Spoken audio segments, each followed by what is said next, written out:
ನಮಸ್ಕಾರ ಸ್ನೇಹಿತರೆ, ನಿಮಗೆ ನೀವೇ ಕೇವಲ 6 ತಿಂಗಳ ಕಾಲಾವಕಾಶವನ್ನು ಯಾವುದೇ ನೆಪಗಳಿಲ್ಲದೆ, ಯಾವುದೇ ಗೊಂದಲಗಳಿಲ್ಲದೆ ನೀಡಿದರೆ, ನಿಮ್ಮ ಇಡೀ ಜೀವನವೇ ಸಂಪೂರ್ಣವಾಗಿ ಬೇರೆಯಾಗಿ ಕಾಣಿಸಬಹುದು. ಮತ್ತು ಈ ಮಾತು ನಿಮ್ಮನ್ನು ಒಂದು ಕ್ಷಣ ನಿಲ್ಲುವಂತೆ ಮಾಡಿದರೆ ಒಳ್ಳೆಯದು. ಏಕೆಂದರೆ ಹೆಚ್ಚಿನ ಜನರು ತಮ್ಮನ್ನು ಬದಲಾಯಿಸಬಲ್ಲ ವಿಷಯವನ್ನು ಸುಮ್ಮನೆ ಸ್ಕ್ರಾಲ್ ಮಾಡಿ ಮುಂದೆ ಹೋಗುತ್ತಾರೆ. ಈ ವಿಡಿಯೋ ಮತ್ತೊಂದು ಸಾಮಾನ್ಯ ಮಾತುಕತೆಯಲ್ಲ, ಇದು ಸಮಯ ವ್ಯರ್ಥ ಮಾಡುವುದರಿಂದ ಬೇಸತ್ತಿರುವವರಿಗಾಗಿ. ಇತರರು ಬೆಳೆಯುವುದನ್ನು ನೋಡುತ್ತಾ ತಾವು ಅದೇ ಸ್ಥಳದಲ್ಲಿ ನಿಂತು ಹೋಗಿದ್ದಕ್ಕೆ ಬೇಸತ್ತಿರುವವರಿಗಾಗಿ. ಹಿಂದೆ ಉಳಿದಿದ್ದೇವೆ ಎಂಬ ಭಾವನೆಯಿಂದ ಬೇಸತ್ತಿರುವವರಿಗಾಗಿ. ಪ್ರಾರಂಭಿಸಿ ಅರ್ಧಕ್ಕೆ ನಿಲ್ಲಿಸಿ ಬಿಡುವುದರಿಂದ ಬೇಸತ್ತಿರುವವರಿಗಾಗಿ. ಅದೇ ದಿನವನ್ನು ಮತ್ತೆ ಮತ್ತೆ ಬದುಕುವುದರಿಂದ ಬೇಸತ್ತಿರುವವರಿಗಾಗಿ. ಬದಲಾವಣೆಗಾಗಿ ನಿಮಗೆ ನೀವೇ 6 ತಿಂಗಳನ್ನು ಕೊಡಿ. ಸಕ್ಕರೆ ಲೇಪನವಿಲ್ಲದೆ ನಿಮಗೆ ಸತ್ಯವನ್ನು ಹೇಳುವ ಮೊದಲ ವ್ಯಕ್ತಿ ನಾನಾಗಿರಬಹುದು. ನೀವು ಈಗ ದೂರ ಹೋದರೆ ಏನೂ ಬದಲಾಗುವುದಿಲ್ಲ, ಅದು ನಿಮಗೆ ಈಗಾಗಲೇ ತಿಳಿದಿದೆ. ಆದರೆ ನೀವು ಇಲ್ಲಿ ಕುಳಿತು ಈ ವಿಡಿಯೋವನ್ನು ಕೊನೆಯವರೆಗೂ ನೋಡಿದರೆ, ನೀವು ಪ್ರೇರಣೆಯ ಮೇಲೆ ಎಂದಿಗೂ ಅವಲಂಬಿಸದ ಮನಸ್ಥಿತಿಯೊಂದಿಗೆ ಹೊರನಡೆಯುತ್ತೀರಿ. ಆದ್ದರಿಂದ ಕ್ಲಿಕ್ ಮಾಡಿ ಬೇರೆ ಕಡೆ ಹೋಗಬೇಡಿ. ಸ್ಕ್ರಾಲ್ ಮಾಡಬೇಡಿ. ಇಲ್ಲೇ ಗಮನವಿಡಿ. ನಿಮ್ಮ ಭವಿಷ್ಯದ ನೀವು ಕಾಯುತ್ತಿದ್ದ ವಿಡಿಯೋ ಇದಾಗಿದೆ. ಅಧ್ಯಾಯ 1. ನಿಮ್ಮ ಜೀವನವನ್ನು ನಿಜವಾಗಿ ಹಾಳು ಮಾಡುತ್ತಿರುವುದರ ಬಗ್ಗೆ ಪ್ರಾಮಾಣಿಕರಾಗಿರಿ. ನಿಮ್ಮ ಬದುಕಿನಲ್ಲಿ ಎಲ್ಲವನ್ನೂ ಬದಲಾಯಿಸಲು ನೀವು ನಿಜವಾಗಿಯೂ ಗಂಭೀರವಾಗಿದ್ದರೆ, ಇದು ಮೊದಲ ಹೆಜ್ಜೆ. ಮತ್ತು ಇದು ಸುಲಭದ ಹೆಜ್ಜೆಯಲ್ಲ. ನೀವು ಒಮ್ಮೆ ನಿರ್ಧರಿಸಿ ಮರೆತುಬಿಡುವ ನಿರ್ಧಾರ ಇದಲ್ಲ. ಇದು ಒಂದು ಪ್ರಕ್ರಿಯೆ, ಕಠಿಣವಾದದ್ದು. ಆದರೆ ಇದು ನಿಜವಾದ ರೂಪಾಂತರದ ಆರಂಭ. ಎಲ್ಲವೂ ಸರಿಯಾಗಿದೆ ಎಂದು ನೀವು ನಟಿಸುವುದನ್ನು ಮುಂದುವರಿಸಿದರೆ, ಮುಂದೆ ಹೋಗಲು ಸಾಧ್ಯವಿಲ್ಲ. ನಿಮ್ಮ ಸಾಮರ್ಥ್ಯವನ್ನು ಸದ್ದಿಲ್ಲದೆ ಹಾಳು ಮಾಡುತ್ತಿರುವ ಅದೇ ಹವ್ಯಾಸಗಳು, ನೆಪಗಳು ಮತ್ತು ನಡವಳಿಕೆಗಳನ್ನು ನೀವು ಹಿಡಿದಿಟ್ಟುಕೊಂಡಿರುವಾಗ ಉತ್ತಮ ಜೀವನವನ್ನು ನಿರ್ಮಿಸಲು ಸಾಧ್ಯವಿಲ್ಲ. ನೀವು ಎದುರಿಸಲು ನಿರಾಕರಿಸುವ ವಿಷಯವನ್ನು ಸರಿಪಡಿಸಲು ಸಾಧ್ಯವಿಲ್ಲ. ಮತ್ತು ಹೆಚ್ಚಿನ ಜನರು ತಮ್ಮ ಬಗ್ಗೆಗಿನ ಸತ್ಯವನ್ನು ತಪ್ಪಿಸುವುದರಲ್ಲೇ ತಮ್ಮ ಇಡೀ ಜೀವನವನ್ನು ಕಳೆಯುತ್ತಾರೆ. ನೀವು ಕುಳಿತುಕೊಂಡು ನಿಷ್ಠುರವಾಗಿ ಪ್ರಾಮಾಣಿಕರಾಗಬೇಕು. ಭಾವನಾತ್ಮಕವಾಗಿ ಅಲ್ಲ, ನಾಟಕೀಯವಾಗಿ ಅಲ್ಲ, ಕೇವಲ ಪ್ರಾಮಾಣಿಕರಾಗಿ. ನಿಮ್ಮನ್ನು ನೀವೇ ಕೇಳಿಕೊಳ್ಳಿ, ನನ್ನ ಜೀವನವನ್ನು ನಿಜವಾಗಿ ಹಾಳು ಮಾಡುತ್ತಿರುವುದು ಯಾವುದು? ಪ್ರತಿದಿನ ನಾನು ಮಾಡುತ್ತಿರುವ ಮತ್ತು ನನ್ನನ್ನು ಹಿಡಿದಿಡುತ್ತಿರುವುದು ಯಾವುದು? ನನ್ನನ್ನು ಕಿರಿದಾಗಿಸುವಂತೆ ಮಾಡುವ ಯಾವ ಆಲೋಚನೆಗಳನ್ನು ನಾನು ನಂಬುತ್ತಲೇ ಇರುತ್ತೇನೆ? ಯಾವ ಆಯ್ಕೆಗಳು ಎಲ್ಲಿಗೂ ನನ್ನನ್ನು ಕರೆದೊಯ್ಯುತ್ತಿಲ್ಲ ಎಂದು ತಿಳಿದಿದ್ದರೂ ನಾನು ಅವುಗಳನ್ನು ಮಾಡುತ್ತಿದ್ದೇನೆ? ಕೆಲವರಿಗೆ ಅದು ನಾಳೆ ಮಾಡೋಣ ಎಂಬ ಮನೋಭಾವ. ಅವರು ಕೆಲಸಗಳನ್ನು ಮುಂದೂಡುತ್ತಾ ನಾಳೆ ಗಂಭೀರವಾಗಿರುತ್ತೇನೆ ಎಂದು ಹೇಳಿಕೊಳ್ಳುತ್ತಾ ಇರುತ್ತಾರೆ. ಆದರೆ ನಾಳೆಗಳು ಬರುತ್ತಾ ಹೋಗುತ್ತವೆ ಮತ್ತು ಏನೂ ಬದಲಾಗುವುದಿಲ್ಲ. ಇನ್ನು ಕೆಲವರಿಗೆ ಬಹುಶಃ ಅದು ಆರಾಮದಾಯಕತೆಗೆ, ಆಹಾರಕ್ಕೆ ಅಥವಾ ಮನರಂಜನೆಗೆ ಇರಬಹುದು. ಅದೇ ಮಾದರಿ ವಿಷಯಗಳು ಕಷ್ಟವಾದಾಗ ಅವರು ಪಲಾಯನ ಮಾಡುತ್ತಾರೆ. ಮತ್ತು ಪಲಾಯನವೇ ದಿನಚರಿಯಾಗುತ್ತದೆ. ಇನ್ನು ಕೆಲವರಿಗೆ ಅದು ಅವರ ಮನಸ್ಥಿತಿ. ಯಾವಾಗಲೂ ಅನುಮಾನ, ಯಾವಾಗಲೂ ಭಯ, ಯಾವಾಗಲೂ ಕೆಟ್ಟದ್ದನ್ನು ನಿರೀಕ್ಷಿಸುವುದು. ಅವರು ತಮ್ಮನ್ನು ನಂಬುವುದಿಲ್ಲ. ನಿಜವಾದ ಬೆಳವಣಿಗೆಗೆ ತಾವು ಸಮರ್ಥರು ಎಂದು ಅವರು ನಂಬುವುದಿಲ್ಲ. ಆದ್ದರಿಂದ ಅವರು ಕುಗ್ಗುತ್ತಾರೆ, ಅಡಗಿಕೊಳ್ಳುತ್ತಾರೆ. ಅವರು ಚಿಕ್ಕವರಾಗಿಯೇ ಉಳಿಯುತ್ತಾರೆ ಮತ್ತು ಆ ಮನಸ್ಥಿತಿಯೇ ಅವರ ಸೆರೆಮನೆಯಾಗುತ್ತದೆ. ಮತ್ತು ಕೆಲವೊಮ್ಮೆ ಇದು ನಿಮ್ಮ ಸುತ್ತಲಿರುವ ಜನರು. ಬೆಳೆಯಲು ಬಯಸದ ಜನರು, ನಿಮ್ಮ ಜೀವನವನ್ನು ಬದಲಾಯಿಸುವ ಬಗ್ಗೆ ನೀವು ಮಾತನಾಡಿದಾಗ ನಗುವ ಜನರು, ನೀವು ಮುಂದೆ ಹೆಜ್ಜೆ ಹಾಕಲು ಪ್ರಾರಂಭಿಸಿದಾಗಲೆಲ್ಲ ನಿಮ್ಮನ್ನು ಹಿಂದಕ್ಕೆ ಎಳೆಯುವ ಜನರು. ನೀವು ಆ ಜನರನ್ನು ಗುರುತಿಸಬೇಕು. ಅವರನ್ನು ದ್ವೇಷಿಸುವುದಲ್ಲ, ಅವರೊಂದಿಗೆ ಜಗಳವಾಡುವುದಲ್ಲ, ಕೇವಲ ಗುರುತಿಸಿ ಅವರು ನೀವು ಹೋಗಲು ಬಯಸುವ ಕಡೆಗೆ ಹೋಗುತ್ತಿಲ್ಲ ಎಂದು. ಮತ್ತು ಬಹುಶಃ ಸತ್ಯವೇನೆಂದರೆ, ಅವರು ಉಳಿದುಕೊಳ್ಳಲು ಅವಕಾಶ ನೀಡುತ್ತಿರುವುದು ನೀವೇ. ನೀವು ಇಲ್ಲ ಎಂದು ಹೇಳಬೇಕಾದಾಗ ಹೌದು ಎಂದು ಹೇಳುತ್ತಲೇ ಇರುವವರು ನೀವೇ. ಒಂದು ಗೆರೆಯನ್ನು ಎಳೆಯುವುದಕ್ಕಿಂತ ಸಂಘರ್ಷವನ್ನು ತಪ್ಪಿಸುವುದು ಸುಲಭ ಎಂದು ಭಾವಿಸುವವರು ನೀವೇ. ಒಂಟಿಯಾಗಿರುವುದಕ್ಕೆ ಹೆದರಿ ನೀವು ಸಿಕ್ಕಿಬಿದ್ದ ಸ್ಥಿತಿಯಲ್ಲಿರಲು ಒಪ್ಪಿಕೊಳ್ಳುವವರು ನೀವೇ. ಇವು ಒಪ್ಪಿಕೊಳ್ಳಲು ಕಷ್ಟಕರವಾದ ವಿಷಯಗಳು, ಆದರೆ ಅವು ಅವಶ್ಯಕ. 6 ತಿಂಗಳಲ್ಲಿ ನಿಮ್ಮ ಜೀವನವನ್ನು ಬದಲಾಯಿಸಲು ನೀವು ಬಯಸಿದರೆ, ನಿಮ್ಮ ಪ್ರಗತಿಗೆ ವಿಷವಿಕ್ಕಿದ್ದನ್ನು ಹೊರಹಾಕುವುದರೊಂದಿಗೆ ಪ್ರಾರಂಭಿಸಬೇಕು. ಇನ್ನು ಯಾವುದೇ ನೆಪಗಳಿಲ್ಲ, ಇನ್ನು ನಿಮ್ಮ ಭೂತಕಾಲವನ್ನು ದೂಷಿಸುವುದಾಗಲಿ ಇಲ್ಲ, ವಿಷಯಗಳು ಹೇಗಿರಬೇಕಿತ್ತು ಎಂಬುದರ ಬಗ್ಗೆ ಮಾತನಾಡುವುದನ್ನು ನಿಲ್ಲಿಸಿ. ಅದು ಯಾವುದನ್ನೂ ಬದಲಾಯಿಸುವುದಿಲ್ಲ. ನಿಮ್ಮ ಜೀವನವನ್ನು ಬದಲಾಯಿಸುವುದು ಯಾವಾಗ ಎಂದರೆ, ನೀವು ನಿಂತು, ನಾನು ಇನ್ನು ಇದನ್ನು ಮಾಡುತ್ತಿಲ್ಲ, ನಾನು ಈ ರೀತಿ ಬದುಕುತ್ತಿಲ್ಲ, ನನಗೆ ನೋವುಂಟು ಮಾಡುತ್ತಿರುವುದು ಏನೆಂದು ನನಗೆ ತಿಳಿದಿದೆ ಮತ್ತು ಇನ್ನು ಮುಂದೆ ಅದನ್ನು ಸಹಿಸಿಕೊಳ್ಳುವುದಿಲ್ಲ ಎಂದು ಹೇಳಿದಾಗ. ನಿಮ್ಮ ಜೀವನ ಚಲಿಸಲು ಪ್ರಾರಂಭಿಸುವುದು ಆಗ. ನೀವು ಹೊಸ ಪ್ಲಾನರ್ ಖರೀದಿಸಿದಾಗಲ್ಲ, ಮತ್ತೊಂದು ವಿಡಿಯೋ ನೋಡಿದಾಗಲ್ಲ, ಆದರೆ ನೀವು ಸತ್ಯವನ್ನು ಎದುರಿಸಿದಾಗ ಮತ್ತು ನಿಮ್ಮೊಂದಿಗೆ ಸುಳ್ಳು ಹೇಳುವುದನ್ನು ನಿಲ್ಲಿಸುತ್ತೇನೆ ಎಂದು ನಿರ್ಧಾರ ಮಾಡಿದಾಗ. ಮತ್ತು ಇದರರ್ಥ ಕೇವಲ ಮಾತುಗಳಿಗಿಂತ ಹೆಚ್ಚು. ಇದರರ್ಥ ಕ್ರಿಯೆ. ಪ್ರತಿದಿನ ನೀವು ಕಾಣಿಸಿಕೊಳ್ಳುವ ರೀತಿಯನ್ನು ನೀವು ಬದಲಾಯಿಸಬೇಕು. ತಡವಾಗಿ ಎದ್ದು ದಿನವಿಡೀ ಸೋಮಾರಿತನದಿಂದ ಸಮಯವನ್ನು ವ್ಯರ್ಥ ಮಾಡುತ್ತಾ ಅನಿವಾರ್ಯವಾಗಿ ಬದುಕುತ್ತಿದ್ದರೆ ಅದು ನಿಮ್ಮ ಜೀವನವನ್ನು ಹಾಳು ಮಾಡುತ್ತಿದೆ ಎಂದು ನಿಮಗೆ ಈಗಾಗಲೇ ತಿಳಿದಿದೆ. ನಿಮಗೆ ಮತ್ತೊಂದು ನೆನಪಿಸುವ ಅಗತ್ಯವಿಲ್ಲ. ನಿಮಗೆ ಬೇಕಾಗಿರುವುದು ಅದನ್ನು ಬದಲಾಯಿಸುವುದು. ಯಾವ ಆಹಾರಗಳು ನಿಮ್ಮನ್ನು ದಣಿಸುತ್ತವೆ ಎಂದು ನಿಮಗೆ ತಿಳಿದಿದೆ. ಯಾವ ದಿನಚರಿಗಳು ನಿಮ್ಮನ್ನು ಖಾಲಿ ಮಾಡಿದಂತೆ ಮಾಡುತ್ತವೆ ಎಂದು ನಿಮಗೆ ತಿಳಿದಿದೆ. ಯಾವ ಹವ್ಯಾಸಗಳು ನಿಮ್ಮನ್ನು ತಪ್ಪಿತಸ್ಥರನ್ನಾಗಿ ಮಾಡುತ್ತವೆ ಎಂದು ನಿಮಗೆ ತಿಳಿದಿದೆ. ಮತ್ತು ಯಾರು ನೋಡದಿದ್ದಾಗ ನೀವು ಯಾವ ನಡವಳಿಕೆಗಳಿಗೆ ಮರಳುತ್ತೀರಿ ಎಂಬುದು ನಿಮಗೆ ನಿಖರವಾಗಿ ತಿಳಿದಿದೆ. ನೀವು ಎದುರಿಸಬೇಕಾದ ಸತ್ಯವಿದು. ಇದು ಸಂಕೀರ್ಣವಾಗಿಲ್ಲ, ಇದು ಕೇವಲ ಅಹಿತಕರ. ಮತ್ತು ಜನರು ಅಹಿತಕರವಾದದ್ದನ್ನು ತಪ್ಪಿಸುತ್ತಾರೆ, ಏಕೆಂದರೆ ಅದು ಒಳ್ಳೆಯದನ್ನು ಅನುಭವಿಸುವುದಿಲ್ಲ, ಆದರೆ ಬೆಳವಣಿಗೆ ನಿಮ್ಮ ಆರಾಮದ ಬಗ್ಗೆ ತಲೆಕೆಡಿಸಿಕೊಳ್ಳುವುದಿಲ್ಲ. ಅದು ನಿಮ್ಮ ಬದ್ಧತೆಯ ಬಗ್ಗೆ ತಲೆಕೆಡಿಸಿಕೊಳ್ಳುತ್ತದೆ. ಆದ್ದರಿಂದ ಪಟ್ಟಿ ಮಾಡಿ. ಅದನ್ನು ಬರೆಯಿರಿ. ನಿಮ್ಮ ಕಣ್ಣ ಮುಂದೆ ಇಡಿ. ನಿಮ್ಮನ್ನು ಹಿಡಿದಿಡುತ್ತಿರುವ ವಿಷಯಗಳು ಯಾವುವು? ನಿಮ್ಮ ಆತ್ಮವಿಶ್ವಾಸವನ್ನು ಕದಿಯುತ್ತಿರುವ ಆಲೋಚನೆಗಳು ಯಾವುವು? ನಿಮ್ಮ ಶಕ್ತಿಯನ್ನು ಹೀರುತ್ತಿರುವ ಜನರು ಯಾರು? ಪ್ರಗತಿಯ ಬದಲು ಪಶ್ಚಾತ್ತಾಪಕ್ಕೆ ಕರೆದೊಯ್ಯುತ್ತಿರುವ ನಡವಳಿಕೆಗಳು ಯಾವುವು? ಏನು ತಪ್ಪಾಗಿದೆ ಎಂದು ನಿಮಗೆ ತಿಳಿದ ನಂತರ ಅದನ್ನು ಸರಿಪಡಿಸಲು ಪ್ರಾರಂಭಿಸಬಹುದು. ನೀವು ಅದನ್ನು ಒಂದೇ ದಿನದಲ್ಲಿ ಮಾಡಲು ಸಾಧ್ಯವಿಲ್ಲ, ಆದರೆ ನೀವು ಇಂದೇ ಪ್ರಾರಂಭಿಸಬಹುದು. ಅದು ಮುಖ್ಯ. ಸೇರಿರದ ವಿಷಯಗಳನ್ನು ನಿಲ್ಲಿಸುವುದರಿಂದ ಪ್ರಾರಂಭಿಸಿ. ಸಾಮಾಜಿಕ ಮಾಧ್ಯಮವು ನಿಮ್ಮ ಸಮಯವನ್ನು ಹಾಳುಮಾಡುತ್ತಿದ್ದರೆ ಅದರಿಂದ ದೂರವಿರಿ. ಜಂಕ್ ಫುಡ್ ನಿಮ್ಮನ್ನು ದಣಿದ ಮತ್ತು ಪ್ರೇರಣೆ ಇಲ್ಲದಂತೆ ಮಾಡುತ್ತಿದ್ದರೆ ನಿಮ್ಮ ಊಟವನ್ನು ಸ್ವಚ್ಛಗೊಳಿಸಿ. ನಿಮ್ಮ ಸುತ್ತಮುತ್ತಲಿನ ಜನರು ನಿಮ್ಮನ್ನು ಕಿರಿದಾಗಿಸುವಂತೆ ಮಾಡುತ್ತಿದ್ದರೆ ಸ್ವಲ್ಪ ಅಂತರ ಕಾಯ್ದುಕೊಳ್ಳಿ. ಕೆಲಸದ ನಂತರ ನೀವು ಮಾಡುವ ವಿಷಯಗಳು ನಿಮ್ಮ ವೇಗವನ್ನು ಕೊಲ್ಲುತ್ತಿದ್ದರೆ ಅವುಗಳನ್ನು ಬದಲಾಯಿಸಿ. ಇದು ಪರಿಪೂರ್ಣವಾಗಿರುವುದರ ಬಗ್ಗೆ ಅಲ್ಲ, ಇದು ಉದ್ದೇಶಪೂರ್ವಕವಾಗಿರುವುದರ ಬಗ್ಗೆ. ನಿಮ್ಮ ಜೀವನವನ್ನು ಹಾಳುಮಾಡುತ್ತಿರುವ ಯಾವುದನ್ನಾದರೂ ನೀವು ಕಡಿತಗೊಳಿಸಿದಾಗಲೆಲ್ಲ ಉತ್ತಮವಾದದ್ದನ್ನು ಬೆಳೆಸಲು ನೀವು ಜಾಗವನ್ನು ಸೃಷ್ಟಿಸುತ್ತೀರಿ.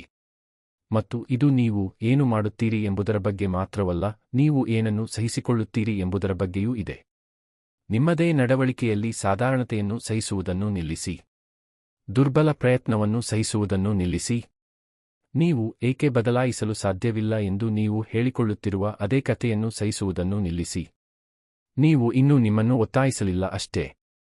6 ತಿಂಗಳು ನಿಮ್ಮ ಜೀವನವನ್ನು ಬದಲಾಯಿಸಬಹುದು, ಆದರೆ ಏನನ್ನು ಬದಲಾಯಿಸಬೇಕು ಎಂಬುದರ ಬಗ್ಗೆ ನೀವು ಪ್ರಾಮಾಣಿಕರಾಗಿದ್ದರೆ ಮಾತ್ರ ಹೆಚ್ಚಿನ ಜನರು ಈ ಭಾಗವನ್ನು ಬಿಟ್ಟುಬಿಡಲು ಬಯಸುತ್ತಾರೆ. ಅವರಿಗೆ ಯೋಜನೆ, ದಿನಚರಿ, ಪರಿಶೀಲನಾ ಪಟ್ಟಿ ಬೇಕು.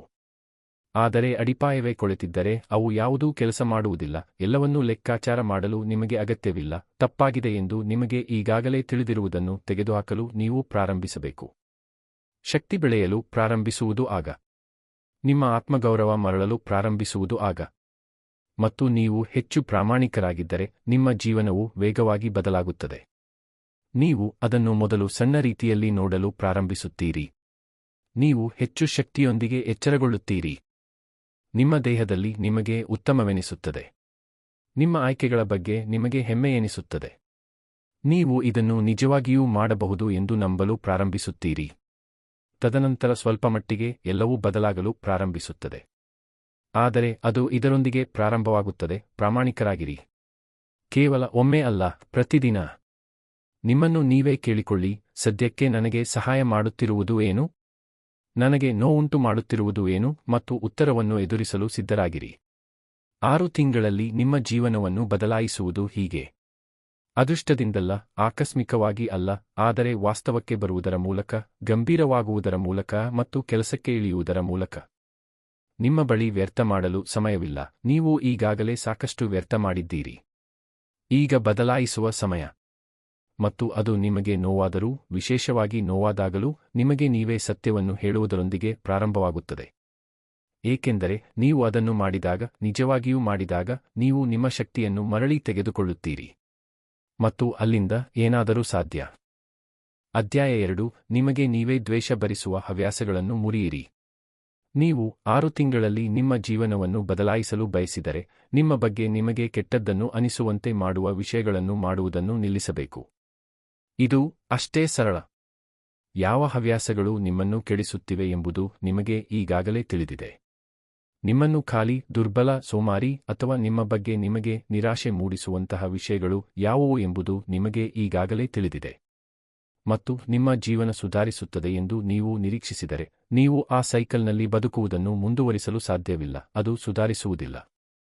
ಪ್ರತಿದಿನ ಮೌನವಾಗಿ ನಿಮಗೆ ನಾಚಿಕೆ ತರುವಂತಹ ಕೆಲಸಗಳನ್ನು ಮಾಡುತ್ತಾ ನಿಮ್ಮ ಆತ್ಮವಿಶ್ವಾಸ ಬೆಳೆಯುತ್ತದೆ ಎಂದು ನೀವು ನಿರೀಕ್ಷಿಸಲಾಗದು. ಆ ರೀತಿ ಕೆಲಸ ಮಾಡುವುದಿಲ್ಲ. ನೀವು ಕಾಲಾನಂತರದಲ್ಲಿ ನಿರ್ಮಿಸಿದ ಕೆಲವು ಹವ್ಯಾಸಗಳಿವೆ, ಅದು ಮೊದಲಿಗೆ ಚಿಕ್ಕದಾಗಿ ಕಂಡಿರಬಹುದು. ಬಹುಶಃ ಜೀವನ ಕಷ್ಟವಾಗಿದ್ದಾಗ ನೀವು ಅವುಗಳನ್ನು ಆರಿಸಿಕೊಂಡಿರಬಹುದು. ಬಹುಶಃ ನೀವು ಅವುಗಳನ್ನು ನಿಭಾಯಿಸುವ ಮಾರ್ಗವಾಗಿ ಬಳಸಿದ್ದೀರಿ. ಬಹುಶಃ ಅವು ನಿಮಗೆ ತಾತ್ಕಾಲಿಕ ಸಮಾಧಾನವನ್ನು ನೀಡಿದ್ದವು. ಆದರೆ ಈಗ ಅವು ಸಂಕೋಲೆಗಳಾಗಿ ಮಾರ್ಪಟ್ಟಿವೆ.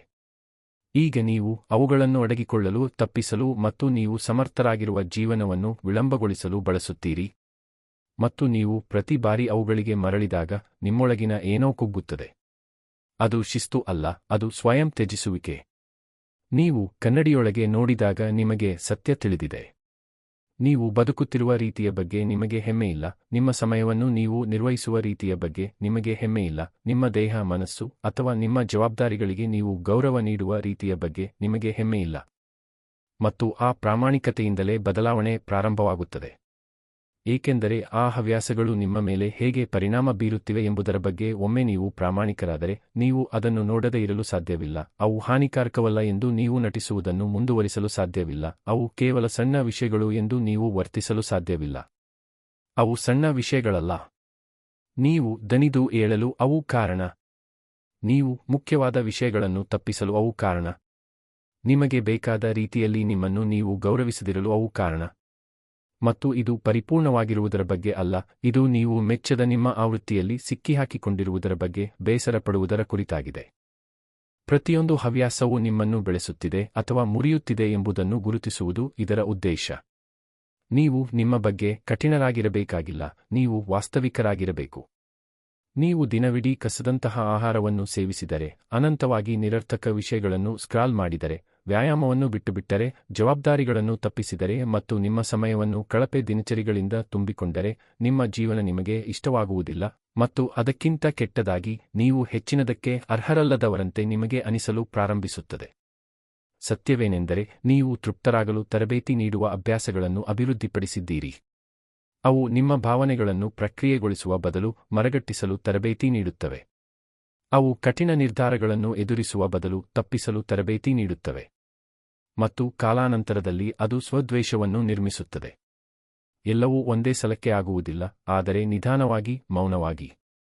ಏನು ನಡೆಯುತ್ತಿದೆ ಎಂದು ನಿಮಗೆ ತಿಳಿಯುವುದಿಲ್ಲ, ಆದರೆ ಇದ್ದಕ್ಕಿದ್ದಂತೆ ನಿಮಗೆ ನಿಮ್ಮಿಂದಲೇ ಸಂಪರ್ಕ ಕಡಿತಗೊಂಡಂತೆ ಅನಿಸುತ್ತದೆ. ನಿಮ್ಮ ಸಮಯವನ್ನು ವ್ಯರ್ಥ ಮಾಡುತ್ತಿರುವಂತೆ ನಿಮಗೆ ಅನಿಸುತ್ತದೆ. ನಿಮ್ಮ ಸಾಮರ್ಥ್ಯ ಜಾರಿಹೋಗುತ್ತಿದೆ ಎಂದು ನಿಮಗೆ ಅನಿಸಲು ಪ್ರಾರಂಭಿಸುತ್ತದೆ. ಮತ್ತು ಅದು ನಿಮ್ಮ ಸಾಮಾನ್ಯವಾದಾಗ, ನಿಮ್ಮಿಂದ ಹೆಚ್ಚು ನಿರೀಕ್ಷಿಸುವುದನ್ನು ನೀವು ನಿಲ್ಲಿಸುತ್ತೀರಿ. ಈ ಅಭ್ಯಾಸಗಳು ಮಾಡುವುದು ಇದನ್ನೇ. ನಿಮಗೆ ಅರಿವಿಲ್ಲದೆ ಅವು ನಿಮ್ಮ ಮಾನದಂಡಗಳನ್ನು ಕಡಿಮೆ ಮಾಡುತ್ತವೆ. ಶಿಸ್ತು ತುಂಬಾ ಕಷ್ಟ ಎಂದು ಅವು ನಿಮ್ಮನ್ನು ಯೋಚಿಸುವಂತೆ ಮಾಡುತ್ತವೆ. ನಿಜವಾದ ಸ್ಥಿರತೆಗೆ ನೀವು ಸಮರ್ಥರಲ್ಲ ಎಂದು ಅವು ನಿಮ್ಮನ್ನು ಯೋಚಿಸುವಂತೆ ಮಾಡುತ್ತವೆ. ಆದರೆ ನೀವು ಸಮರ್ಥರು. ನೀವು ಬೆಳೆಯಲು ಎಂದಿಗೂ ವಿನ್ಯಾಸಗೊಳಿಸದ ನಡವಳಿಕೆಯ ಪದರಗಳ ಕೆಳಗೆ ಸಮಾಧಿ ಆಗಿದ್ದೀರಿ ಅಷ್ಟೇ. ಮತ್ತು ನೀವು ಅವುಗಳನ್ನು ಮುರಿಯಬೇಕಾದರೆ ಅವರೊಂದಿಗೆ ಸಂಧಾನ ಮಾಡುವುದನ್ನು ನಿಲ್ಲಿಸಬೇಕು. ಇನ್ನೊಂದು ದಿನ ಮಾತ್ರ ಎಂದು ಹೇಳುವುದನ್ನು ನಿಲ್ಲಿಸಿ.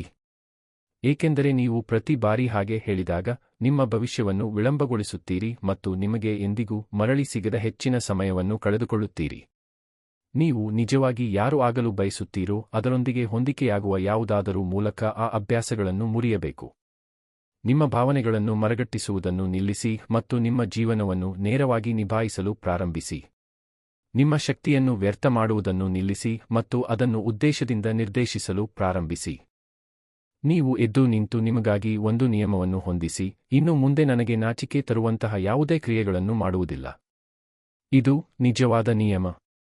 ಮತ್ತು ನೀವು ಆ ನಿಯಮವನ್ನು ಅನುಸರಿಸಿದಾಗ ನಿಮ್ಮ ಆತ್ಮಗೌರವ ಮರಳಲು ಪ್ರಾರಂಭಿಸುತ್ತದೆ. ಇದು ಚಿಕ್ಕದಾಗಿ ಪ್ರಾರಂಭವಾಗುತ್ತದೆ.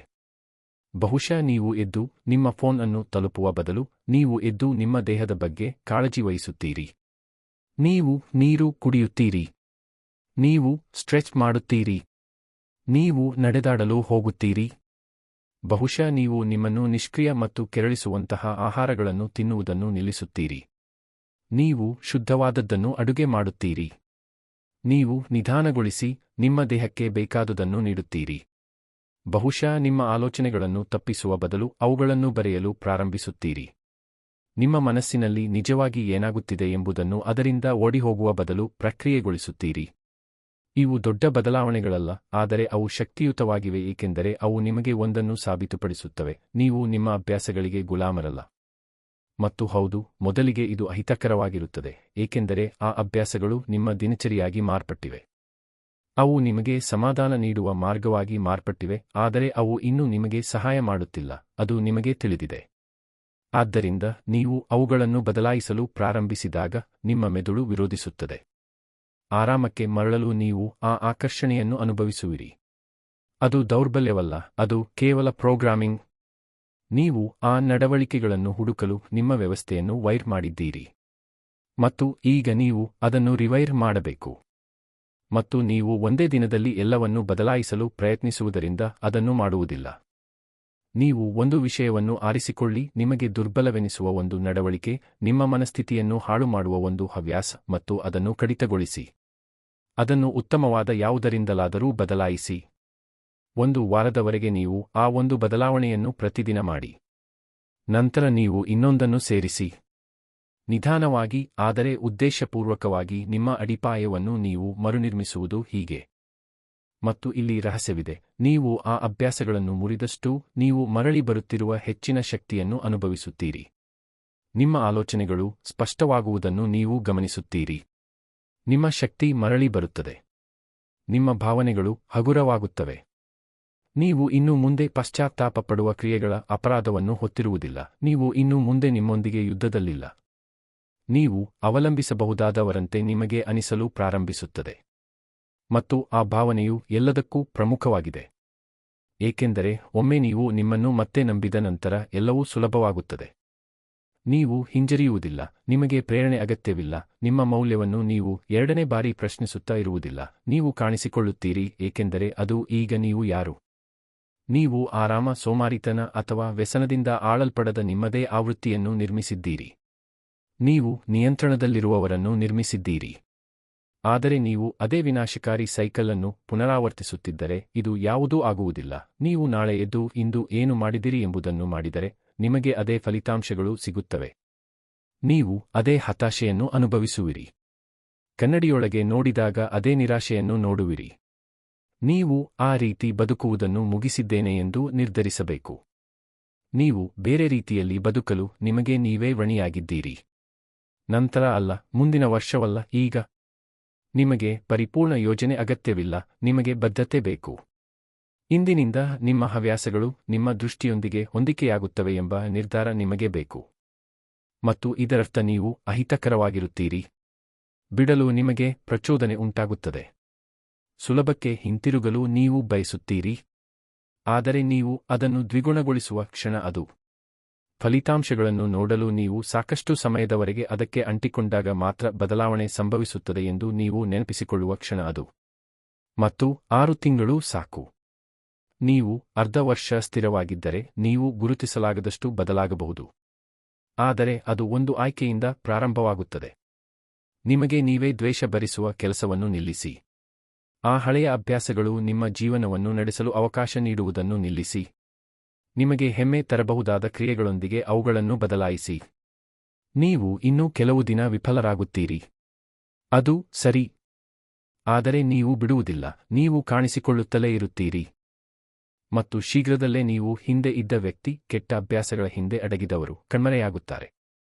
ಮತ್ತು ಅವರ ಸ್ಥಾನದಲ್ಲಿ ಅವರ ಗುರಿಗಳಿಗಾಗಿ ಕಾಣಿಸಿಕೊಳ್ಳುವವರು ಇರುತ್ತಾರೆ. ಶಿಸ್ತಿನಿಂದ ಬದುಕುವವರು. ತಮ್ಮ ಸ್ವಂತ ಜೀವನವನ್ನು ಮುನ್ನಡೆಸುವವರು. ನೀವು ಈಗ ನಿರ್ಮಿಸುತ್ತಿರುವವರು ಇವರೇ. ಮುಂದುವರೆಯಿರಿ. ನೀವು ಆಗಲು ಉದ್ದೇಶಿಸಿದ್ದ ಎಲ್ಲವೂ ಆಗುವುದರಿಂದ ನೀವು ದೂರವಿಲ್ಲ. ಅಧ್ಯಾಯ 4: ಪ್ರತಿದಿನ ಆರಾಮದಾಯಕತೆಯನ್ನು ಬಿಟ್ಟು ಪ್ರಗತಿಯನ್ನು ಆರಿಸಿಕೊಳ್ಳಿ. ನೀವು 6 ತಿಂಗಳಲ್ಲಿ ನಿಮ್ಮ ಜೀವನವನ್ನು ನಿಜವಾಗಿಯೂ ಬದಲಾಯಿಸಲು ಬಯಸಿದರೆ ಒಂದು ವಿಷಯವನ್ನು ನೇರಗೊಳಿಸಬೇಕು. ಆರಾಮವು ನಿಮ್ಮ ಸ್ನೇಹಿತನಲ್ಲ. ಅದು ಹಾಗೆ ಕಾಣುತ್ತದೆ. ಅದು ಸುರಕ್ಷಿತವೆನಿಸುತ್ತದೆ. ಅದು ಪರಿಚಿತವೆನಿಸುತ್ತದೆ. ಆದರೆ ನಿಮ್ಮನ್ನು ವರ್ಷಗಳಿಂದ ಹಿಡಿದಿಟ್ಟುಕೊಂಡಿರುವ ಅದೇ ಆರಾಮ ಅದು. ನೀವು ಪ್ರತಿ ಬಾರಿ ಆರಾಮವನ್ನು ಆರಿಸಿದಾಗ ನಿಮ್ಮ ಪ್ರಗತಿಯನ್ನು ನೀವು ವಿಳಂಬಗೊಳಿಸುತ್ತೀರಿ. ನಿಮಗೆ ಬೆಳೆಯಲು ಸಹಾಯ ಮಾಡುವ ವಿಷಯಗಳಿಗಿಂತ ಸುಲಭವೆನಿಸುವುದನ್ನು ನೀವು ಪ್ರತಿ ಬಾರಿ ಆರಿಸಿದಾಗ ತಾತ್ಕಾಲಿಕ ಸಮಾಧಾನಕ್ಕಾಗಿ ಉತ್ತಮ ಜೀವನವನ್ನು ನೀವು ವಿನಿಮಯ ಮಾಡಿಕೊಳ್ಳುತ್ತೀರಿ. ನೀವು ಅದನ್ನು ಸಾಕಷ್ಟು ಸಮಯದಿಂದ ಮಾಡುತ್ತಿದ್ದೀರಿ. ಅದಕ್ಕಾಗಿಯೇ ನೀವು ಇಲ್ಲಿದ್ದೀರಿ. ಅದಕ್ಕಾಗಿಯೇ ನೀವು ಇರಬಹುದಾದ ಸ್ಥಳದಲ್ಲಿಲ್ಲ. ನಿಮಗೆ ಎರಡೂ ಬೇಕಾಗುವುದಿಲ್ಲ. ನೀವು ಬೆಳೆಯಲು ಮತ್ತು ಅದೇ ಸಮಯದಲ್ಲಿ ಆರಾಮವಾಗಿರಲು ಸಾಧ್ಯವಿಲ್ಲ. ಪ್ರಗತಿ ನಿಮಗೆ ಏನನ್ನಾದರೂ ಬೇಡುತ್ತದೆ. ಅದು ಪ್ರಯತ್ನವನ್ನು ಬೇಡುತ್ತದೆ. ಅದು ನಿಮ್ಮನ್ನು ವಿಸ್ತರಿಸುವ ನಿರ್ಧಾರಗಳನ್ನು ಬೇಡುತ್ತದೆ. ಅವು ಕಷ್ಟಕರವಾಗಿವೆ ಎಂಬ ಕಾರಣಕ್ಕೆ ವಿಷಯಗಳಿಂದ ಓಡಿಹೋಗುವುದನ್ನು ನಿಲ್ಲಿಸಲು ಅದು ಬೇಡುತ್ತದೆ. ಮತ್ತು ನೀವು ಬದಲಾಯಿಸುವ ಬಗ್ಗೆ ಗಂಭೀರವಾಗಿದ್ದರೆ ಆರಾಮಕ್ಕೆ ಎಲ್ಲಾ ಶಕ್ತಿಯನ್ನು ನೀಡುವುದನ್ನು ನೀವು ನಿಲ್ಲಿಸಬೇಕು. ನಿಮ್ಮ ಪ್ರಗತಿಯನ್ನು ನಿಲ್ಲಿಸಲು ಅದನ್ನು ನೆಪವಾಗಿ ಬಳಸುವುದನ್ನು ನಿಲ್ಲಿಸಬೇಕು. ಬೆಳವಣಿಗೆಯು ಅನುಕೂಲಕರವಾದಾಗ ಸಂಭವಿಸುವುದಿಲ್ಲ. ನಿಮ್ಮ ಭಾವನೆ ಹೇಗಿದ್ದರೂ ನೀವು ಮುಂದುವರಿಯುತ್ತಲೇ ಇದ್ದಾಗ ಅದು ಸಂಭವಿಸುತ್ತದೆ. ಪ್ರತಿದಿನ ನಿಮಗೆ ಆಯ್ಕೆ ಇರುವ ಕ್ಷಣಗಳಿವೆ. ಎಚ್ಚರಗೊಳ್ಳುವುದು ಅಥವಾ ಮಲಗುವುದು, ಗಮನಹರಿಸುವುದು ಅಥವಾ ಸ್ಕ್ರಾಲ್ ಮಾಡುವುದು, ಆರೋಗ್ಯಕರವಾದದ್ದನ್ನು ಅಡುಗೆ ಮಾಡುವುದು ಅಥವಾ ಮತ್ತೆ ಜಂಕ್ ಆರ್ಡರ್ ಮಾಡುವುದು, ಪ್ರಾಮಾಣಿಕವಾಗಿ ಮಾತನಾಡುವುದು ಅಥವಾ ಸತ್ಯವನ್ನು ತಪ್ಪಿಸುವುದು, ವ್ಯಾಯಾಮವನ್ನು ಪೂರ್ಣಗೊಳಿಸುವುದು ಅಥವಾ ಅದನ್ನು ಬಿಟ್ಟುಬಿಡುವುದು, ಪುಸ್ತಕ ತೆರೆಯುವುದು ಅಥವಾ ಮತ್ತೊಂದು ಗೊಂದಲವನ್ನು ಆನ್ ಮಾಡುವುದು. ಈ ಕ್ಷಣಗಳು ಚಿಕ್ಕದಾಗಿ ಕಾಣುತ್ತವೆ, ಆದರೆ ಅವು ಎಲ್ಲವನ್ನೂ ರೂಪಿಸುತ್ತವೆ, ಏಕೆಂದರೆ ನೀವು ಆಯ್ಕೆ ಮಾಡುವ ವ್ಯಕ್ತಿಯೇ ನೀವು ಆಗುತ್ತೀರಿ. ಆ ಕ್ಷಣಗಳಲ್ಲಿ ನೀವು ಪ್ರತಿ ಬಾರಿ ಆರಾಮದೊಂದಿಗೆ ಹೋದಾಗ ಇದ್ದ ಹಾಗೆಯೇ ಇರಲು ಬಯಸುವ ನಿಮ್ಮ ಭಾಗವನ್ನು ನೀವು ಬಲಪಡಿಸುತ್ತೀರಿ. ನೀವು ಪ್ರತಿ ಬಾರಿ ಪ್ರಗತಿಯನ್ನು ಆರಿಸಿದಾಗ ನೀವು ಹೆಚ್ಚು ನಿಭಾಯಿಸಬಲ್ಲ, ಹೆಚ್ಚು ಮಾಡಬಲ್ಲ ಮತ್ತು ಹೆಚ್ಚಾಗಿರಬಲ್ಲ ನಿಮ್ಮ ಆವೃತ್ತಿಯನ್ನು ನಿರ್ಮಿಸುತ್ತೀರಿ. ಹೆಚ್ಚಿನ ಜನರು ಆರಾಮದಾಯಕತೆಯ ಭಾವನೆಗೆ ದಾಸರಾಗಿದ್ದಾರೆ.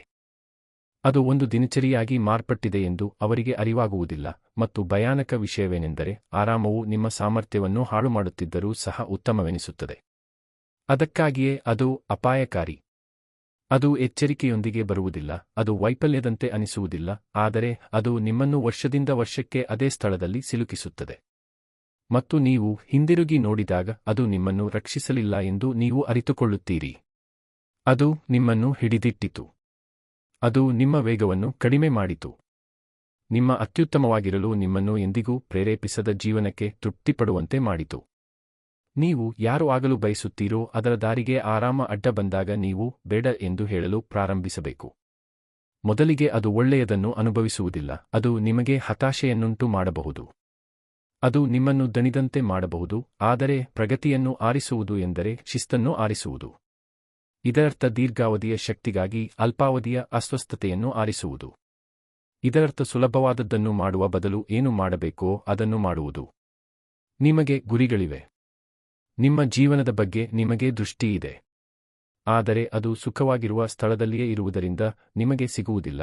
ಪ್ರತಿದಿನ ಕಾಣಿಸಿಕೊಂಡು ನಿಮ್ಮನ್ನು ಮುಂದೆ ಸಾಗಿಸುವುದನ್ನು ಮಾಡುವುದರಿಂದ ನಿಮಗೆ ಅದು ಸಿಗುತ್ತದೆ.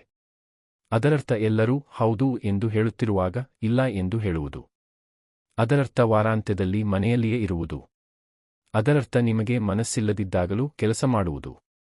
ಬೇರೆ ಯಾವುದನ್ನಾದರೂ ದೂಷಿಸುವುದು ಸುಲಭವಾಗಿದ್ದರೂ ಸಹ ನಿಮ್ಮ ಬಗ್ಗೆ ಪ್ರಾಮಾಣಿಕವಾಗಿರುವುದು ಅದರರ್ಥ. ಪ್ರಗತಿ ನಿಮ್ಮಿಂದ ಕೇಳುವುದು ಇದನ್ನೇ. ಪ್ರಗತಿ ಗದ್ದಲದಿಂದ ಕೂಡಿಲ್ಲ. ಅದು ಯಾವಾಗಲೂ ತಕ್ಷಣದ ಫಲಿತಾಂಶಗಳನ್ನು ನೀಡುವುದಿಲ್ಲ, ಆದರೆ ಅದು ನಿಮಗೆ ಹೆಮ್ಮೆಯನ್ನು ನೀಡುತ್ತದೆ. ಅದು ನಿಮಗೆ ಬೆಳವಣಿಗೆಯನ್ನು ನೀಡುತ್ತದೆ. ಅದು ನೀವು ಖರೀದಿಸಲು ಅಥವಾ ಎರವಲು ಪಡೆಯಲು ಸಾಧ್ಯವಾಗದ ರೀತಿಯ ಆತ್ಮಗೌರವವನ್ನು ನೀಡುತ್ತದೆ. ನೀವು ಅದನ್ನು ನಟಿಸಲು ಸಾಧ್ಯವಿಲ್ಲ. ನಿಮ್ಮ ವರ್ತಮಾನವನ್ನು ಕಾಯ್ದುಕೊಳ್ಳುವ ಬದಲು ನಿಮ್ಮ ಭವಿಷ್ಯವನ್ನು ನಿರ್ಮಿಸುವ ನಿರ್ಧಾರಗಳನ್ನು ಮಾಡುವುದರ ಮೂಲಕ ನೀವು ಅದನ್ನು ಗಳಿಸುತ್ತೀರಿ.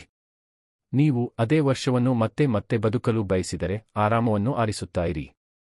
ನೀವು ಎಷ್ಟು ಕಡಿಮೆ ಪ್ರಯತ್ನದಿಂದ ತಪ್ಪಿಸಿಕೊಳ್ಳಬಹುದು ಎಂಬುದರ ಆಧಾರದ ಮೇಲೆ ನಿರ್ಧಾರಗಳನ್ನು ಮಾಡುತ್ತೀರಿ. ಆದರೆ ನೀವು ಇಂದಿನಿಂದ 6 ತಿಂಗಳ ನಂತರ ಹಿಂದಿರುಗಿ ನೋಡಿದಾಗ ಹೆಮ್ಮೆ ಪಡಲು, ಬಲಶಾಲಿಯಾಗಿರಲು, ಉತ್ತಮವೆಂದು ಅನಿಸಲು ಬಯಸಿದರೆ ನೀವು ಒಂದು ಬದಲಾವಣೆ ಮಾಡಬೇಕು. ನೀವು ನಿಮಗೆ ನೀವೇ ಸತ್ಯ ಹೇಳಬೇಕು. ಆರಾಮವು ನಿಮಗೆ ನೀಡಿದ್ದಕ್ಕಿಂತ ಹೆಚ್ಚು ವೆಚ್ಚವನ್ನು ತಂದಿದೆ ಎಂದು ನೀವು ಒಪ್ಪಿಕೊಳ್ಳಬೇಕು. ಸುಲಭದ ಮಾರ್ಗವನ್ನು ಆರಿಸಲು ನೀವು ಈಗಾಗಲೇ ಎಷ್ಟು ಸಮಯವನ್ನು ಕಳೆದಿದ್ದೀರಿ ಎಂದು ಯೋಚಿಸಿ. ನಾಳೆ ಪ್ರಾರಂಭಿಸುತ್ತೇನೆ ಎಂದು ನೀವು ಎಷ್ಟು ಬಾರಿ ಹೇಳಿದ್ದೀರಿ ಎಂದು ಯೋಚಿಸಿ. ಅವು ನಿಮಗೆ ಸಹಾಯ ಮಾಡುವುದಿಲ್ಲ ಎಂದು ತಿಳಿದಿದ್ದರೂ ನೀವು ಮರಳಿ ಹೋಗುವ ದಿನಚರಿಗಳ ಬಗ್ಗೆ ಯೋಚಿಸಿ. ಅದು ಕೆಟ್ಟ ಅದೃಷ್ಟವಲ್ಲ, ಅದು ಒಂದು ಮಾದರಿ. ಮತ್ತು ಆ ಮಾದರಿಯನ್ನು ನೀವು ಇಂದು ಇದೀಗ ಅಹಿತಕರವಾದದ್ದನ್ನು ಮಾಡುವುದರಿಂದ ಮುರಿಯುತ್ತೀರಿ. ಸರಳವಾಗಿ ಪ್ರಾರಂಭಿಸಿ. ನೀವು ತಪ್ಪಿಸುತ್ತಿರುವ ಒಂದು ವಿಷಯವನ್ನು ಆರಿಸಿಕೊಳ್ಳಿ. ನಿಮಗೆ ಸವಾಲು ಹಾಕುವ ಒಂದು ವಿಷಯ, ಅದನ್ನು ಮಾಡಿ. ಅದನ್ನು ಮುಗಿಸಿ. ಅದನ್ನು ಹಾದುಹೋಗಿ. ನಿಮಗೆ ಅನಿಸದಿದ್ದರೂ ಸಹ ಮತ್ತು ನಂತರ ಅದನ್ನು ನಾಳೆ ಮತ್ತೆ ಮಾಡಿ ಮತ್ತು ಆ ಮರುದಿನವೂ ಮಾಡಿ. ಅದು ನಿಮ್ಮ ಹೊಸ ಸಾಮಾನ್ಯವಾಗುವವರೆಗೆ ಅದನ್ನು ಮಾಡುತ್ತಾ ಇರಿ. ಬದಲಾವಣೆ ಸಂಭವಿಸುವುದು ಹೀಗೆ. ದೊಡ್ಡ ಪ್ರಕಟಣೆಯೊಂದಿಗೆ ಅಲ್ಲ, ಹಠಾತ್ ಪ್ರಗತಿಯೊಂದಿಗೆ ಅಲ್ಲ, ಆದರೆ ಪ್ರತಿದಿನ ಮಾಡಿದ ಸಣ್ಣ ಆಯ್ಕೆಗಳೊಂದಿಗೆ. ಬೆಳವಣಿಗೆಯನ್ನು ಆರಾಮಕ್ಕಿಂತ ಮೇಲಾಗಿರಿಸುವ ಆಯ್ಕೆಗಳು. ನೀವು ನಿಲ್ಲಿಸಲು ಪ್ರಲೋಭನೆಗೆ ಒಳಗಾಗುತ್ತೀರಿ. ನಿಮ್ಮ ಮನಸ್ಸು ಕಾರಣಗಳನ್ನು ಹುಡುಕುತ್ತದೆ. ನೀವು ತುಂಬಾ ದಣಿದಿದ್ದೀರಿ ಅಥವಾ ತುಂಬಾ ನಿರತರಾಗಿದ್ದೀರಿ ಅಥವಾ ಅದು ಮುಖ್ಯವಲ್ಲ ಎಂದು ಅದು ನಿಮಗೆ ಮನವರಿಕೆ ಮಾಡಲು ಪ್ರಯತ್ನಿಸುತ್ತದೆ. ಆದರೆ ನೀವು ಆ ಧ್ವನಿಯನ್ನು ಕೇಳಬೇಡಿ. ಆ ಧ್ವನಿ ನಿಮ್ಮ ಪರವಾಗಿಲ್ಲ, ಆ ಧ್ವನಿ ನಿಮ್ಮನ್ನು ಸಿಲುಕಿಸಿದೆ. ಅದನ್ನು ಗುರುತಿಸುವುದು ಮತ್ತು ಹೇಗಾದರೂ ಮುಂದುವರಿಯುವುದು ಈಗ ನಿಮ್ಮ ಕೆಲಸ.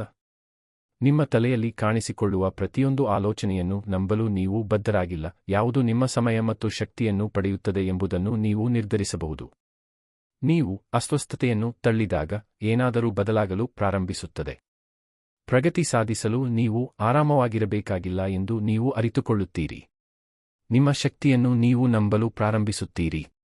ಕಷ್ಟಕರವಾದ ವಿಷಯಗಳನ್ನು ಮಾಡಲು ನೀವು ಸಮರ್ಥರು ಎಂದು ನೀವು ಕಲಿಯುತ್ತೀರಿ. ನೀವು ಮಾನಸಿಕ ಸಹಿಷ್ಣುತೆಯನ್ನು ಅಭಿವೃದ್ಧಿಪಡಿಸುತ್ತೀರಿ. ಪ್ರಯತ್ನದಿಂದ ನೀವು ಫಲಿತಾಂಶಗಳನ್ನು ಸೃಷ್ಟಿಸುತ್ತೀರಿ. ಆ ಭಾವನೆ ನೀವು ಇನ್ನು ಮುಂದೆ ಸುಲಭದ ಮಾರ್ಗವನ್ನು ತೆಗೆದುಕೊಳ್ಳುತ್ತಿಲ್ಲ ಎಂದು ತಿಳಿಯುವುದರಿಂದ ಬರುವ ಆ ಶಾಂತ ವಿಶ್ವಾಸವೇ ಎಲ್ಲವನ್ನೂ ಬದಲಾಯಿಸುತ್ತದೆ. ನೀವು ನಿಮ್ಮ ಇಡೀ ಜೀವನವನ್ನು ರಾತ್ರೋರಾತ್ರಿ ಬದಲಾಯಿಸಬೇಕಾಗಿಲ್ಲ. ಪ್ರಯತ್ನವನ್ನು ತಪ್ಪಿಸಲು ಬಯಸುವ ನಿಮ್ಮ ಆವೃತ್ತಿಯನ್ನು ಆರಿಸುವುದನ್ನು ನೀವು ನಿಲ್ಲಿಸಬೇಕು. ಆ ಆವೃತ್ತಿಗೆ ನಿಮ್ಮ ಗುರಿಗಳ ಬಗ್ಗೆ ಕಾಳಜಿಯಿಲ್ಲ. ಆ ಆವೃತ್ತಿಯು ಕೇವಲ ಸಮಾಧಾನವನ್ನು ಬಯಸುತ್ತದೆ. ಮತ್ತು ಸತ್ಯವೇನೆಂದರೆ, ನೀವು ನಿಮ್ಮ ಆ ಭಾಗಕ್ಕೆ ಹೆಚ್ಚು ಆಹಾರ ನೀಡಿದಷ್ಟೂ ಬೆಳೆಯುವುದು ಕಷ್ಟವಾಗುತ್ತದೆ. ಆದರೆ ನೀವು ಪ್ರಗತಿಯನ್ನು ಉದ್ದೇಶಪೂರ್ವಕವಾಗಿ, ಸ್ಥಿರವಾಗಿ ಹೆಚ್ಚು ಆರಿಸಿದಷ್ಟೂ ನೀವು ಹೆಚ್ಚು ಶಕ್ತಿಯನ್ನು ಮರಳಿ ತೆಗೆದುಕೊಳ್ಳುತ್ತೀರಿ. ಇದು ಬೇರೆ ಯಾರಾದರೂ ಆಗುವುದರ ಬಗ್ಗೆ ಅಲ್ಲ, ಇದು ನಿಜವಾದ ನೀವು ಆಗುವುದರ ಬಗ್ಗೆ. ಜೀವನ ಕಷ್ಟವಾದಾಗ ಕುಗ್ಗದ ನಿಮ್ಮ ಆವೃತ್ತಿ. ಪ್ರೇರಣೆಯಿಲ್ಲದೆ ಸಹ ಕಾಣಿಸಿಕೊಳ್ಳುವ ನಿಮ್ಮ ಆವೃತ್ತಿ. ಶಾರ್ಟ್ಕಟ್ಗಳನ್ನು ಹುಡುಕದ ನಿಮ್ಮ ಆವೃತ್ತಿ. ಪ್ರತಿದಿನ ಪ್ರಗತಿಯನ್ನು ಆರಿಸುವುದರ ಮೂಲಕ ನೀವು ನಿರ್ಮಿಸುವುದು ಇವರನ್ನೇ. ಯಾವುದೂ ವಿಭಿನ್ನವಾಗಿಲ್ಲ ಎಂದು ಅನಿಸುವ ದಿನಗಳು ಇರುತ್ತವೆ. ನೀವು ಪ್ರಯತ್ನ ಮಾಡುತ್ತಿದ್ದೀರಿ ಮತ್ತು ಹೆಚ್ಚಿನ ಪ್ರತಿಫಲವನ್ನು ನೋಡುತ್ತಿಲ್ಲ ಎಂದು ನಿಮಗೆ ಅನಿಸುತ್ತದೆ, ಆದರೆ ನಿಲ್ಲಬೇಡಿ. ಹೆಚ್ಚಿನ ಜನರು ಎಂದಿಗೂ ದಾಟದ ಭಾಗ ಅದು. ಅವರು ತ್ವರಿತ ಫಲಿತಾಂಶಗಳನ್ನು ನೋಡದಿರುವ ಕಾರಣ ಬಿಟ್ಟುಬಿಡುತ್ತಾರೆ. ಆದರೆ ಫಲಿತಾಂಶಗಳು ನಿಮ್ಮ ಸಮಯದ ಮೇಲೆ ಬರುವುದಿಲ್ಲ. ಅವುಗಳನ್ನು ಗಳಿಸಲು ನೀವು ಸಾಕಷ್ಟು ಸಮಯದವರೆಗೆ ಸ್ಥಿರವಾಗಿ ಉಳಿದಾಗ ಅವು ಬರುತ್ತವೆ. ಮತ್ತು ಅವು ಬಂದಾಗ ನೀವು ಸಾಧಿಸುವುದರಲ್ಲಿ ಮಾತ್ರ ಅವು ಕಾಣಿಸುವುದಿಲ್ಲ. ನೀವು ನಿಮ್ಮನ್ನು ಹೊತ್ತುಕೊಳ್ಳುವ ರೀತಿಯಲ್ಲಿ, ನೀವು ಯೋಚಿಸುವ ರೀತಿಯಲ್ಲಿ, ನೀವು ಒತ್ತಡವನ್ನು ನಿಭಾಯಿಸುವ ರೀತಿಯಲ್ಲಿ, ನೀವು ಕೋಣೆಗೆ ನಡೆಯುವ ರೀತಿಯಲ್ಲಿ ಅವು ಕಾಣಿಸುತ್ತವೆ. ಅದೇ ನಿಜವಾದ ಪ್ರತಿಫಲ. ನೀವು ಏನು ಪಡೆಯುತ್ತೀರಿ ಎಂಬುದು ಮಾತ್ರವಲ್ಲ, ನೀವು ಯಾರು ಆಗುತ್ತೀರಿ ಎಂಬುದು. ಶಿಸ್ತು, ಆತ್ಮವಿಶ್ವಾಸ, ಗಮನ. ಪ್ರಗತಿ ನಿಮಗೆ ನೀಡುವುದು ಇದನ್ನೇ. ಆದ್ದರಿಂದ ಇಂದಿನಿಂದ ಒಂದು ಹೊಸ ನಿಯಮವನ್ನು ಮಾಡಿ.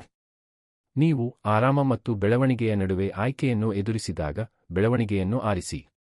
ಪ್ರಯತ್ನವನ್ನು ಆರಿಸಿ. ನಿಮ್ಮನ್ನು ಬಲಪಡಿಸುವ ನಿರ್ಧಾರವನ್ನು ಆರಿಸಿ. ಅದನ್ನು ಪ್ರತಿದಿನ ಮಾಡಿ. ನೀವು ದಣಿದಿದ್ದರೂ ಸಹ, ನಿಮಗೆ ಖಚಿತವಿಲ್ಲದಿದ್ದರೂ ಸಹ, ಸುಮ್ಮನೆ ಕುಳಿತುಕೊಳ್ಳುವುದು ಸುಲಭವಾಗಿದ್ದರೂ ಸಹ, ಏಕೆಂದರೆ ಆ ಪ್ರತಿಯೊಂದು ಆಯ್ಕೆಯು ಆರಾಮವು ಎಂದಿಗೂ ನಿರ್ಮಿಸಲಾಗದ ವಿಷಯವನ್ನು ನಿರ್ಮಿಸುತ್ತದೆ. ನೀವು ಗೌರವಿಸಬಹುದಾದ ಜೀವನ. ನೀವು ಬಯಸುವುದು ಇದನ್ನೇ. ಇದು ಎಲ್ಲದಕ್ಕೂ ಇದೆ. ಕೇವಲ ಬದಲಾವಣೆಗಾಗಿ ಬದಲಾವಣೆಯಲ್ಲ, ಆದರೆ ಅರ್ಥಪೂರ್ಣವಾದ ಬದಲಾವಣೆ. ನಿಮ್ಮ ಸಾಮರ್ಥ್ಯವೇನು ಎಂದು ನಿಮಗೆ ತೋರಿಸುವ ಬದಲಾವಣೆ. ನೀವು ಬದುಕುವ ವಿಧಾನವನ್ನು ಪರಿವರ್ತಿಸುವ ಬದಲಾವಣೆ. ಮತ್ತು ನೀವು ಕಷ್ಟಕರವಾದ ವಿಷಯಗಳನ್ನು ಮಾಡುವುದರಿಂದ ಅಲ್ಲಿಗೆ ಹೋಗುತ್ತೀರಿ, ಒಂದು ನಿರ್ಧಾರದ ನಂತರ ಒಂದು ನಿರ್ಧಾರ. ನೀವು ಆರಾಮದಲ್ಲಿ ಸಾಕಷ್ಟು ದಿನಗಳನ್ನು ವ್ಯರ್ಥ ಮಾಡಿದ್ದೀರಿ. ಅಧ್ಯಾಯ 5 ತತ್ಕ್ಷಣದ ಆನಂದವನ್ನು ಬೆನ್ನಟ್ಟುವುದು ನಿಲ್ಲಿಸಲು ನಿಮ್ಮ ಮನಸ್ಸಿಗೆ ತರಬೇತಿ ನೀಡಿ. ನೀವು 6 ತಿಂಗಳಲ್ಲಿ ನಿಮ್ಮ ಜೀವನವನ್ನು ಬದಲಾಯಿಸುವ ಬಗ್ಗೆ ಗಂಭೀರವಾಗಿದ್ದರೆ, 1 ನಿಮಿಷ ನಿಮಗೆ ಉತ್ತಮವೆನಿಸುವ, ಆದರೆ ನಿಮಗೆ ದಿನಗಳು, ವಾರಗಳು ಅಥವಾ ವರ್ಷಗಳನ್ನು ಕಳೆದುಕೊಳ್ಳುವ ವಿಷಯಗಳನ್ನು ಬೆನ್ನಟ್ಟುವುದು ನಿಲ್ಲಿಸಬೇಕು. ತ್ವರಿತ ಆನಂದವು ಯಾವಾಗಲೂ ತಪ್ಪೇ ಎಂದು ಇದರರ್ಥವಲ್ಲ. ಹೆಚ್ಚಿನ ಜನರು ಅದರ ಮೇಲೆ ಅವಲಂಬಿಸಲು ತಮ್ಮ ಮನಸ್ಸಿಗೆ ತರಬೇತಿ ನೀಡಿದ್ದಾರೆ. ಡೋಪಮೈನ್ನ ಸಣ್ಣ ಪ್ರಚೋದನೆಯನ್ನು ನೀಡುವ ಯಾವುದನ್ನಾದರೂ ತಲುಪದೆ ಅವರಿಗೆ 1 ದಿನವೂ ಇರಲು ಸಾಧ್ಯವಿಲ್ಲ. ಅವರ ಫೋನ್ನಲ್ಲಿ ಸ್ಕ್ರಾಲ್ ಮಾಡುವುದು, ಅವರಿಗೆ ಅಗತ್ಯವಿಲ್ಲದ ತಿಂಡಿ, ವಾಸ್ತವವನ್ನು ತಪ್ಪಿಸಲು ಸಹಾಯ ಮಾಡುವ ಕಾರ್ಯಕ್ರಮ, ಮೌನವನ್ನು ತುಂಬುವ ಆದರೆ ಯಾವುದೇ ಮೌಲ್ಯವನ್ನು ಸೇರಿಸದ ಸಂಭಾಷಣೆ. ಈ ವಿಷಯಗಳು ಚಿಕ್ಕದಾಗಿ ಕಾಣಿಸಬಹುದು, ಆದರೆ ಅವು ನೀವು ಬದುಕುವ ರೀತಿಯನ್ನು ರೂಪಿಸುತ್ತವೆ. ನೀವು ಯೋಚಿಸುವ ರೀತಿಯನ್ನು ರೂಪಿಸುತ್ತವೆ. ಮತ್ತು ನೀವು ಎಚ್ಚರಿಕೆಯಿಂದ ಇಲ್ಲದಿದ್ದರೆ, ನಿಮ್ಮ ಜೀವನವು ಹೇಗೆ ಹೊರಹೊಮ್ಮುತ್ತದೆ ಎಂಬುದನ್ನು ಅವು ರೂಪಿಸುತ್ತವೆ. ತ್ವರಿತ ಆನಂದಕ್ಕೆ ಪ್ರಯತ್ನದ ಅಗತ್ಯವಿಲ್ಲ, ಅದಕ್ಕಾಗಿಯೇ ಅದು ತುಂಬಾ ಆಕರ್ಷಕವಾಗಿದೆ. ನೀವು ಅದನ್ನು ಗಳಿಸದೆ ಈಗಲೇ ನಿಮಗೆ ಏನನ್ನಾದರೂ ನೀಡುತ್ತದೆ. ಆದರೆ ಸಮಸ್ಯೆ ಏನೆಂದರೆ, ಅದು ವೆಚ್ಚದೊಂದಿಗೆ ಬರುತ್ತದೆ. ನೀವು ಅದರ ಮೇಲೆ ಅವಲಂಬಿತರಾಗಲು ಪ್ರಾರಂಭಿಸುತ್ತೀರಿ. ನೀವು ತಾಳ್ಮೆಯನ್ನು ಕಳೆದುಕೊಳ್ಳಲು ಪ್ರಾರಂಭಿಸುತ್ತೀರಿ. ಗಮನಹರಿಸುವುದು ಹೇಗೆಂದು ನೀವು ಮರೆಯುತ್ತೀರಿ. ನಿಮ್ಮ ಮೆದುಳು ತತ್ಕ್ಷಣದ ಪ್ರತಿಫಲಗಳಿಗೆ ಒಗ್ಗಿಕೊಂಡಿರುವುದರಿಂದ ಸಮಯ ತೆಗೆದುಕೊಳ್ಳುವ ವಿಷಯಗಳನ್ನು ನೀವು ತಪ್ಪಿಸುತ್ತೀರಿ. ಮತ್ತು ನೀವು ಆ ರೀತಿ ಹೆಚ್ಚು ಕಾಲ ಬದುಕಿದಷ್ಟು ಅರ್ಥಪೂರ್ಣವಾದ ಯಾವುದನ್ನಾದರೂ ನಿರ್ಮಿಸುವುದು ಕಷ್ಟವಾಗುತ್ತದೆ. ಏಕೆಂದರೆ ನಿರ್ಮಿಸಲು ಯೋಗ್ಯವಾದ ಎಲ್ಲದಕ್ಕೂ ನಿಮ್ಮ ಆರೋಗ್ಯ, ನಿಮ್ಮ ಶಿಸ್ತು, ನಿಮ್ಮ ಮನಸ್ಥಿತಿ, ನಿಮ್ಮ ಹಣಕಾಸು, ನಿಮ್ಮ ಸಂಬಂಧಗಳು, ಸಮಯ ಬೇಕಾಗುತ್ತದೆ. ತಾಳ್ಮೆ ಬೇಕಾಗುತ್ತದೆ. ಸುಲಭವಾದ ಆಯ್ಕೆಗೆ ತಪ್ಪಿಸಿಕೊಳ್ಳುವ ಪ್ರಚೋದನೆಯನ್ನು ವಿರೋಧಿಸಲು ನಿಮಗೆ ಅಗತ್ಯವಿದೆ. ಪ್ರತಿ ಬಾರಿ ವಿಷಯಗಳು ಕಷ್ಟಕರವಾದಾಗ ಅಥವಾ ನೀರಸವಾದಾಗ, ನೀವು ನಿಮ್ಮ ಮನಸ್ಸಿಗೆ ಮರುತರಬೇತಿ ನೀಡಬೇಕು. ವಿಳಂಬವಾದ ಸಂತೋಷಕ್ಕಾಗಿ ನೀವು ಸಹಿಷ್ಣುತೆಯನ್ನು ನಿರ್ಮಿಸಬೇಕು. ಇದರರ್ಥ ನಂತರದವರೆಗೆ ಫಲ ನೀಡದ ವಿಷಯಗಳನ್ನು ಇಂದು ಮಾಡುವುದು. ಇದರರ್ಥ ತಕ್ಷಣವೇ ನಿಮಗೆ ಪ್ರತಿಫಲ ನೀಡದ ಆಯ್ಕೆಗಳನ್ನು ಮಾಡುವುದು. ಅಂದರೆ ಗೊಂದಲವನ್ನು ತಲುಪದೆ ಅಸ್ವಸ್ಥತೆಯಲ್ಲಿ ಕುಳಿತುಕೊಳ್ಳಲು ಕಲಿಯುವುದು. ಇದು ಸುಲಭವಲ್ಲ, ವಿಶೇಷವಾಗಿ ನಿಮ್ಮ ಸುತ್ತಲಿನ ಎಲ್ಲವೂ ನಿಮ್ಮ ಗಮನವನ್ನು ಕದಿಯಲು ನಿರ್ಮಿಸಲ್ಪಟ್ಟಿರುವಾಗ. ಆದರೆ ನೀವು ಇತರರಂತೆ ಬದುಕಲು ಸಾಧ್ಯವಿಲ್ಲ ಮತ್ತು ವಿಭಿನ್ನ ಫಲಿತಾಂಶಗಳನ್ನು ನಿರೀಕ್ಷಿಸಲಾಗದು. ಹೆಚ್ಚಿನ ಜನರು ಚಕ್ರಗಳಲ್ಲಿ ಬದುಕುತ್ತಾರೆ. ಅವರು ಎಚ್ಚರಗೊಳ್ಳುತ್ತಾರೆ, ಸ್ಕ್ರಾಲ್ ಮಾಡುತ್ತಾರೆ, ತಪ್ಪಿಸುತ್ತಾರೆ, ಅತಿಯಾಗಿ ತಿನ್ನುತ್ತಾರೆ, ದೂರು ನೀಡುತ್ತಾರೆ, ಪುನರಾವರ್ತಿಸುತ್ತಾರೆ. ಅವರು ಒತ್ತಡವನ್ನು ನಿಭಾಯಿಸುವ ಬದಲು ಮರಗಟ್ಟಿಸುತ್ತಾರೆ. ಅವರು ದೀರ್ಘಾವಧಿಯ ಪರಿಹಾರವನ್ನು ರಚಿಸುವ ಬದಲು ಮುಂದಿನ ಸುಲಭದ ಪರಿಹಾರಕ್ಕಾಗಿ ಹುಡುಕುತ್ತಾರೆ. ಮತ್ತು 6 ತಿಂಗಳ ನಂತರ ಏನೂ ಉತ್ತಮವೆಂದು ಅನಿಸುವುದಿಲ್ಲ ಏಕೆ ಎಂದು ಅವರು ಆಶ್ಚರ್ಯಪಡುತ್ತಾರೆ. ತಾತ್ಕಾಲಿಕ ಆರಾಮಕ್ಕಿಂತ ಉತ್ತಮ ಜೀವನವನ್ನು ನೀವು ಬಯಸುತ್ತೀರಿ ಎಂದು ನೀವು ನಿರ್ಧರಿಸಬೇಕು. ಅದು ಬದಲಾವಣೆ. ಅದು ಮೊದಲು ನಿಮ್ಮ ಮನಸ್ಸಿನಲ್ಲಿ ಸಂಭವಿಸುತ್ತದೆ. ಯಾವುದೇ ಮೌಲ್ಯವನ್ನು ಸೇರಿಸದ ಯಾವುದನ್ನಾದರೂ ತಲುಪಲು ನೀವು ಹೊರಟಿರುವ ಕ್ಷಣದಲ್ಲಿ ನಿಮ್ಮನ್ನು ನೀವು ಹಿಡಿಯುತ್ತೀರಿ. ನೀವು ವಿರಾಮಗೊಳಿಸಿ. ನೀವು ಕೇಳುತ್ತೀರಿ, ನಾನು ಇದೀಗ ಏನನ್ನು ತಪ್ಪಿಸುತ್ತಿದ್ದೇನೆ? ಹೆಚ್ಚಿನ ಸಮಯ ತ್ವರಿತ ಆನಂದವು ಕೇವಲ ಒಂದು ಕವರ್ ಆಗಿದೆ. ಅದು ಬೇಸರ, ಒತ್ತಡ, ಅಭದ್ರತೆ ಅಥವಾ ಭಯವನ್ನು ಮರೆಮಾಡುತ್ತದೆ. ಮತ್ತು ಆ ಭಾವನೆಗಳನ್ನು ಎದುರಿಸುವ ಬದಲು ಜನರು ಅವುಗಳನ್ನು ಉತ್ತೇಜನದಿಂದ ಮುಚ್ಚಿಡುತ್ತಾರೆ. ಆದರೆ ಅದು ಸಮಸ್ಯೆಯನ್ನು ಪರಿಹರಿಸುವುದಿಲ್ಲ, ಅದು ಅದನ್ನು ಬೆಳೆಸುತ್ತದೆ. ನೀವು ತ್ವರಿತ ಆನಂದವನ್ನು ಬೆನ್ನಟ್ಟುವುದು ನಿಲ್ಲಿಸಲು ನಿಮ್ಮ ಮನಸ್ಸಿಗೆ ತರಬೇತಿ ನೀಡಿದಾಗ, ನೀವು ವಿಷಯಗಳನ್ನು ಸ್ಪಷ್ಟವಾಗಿ ನೋಡಲು ಪ್ರಾರಂಭಿಸುತ್ತೀರಿ. ಮುಖ್ಯವಾದ ವಿಷಯಗಳಿಂದ ನೀವು ಎಷ್ಟು ಬಾರಿ ದೂರ ಹೋಗುತ್ತೀರಿ ಎಂಬುದನ್ನು ನೀವು ಗಮನಿಸಲು ಪ್ರಾರಂಭಿಸುತ್ತೀರಿ. ಬೆಳೆಯುವ ಬದಲು ನೀವು ಮರಗಟ್ಟಿಸಲು ಎಷ್ಟು ಸಮಯ ಕಳೆದಿದ್ದೀರಿ ಎಂದು ನೀವು ಅರಿತುಕೊಳ್ಳುತ್ತೀರಿ. ಮತ್ತು ಆ ಅರಿವು ಶಕ್ತಿಯುತವಾಗಿದೆ, ಏಕೆಂದರೆ ಒಮ್ಮೆ ನೀವು ಅದನ್ನು ನೋಡಿದರೆ ನೀವು ಅದನ್ನು ಬದಲಾಯಿಸಬಹುದು. ನೀವು ಇನ್ನು ಮುಂದೆ ಅನಿವಾರ್ಯವಾಗಿ ಬದುಕಬೇಕಾಗಿಲ್ಲ, ನಿಮ್ಮ ಪ್ರಚೋದನೆಗಳಿಗೆ ನೀವು ಗುಲಾಮರಾಗಿರಬೇಕಾಗಿಲ್ಲ. ನೀವು ಯಾವುದರ ಮೇಲೆ ಗಮನ ಹರಿಸಬೇಕೆಂದು ಆರಿಸಿಕೊಳ್ಳಬಹುದು. ಪ್ರಚೋದನೆಯ ಮೇಲೆ ನಡೆಯುವ ಬದಲು ಶಿಸ್ತಿನ ಮೇಲೆ ನಡೆಯುವ ಜೀವನವನ್ನು ನೀವು ರಚಿಸಬಹುದು. ಒಂದು ಪ್ರದೇಶದಿಂದ ಪ್ರಾರಂಭಿಸಿ. ಬಹುಶಃ ನೀವು ನಿಮ್ಮ ಫೋನ್ ಅನ್ನು ಹೇಗೆ ಬಳಸುತ್ತೀರಿ ಎಂಬುದು. ಬಹುಶಃ ನೀವು ಒತ್ತಡದಲ್ಲಿರುವಾಗ ತಲುಪುವ ಆಹಾರ. ಬಹುಶಃ ಅವು ನಿಮಗೆ ಬೆಳೆಯಲು ಸಹಾಯ ಮಾಡುವುದಿಲ್ಲ ಎಂದು ತಿಳಿದಿದ್ದರೂ ನೀವು ಎಳೆಯಲ್ಪಡುವ ಸಂಭಾಷಣೆಗಳು. ಅದು ಏನೇ ಇರಲಿ, ಗಮನ ಕೊಡಲು ಪ್ರಾರಂಭಿಸಿ.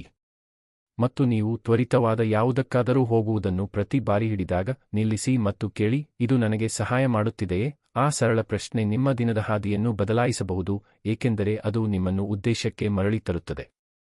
ನಿಮ್ಮ ಜೀವನವು ನೀವು ಪುನರಾವರ್ತಿಸುವ ಆಯ್ಕೆಗಳಿಂದ ಮಾಡಲ್ಪಟ್ಟಿದೆ, ನೀವು ಮಾತನಾಡುವ ಗುರಿಗಳಿಂದ ಅಲ್ಲ ಎಂದು ಅದು ನಿಮಗೆ ನೆನಪಿಸುತ್ತದೆ. ಈ ರೀತಿಯ ಮಾನಸಿಕ ತರಬೇತಿಯು ಕೇವಲ ಆತ್ಮ ನಿಯಂತ್ರಣದ ಬಗ್ಗೆ ಅಲ್ಲ, ಇದು ಶಕ್ತಿಯ ಬಗ್ಗೆ. ನಿಮ್ಮ ಸ್ವಂತ ಜೀವನವನ್ನು ಮಾರ್ಗದರ್ಶನ ಮಾಡುವ ಶಕ್ತಿ. ಜಗತ್ತು ನಿಮ್ಮನ್ನು ವಿಚಲಿತಗೊಳಿಸಲು ಪ್ರಯತ್ನಿಸಿದಾಗಲೂ ನೆಲೆಸಲು ಇರುವ ಶಕ್ತಿ. ರೋಮಾಂಚನಕಾರಿ ಏನೂ ನಡೆಯದಿದ್ದಾಗಲೂ ಗಮನಹರಿಸಲು ಇರುವ ಶಕ್ತಿ. ಹೆಚ್ಚಿನ ಜನರಿಗೆ ಆ ಶಕ್ತಿ ಇಲ್ಲ, ಏಕೆಂದರೆ ಅವರು ಅದನ್ನು ಎಂದಿಗೂ ಅಭ್ಯಾಸ ಮಾಡಿಲ್ಲ. ಆದರೆ ಇದು ಒಂದು ಕೌಶಲ್ಯ, ನೀವು ಅದನ್ನು ಹೆಚ್ಚು ಮಾಡಿದಷ್ಟೂ ನೀವು ಬಲಶಾಲಿಯಾಗುತ್ತೀರಿ. ನೀವು ಪರಿಪೂರ್ಣರಾಗಿರಬೇಕಾಗಿಲ್ಲ, ನೀವು ಬದ್ಧರಾಗಿರಬೇಕು. ಪ್ರತಿದಿನ ನೀವು ಅಲ್ಪಾವಧಿಯ ಆನಂದಕ್ಕಿಂತ ದೀರ್ಘಾವಧಿಯ ಬೆಳವಣಿಗೆಯನ್ನು ಆರಿಸುತ್ತೀರಿ. ನೀವು ಶಕ್ತಿಯನ್ನು ನಿರ್ಮಿಸುತ್ತೀರಿ ಮತ್ತು ಕಾಲಾನಂತರದಲ್ಲಿ ಆ ಶಕ್ತಿಯು ನಿಮ್ಮ ಗುರುತಾಗುತ್ತದೆ. ಪ್ರತಿ ಪ್ರಚೋದನೆಗೆ ಪ್ರತಿಕ್ರಿಯಿಸುವುದು ಮತ್ತು ಸ್ಪಷ್ಟತೆಯೊಂದಿಗೆ ಪ್ರತಿಕ್ರಿಯಿಸುವುದರ ನಡುವೆ ದೊಡ್ಡ ವ್ಯತ್ಯಾಸವಿದೆ. ನೀವು ಪ್ರತಿಕ್ರಿಯಿಸಿದಾಗ ನೀವು ಅಭ್ಯಾಸದಿಂದ ಮುನ್ನಡೆಯುತ್ತಿದ್ದೀರಿ. ನೀವು ಪ್ರತಿಕ್ರಿಯಿಸಿದಾಗ ನೀವು ನಿಮ್ಮನ್ನು ನೀವೇ ಮುನ್ನಡೆಸುತ್ತಿದ್ದೀರಿ. ನೀವು ನಿರ್ಮಿಸಲು ಬಯಸುವ ಅಭ್ಯಾಸ ಅದು. ಏಕೆಂದರೆ ನೀವು ಪ್ರತಿ ಬಾರಿ ತ್ವರಿತ ಆನಂದವನ್ನು ವಿಳಂಬಗೊಳಿಸಿದಾಗ ನೀವು ಉತ್ತಮವಾದ ಯಾವುದಕ್ಕಾದರೂ ಜಾಗವನ್ನು ಸೃಷ್ಟಿಸುತ್ತೀರಿ. ಹೆಚ್ಚು ಸ್ಪಷ್ಟತೆ, ಹೆಚ್ಚು ಶಕ್ತಿ, ಹೆಚ್ಚು ಆತ್ಮಗೌರವ. ಇವು ಕೇವಲ ಪದಗಳಲ್ಲ, ಇವು ನಿಮಗೆ ಏನನ್ನೂ ಮರಳಿ ನೀಡದ ವಿಷಯಗಳನ್ನು ಬೆನ್ನಟ್ಟುವುದರಲ್ಲಿ ನಿಮ್ಮ ಸಮಯವನ್ನು ವ್ಯರ್ಥ ಮಾಡುವುದನ್ನು ನಿಲ್ಲಿಸಿದಾಗ ನೀವು ಅನುಭವಿಸಲು ಪ್ರಾರಂಭಿಸುವ ನಿಜವಾದ ಅನುಭವಗಳು. ನಿಮ್ಮ ದಿನಚರಿಯನ್ನು ನೋಡಿ. ಅದರಲ್ಲಿ ಎಷ್ಟು ಪ್ರಯತ್ನವನ್ನು ತಪ್ಪಿಸುವುದರ ಸುತ್ತ ನಿರ್ಮಿಸಲಾಗಿದೆ. ಪ್ರಾಮಾಣಿಕರಾಗಿರಿ.